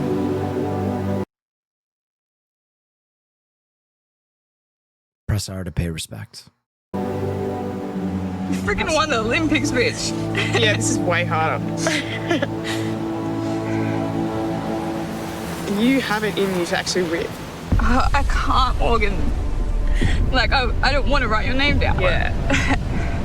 I was just thinking we just give some more points to Miles. Are you happy to do that? Fine, I'll write Miles. He'll rack more numbers than days in Oh, baby. That is the first Tumblr.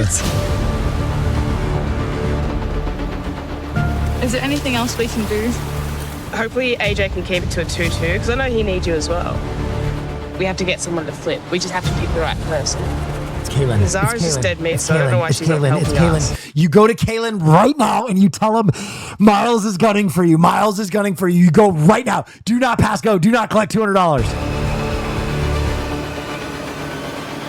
Kaylin would be probably the most keen. He keeps saying he needs She's seeing the angle. She's seeing the angle. to do something for his resume. He's said that to everyone now. I will try to talk to him. I'll come. I'll try getting AJ's ear to make sure it happens. There is a chance that Kaylin could sway, This would be the craziest blindside. especially if he knew that Miles is starting to turn on him. I would love to chat to you. I haven't spoken to you yet. If Kaylin was so worried about making a big move, now is your chance. How are you going? You know, like every child council hurts me a lot.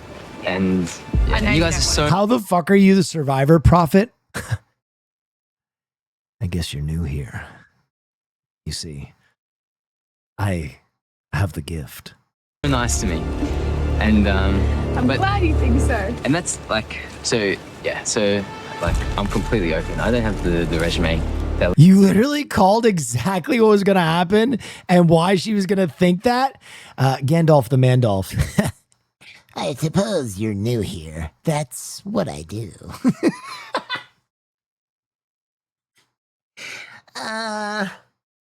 That's what I do all season, every season, milady. Allows me to be a close book because I don't think, there's almost no way there that I can try and pitch now that I've gotten a few more challenges. I can pitch maybe social and challenges, but I think I'm in trouble either way, so. That is very true. I'm glad you can see that. I think everyone said that you're a challenge beast and that when you don't win, you're definitely an option. Yep. From who? From who? From who? Like people like Miles. Oh, yeah.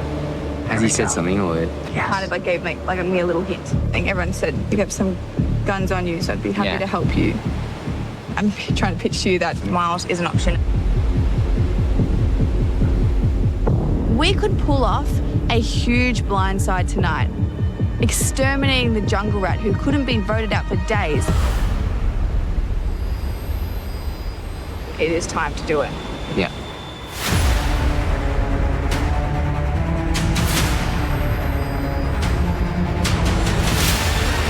If Kaylin can pull this off, that would be a show-stopping move. Showstopper. And there might be some hope that Morgan and I can make it through tonight. I'm worried that Kaylin was non-committal. I'm worried that Kaylin was non-committal.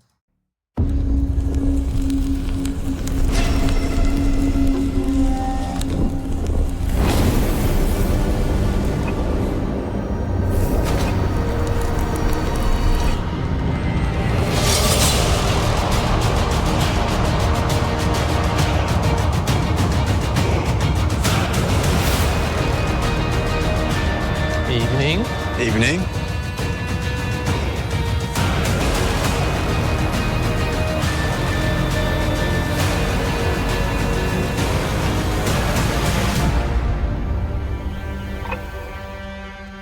We'll now bring in our jury. Laura, Ollie, Karen, Logan, and Kristen. Voted out last tribal council. Holy. Wow. So, Kaylin, first of all, congratulations for winning that necklace for a record-breaking 6th time. Yeah, so like a necklace like this at this stage of the game, it can be seen as a shield, but you know, I think that many wins, it's become a weapon for an alliance to keep it out of the hands of someone else. So I just keep fighting for it. And AJ, I mean, setting a record like that, how do you think that will resonate with the jury? I mean, I think they'd be a little bit impressed. I'm impressed. It's Well, you need to see Polly's fit. We'll see it. We'll see amazing. Hopefully he extends it, and hopefully it's never beaten. Kate, is there anyone here who can stop Kaylin from winning immunity at this point? I mean, there's different challenges that Kaylin might do not as well as in, but he's very well rounded. He's very good at all of the challenges. So, I mean, it's hard to beat him. Miles, you came close today. You put some pressure on. Yeah, I did come very close today. And like, there's a variety of different challenges and we got a variety of different skill sets in here. And so I'm not worried about Kaylin and his immunity run. There will be challenges where other people may do better and may pick up that necklace. And if people do want to take a swing at him, then they can take a swing at him then. Motherfucker. Yo, the jungle rat just overplayed his hand. The jungle rat just over. I don't know if Kaylin was going to go with the girls until this moment.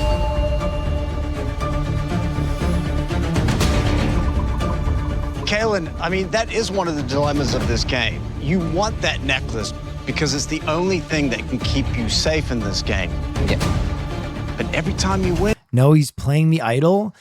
Yeah, but like, why would he bait his own idol when he doesn't have anything to benefit from swinging the outcome of the vote? Like, it's crazy because he'll probably need it next week. You become a little bit more of a target. Do you feel the pressure to keep winning it now? Yeah, it's hard work. Like, especially today, Miles was coming for me. It was pretty close. And you get that stress response, but I think you build momentum, and I want to hold the momentum. Just find another. There are no more.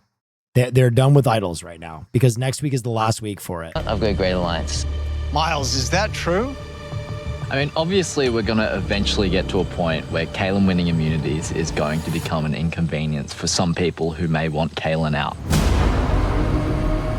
Are we at that point at the moment? No, not at all. Do I envision us getting to that point for me in my game? Maybe a bit further down the line, who knows? But right now, we're all pretty happy with what he's doing. Yeah, I don't like the sound of that maybe. I would have heard absolutely not, but I've got my little notepad in the brain, so come at me. We'll see. I have no interest in taking a swing at him because we've got a rock-solid alliance at the moment, and he's doing great things keeping the necklace out of the hands of people that I don't want it in. If it comes down to me, it's going to be one of the girls on the chopping block tonight.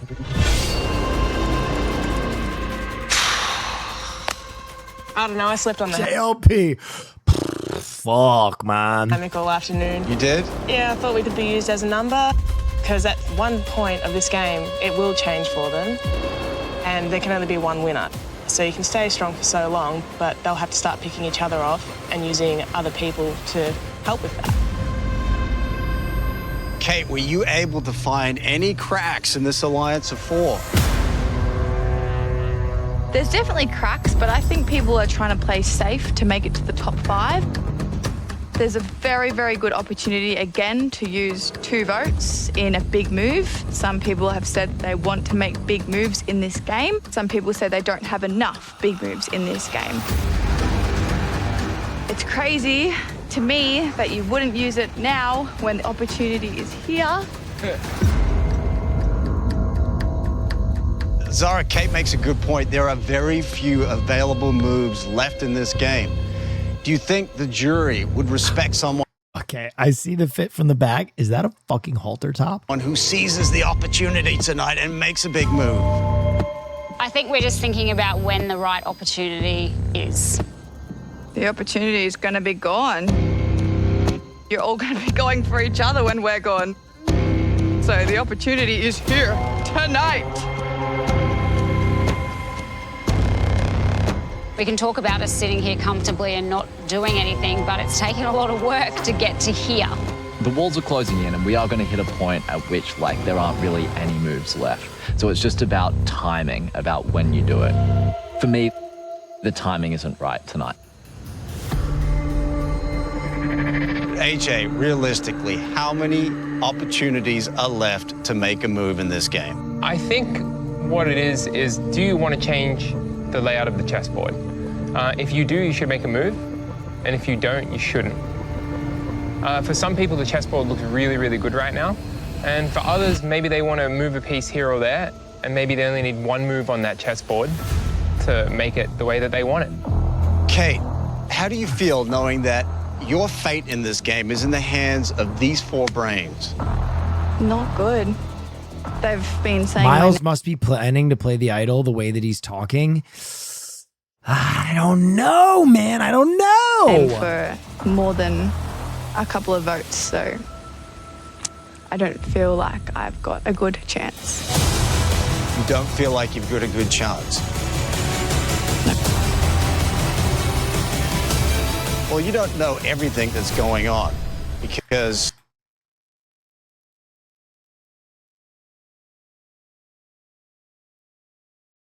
What the fuck are we doing, producers? It's the 6 vote. You don't fuck with this. No. tonight is a little bit different. Oh, no. Hate it. Too late in the game. Too late in the game. Too late in the fucking game. Too late in the game. You can't throw a twist on the 6 vote, man. That's crazy. That's fucking crazy. Someone is going home tonight. Not Caleb. Oh, okay. He has the necklace. 5 of you are still vulnerable. So, I'm going to give you an opportunity at another shot of individual immunity right now. What? Yes, JLB! Wow. Just over there is a challenge, and you will compete for another immunity necklace. Whoever gets it will be safe. It literally doesn't change anything in this situation, really. Like Caleb. Is it fire making? Tonight. There's no way it's fire making. Hell yeah.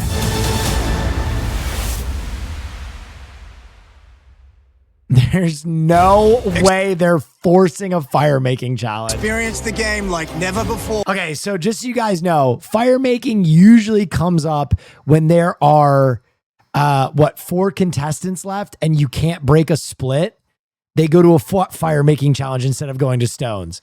So this is like a forced, weird contingent if this is fire. With extended tribal councils, unseen moments, interviews, and more over on 10 Play.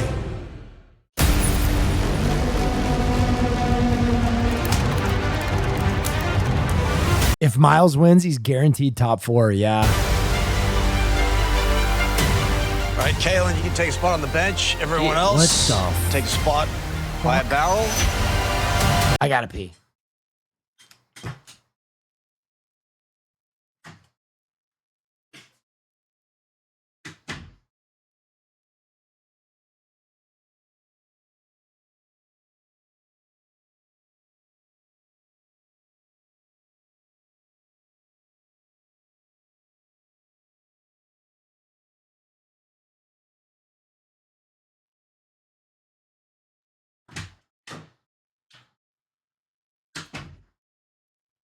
This could very much be a Kate wins, Morgan goes home angle.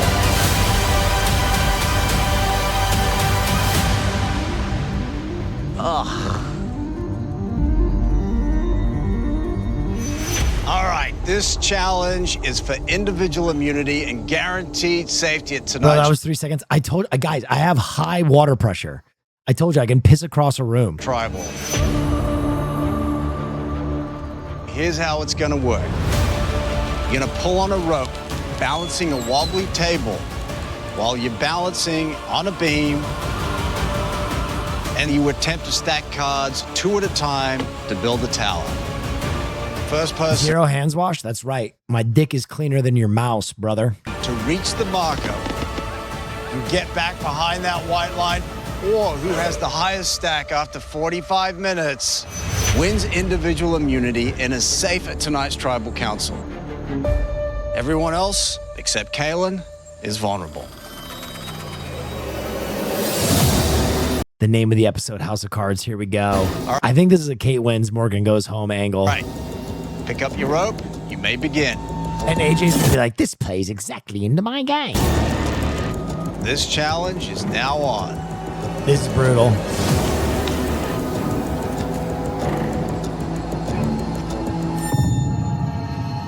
The goal is to build a house of cards, trying to keep that table steady, trying to keep your balance, trying to find the right tension on that rope. There's a lot going on in this challenge.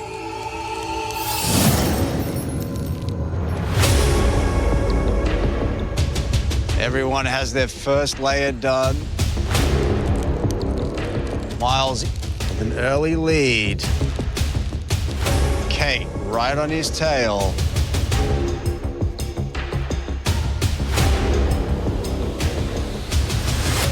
Pretty tight challenge at this stage. If your cards drop to the ground, you need to take those back to your barrel. Start again. But if your cards fall over on your table, you can restack them. Whoa. Oh, Mr. AJ. Whoa! Just as I say that, AJ loses focus, dumps his tower, quickly rebuilding. Meanwhile, Miles still with the lead, playing fast and loose right now. This table is in a precarious angle. Jeez. As that tower grows, it might become a problem. Kate's right on his tail, super focused. She knows that's what's required here. We'll see which approach will win that necklace. Guaranteed safety at tonight's tribal. Breathing Kaylin's rarefied air. Kaylin would like to be up here trying to get himself a second necklace. That would be so fucking sick if they let Kaylin play for a second necklace. That would have been the dopest shit. Zara, slow and steady, taking her time. This is one of those challenges where you're trying to find the balance between speed and accuracy.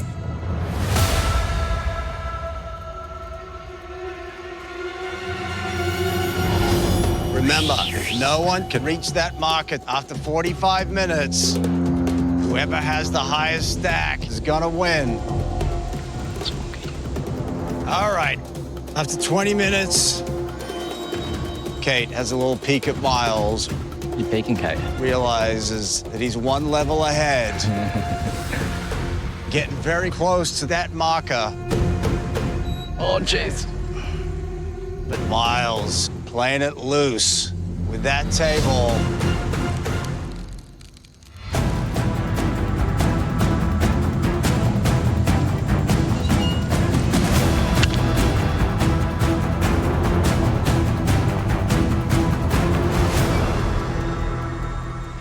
Wobble from Miles. Nice adjustment. Come on, baby. You don't want to lose it now. Kate, right on his tail.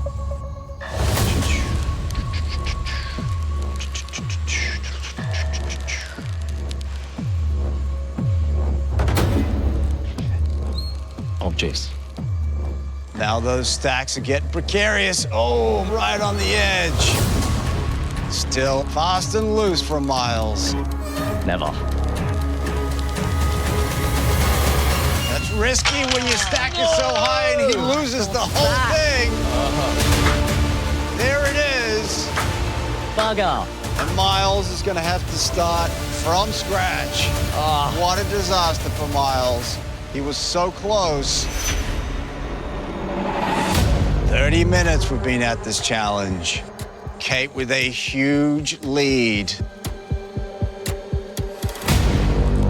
Now she's going back for her final cards. It's about calming those nerves.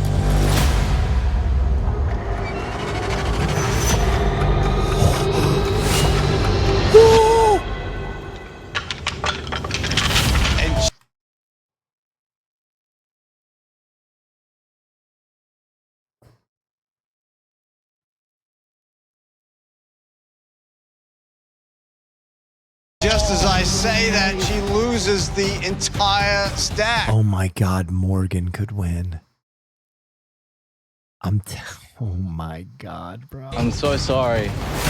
You're still in this, Kate. You got so many on the table. So many on the table, Kate. Will it give everyone else enough time to catch up? It's now Morgan in the lead and AJ right behind her.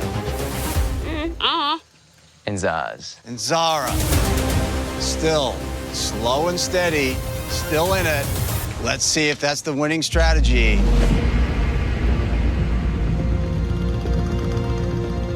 "35 minutes in on this challenge. It's Morgan in the lead, nice and steady. If no one's completed it in 10 minutes, highest stack wins. It's Morgan in the lead. AJ, right on her tail. Big wobble from Morgan. Holds up her finger to me, says, shh.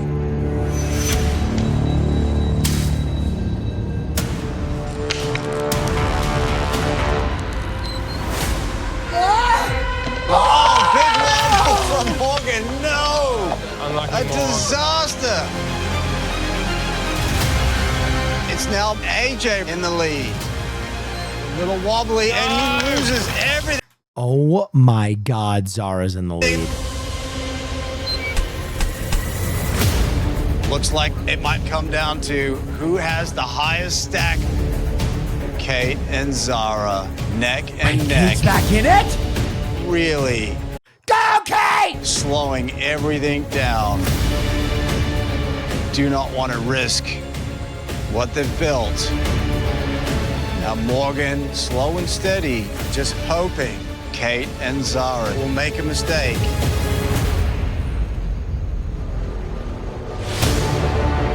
Two minutes left in this challenge. It's now Kate back in the lead. And Zara right on her tail.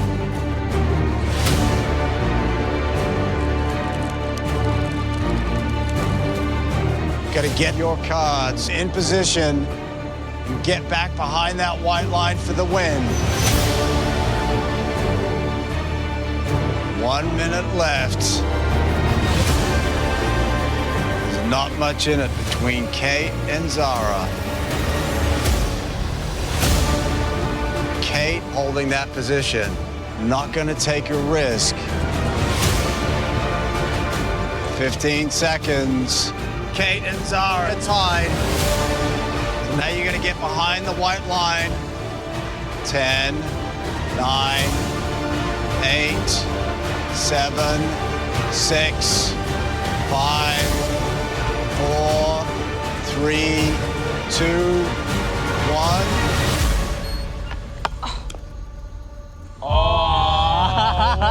There it is. Kate wins individual immunity.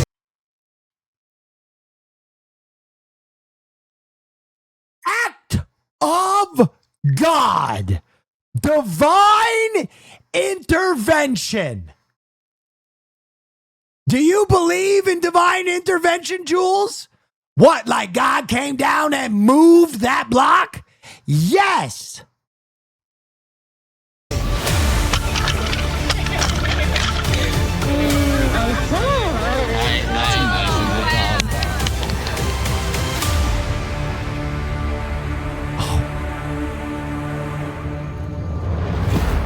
Force majeure. Good job, Kate. Holy shit. I cannot believe what... Dude, the end of this season has been orgasmic. Congratulations. You are also safe tonight. Cannot be voted out. As for the rest of you, let's get back to Tribal. Let's finish what we started. Well done. And now is it going to be the double whammy tuck and suck and fuck? Blindside Miles? I don't think so. I think Morgan is gone. I said that I thought this could be a Kate win. Morgan goes home.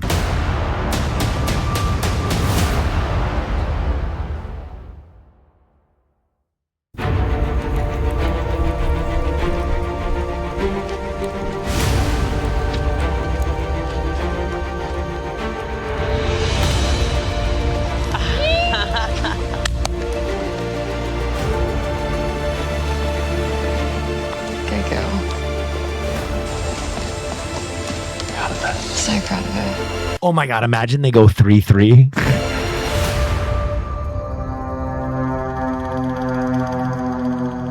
Now So he knows. Now he knows that the vote won't be split, so it'll be a 3-3. Eight. I know you were worried earlier. How are you feeling now? I was very worried before. No. I'm We're not going to get a double whammy tuck and suck and fuck. There's no way. Morgan goes home. feeling great that I have this around my neck for one night. I mean, who knows, the next Tribal Council, I could go back to the same situation being on the end. But yeah, it does feel good. I am worried for my girl Morgan though. So is it a little bittersweet? Definitely very bittersweet. Miles, you seemed to give it a good hot crack. Was that because you really wanted that necklace, or were you trying to keep it from Kate and Morgan? Yeah, it's definitely a little bit of both. Zara, is there any situation in your mind where keeping both Kate and Morgan could potentially help your game? I mean, we're considering all the options. I think we're all turning into Miles right now, where we're being a human computer and tabulating our way to the end and all the different paths. Morgan, you had a reaction to that. Oh, no, I just laughed at all options all the time. It's all the time except for this Tribal Council and the last. That's how I feel. It's not all the time, in my personal opinion. What about for you, Miles? Is there any situation in your mind where keeping both Kate and Morgan I'm sure there are hypothetical situations. Double whammy tuck and suck and fuck AJ?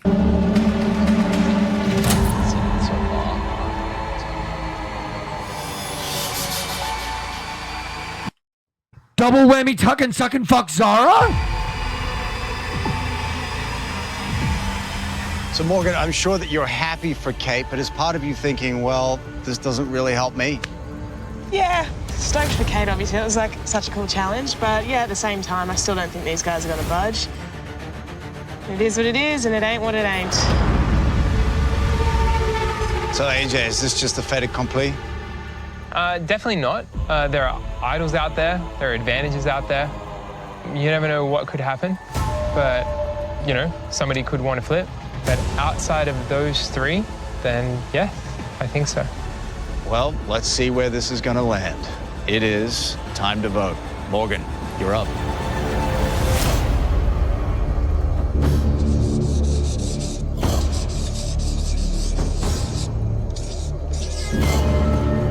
Beautiful penmanship.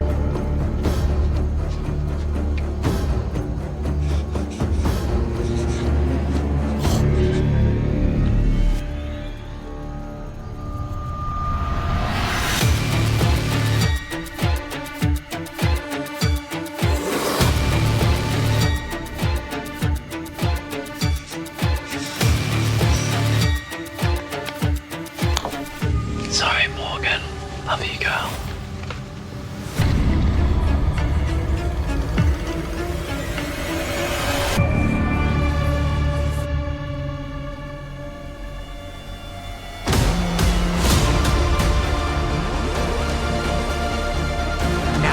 stop. We can't get our hopes up for a double whammy time. Fuck.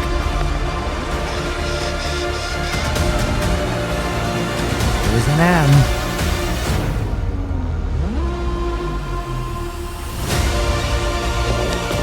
No.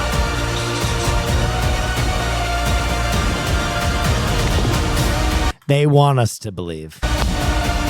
They're doing everything to make us believe, but I, of the high mind, will tell you Morgan is going home.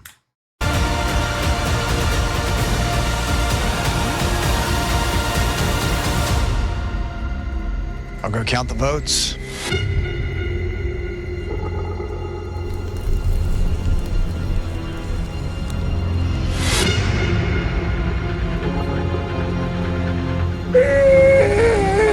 If anyone has an idol and you want to play it, now be the time to do so. I told you he's gotten this. I told you he's gotten this. He's gotten this. I told you he's gotten this. Okay, I'll read the votes. But Morgan's gone. First vote, Miles. They're doing everything they can to make us think. Miles. That's 2 votes, Miles. Morgan. Morgan. Morgan.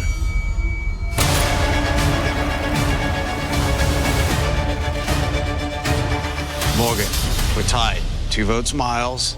2 votes, Morgan. Morgan. Next person going home. That's 3 votes, Morgan. 2 votes, Miles. 1 vote left. 18th person voted out, 6th member of our jury, Morgan. Ta-da! Need to bring me a torch. They did everything they could to make us believe something was happening. Wasn't buying it.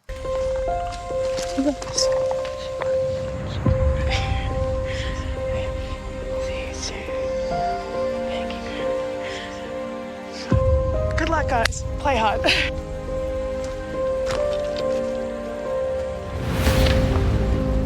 Morgan, the tribe has spoken. Thank you. See you guys. Take care, Morg.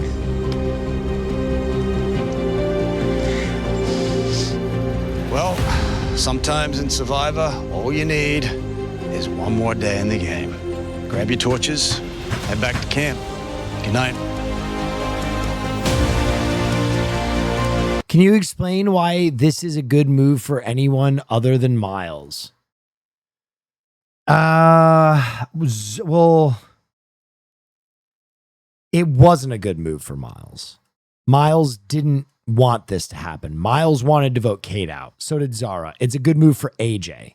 This was AJ's ideal move.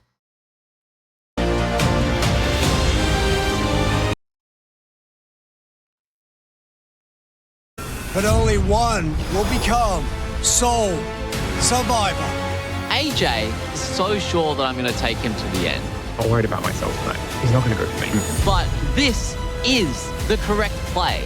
It would just be a sick move to take AJ out.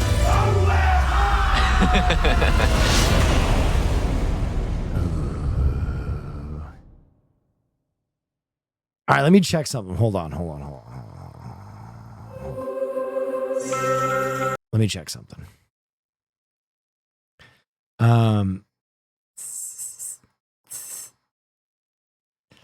Okay.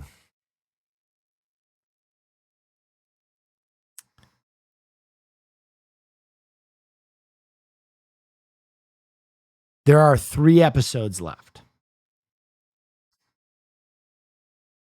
Correct? Or is this the recap? There are 3 episodes left. I am worried that if we watch this one tonight, you guys are going to tweak tomorrow because we're going to watch 1 episode and then we're not going to watch the finale. And you guys are going to tweak because you're going to be like, finale.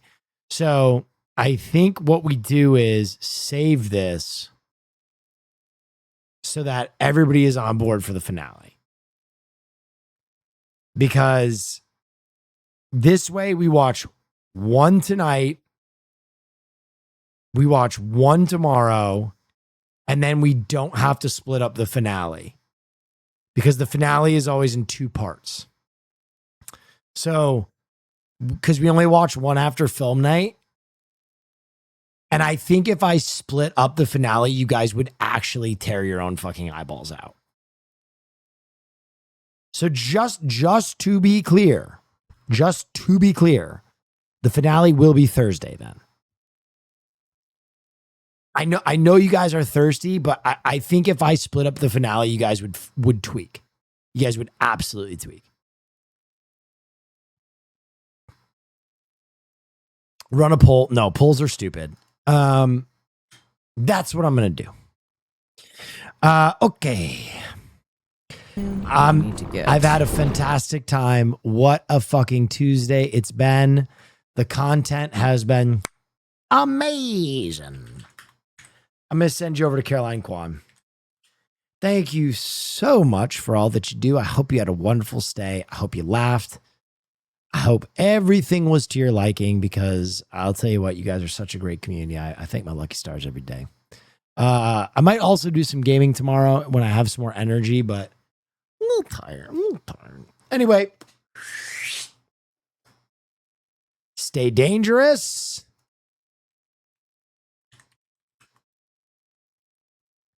Thank you for joining me. Come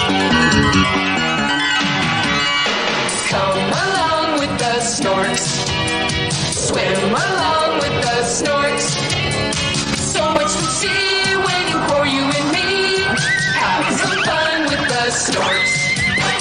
Play along with the Snorks. Sing along with the Snorks. Happy we'll be living under the sea. Come along with the Snorks. If you could breathe.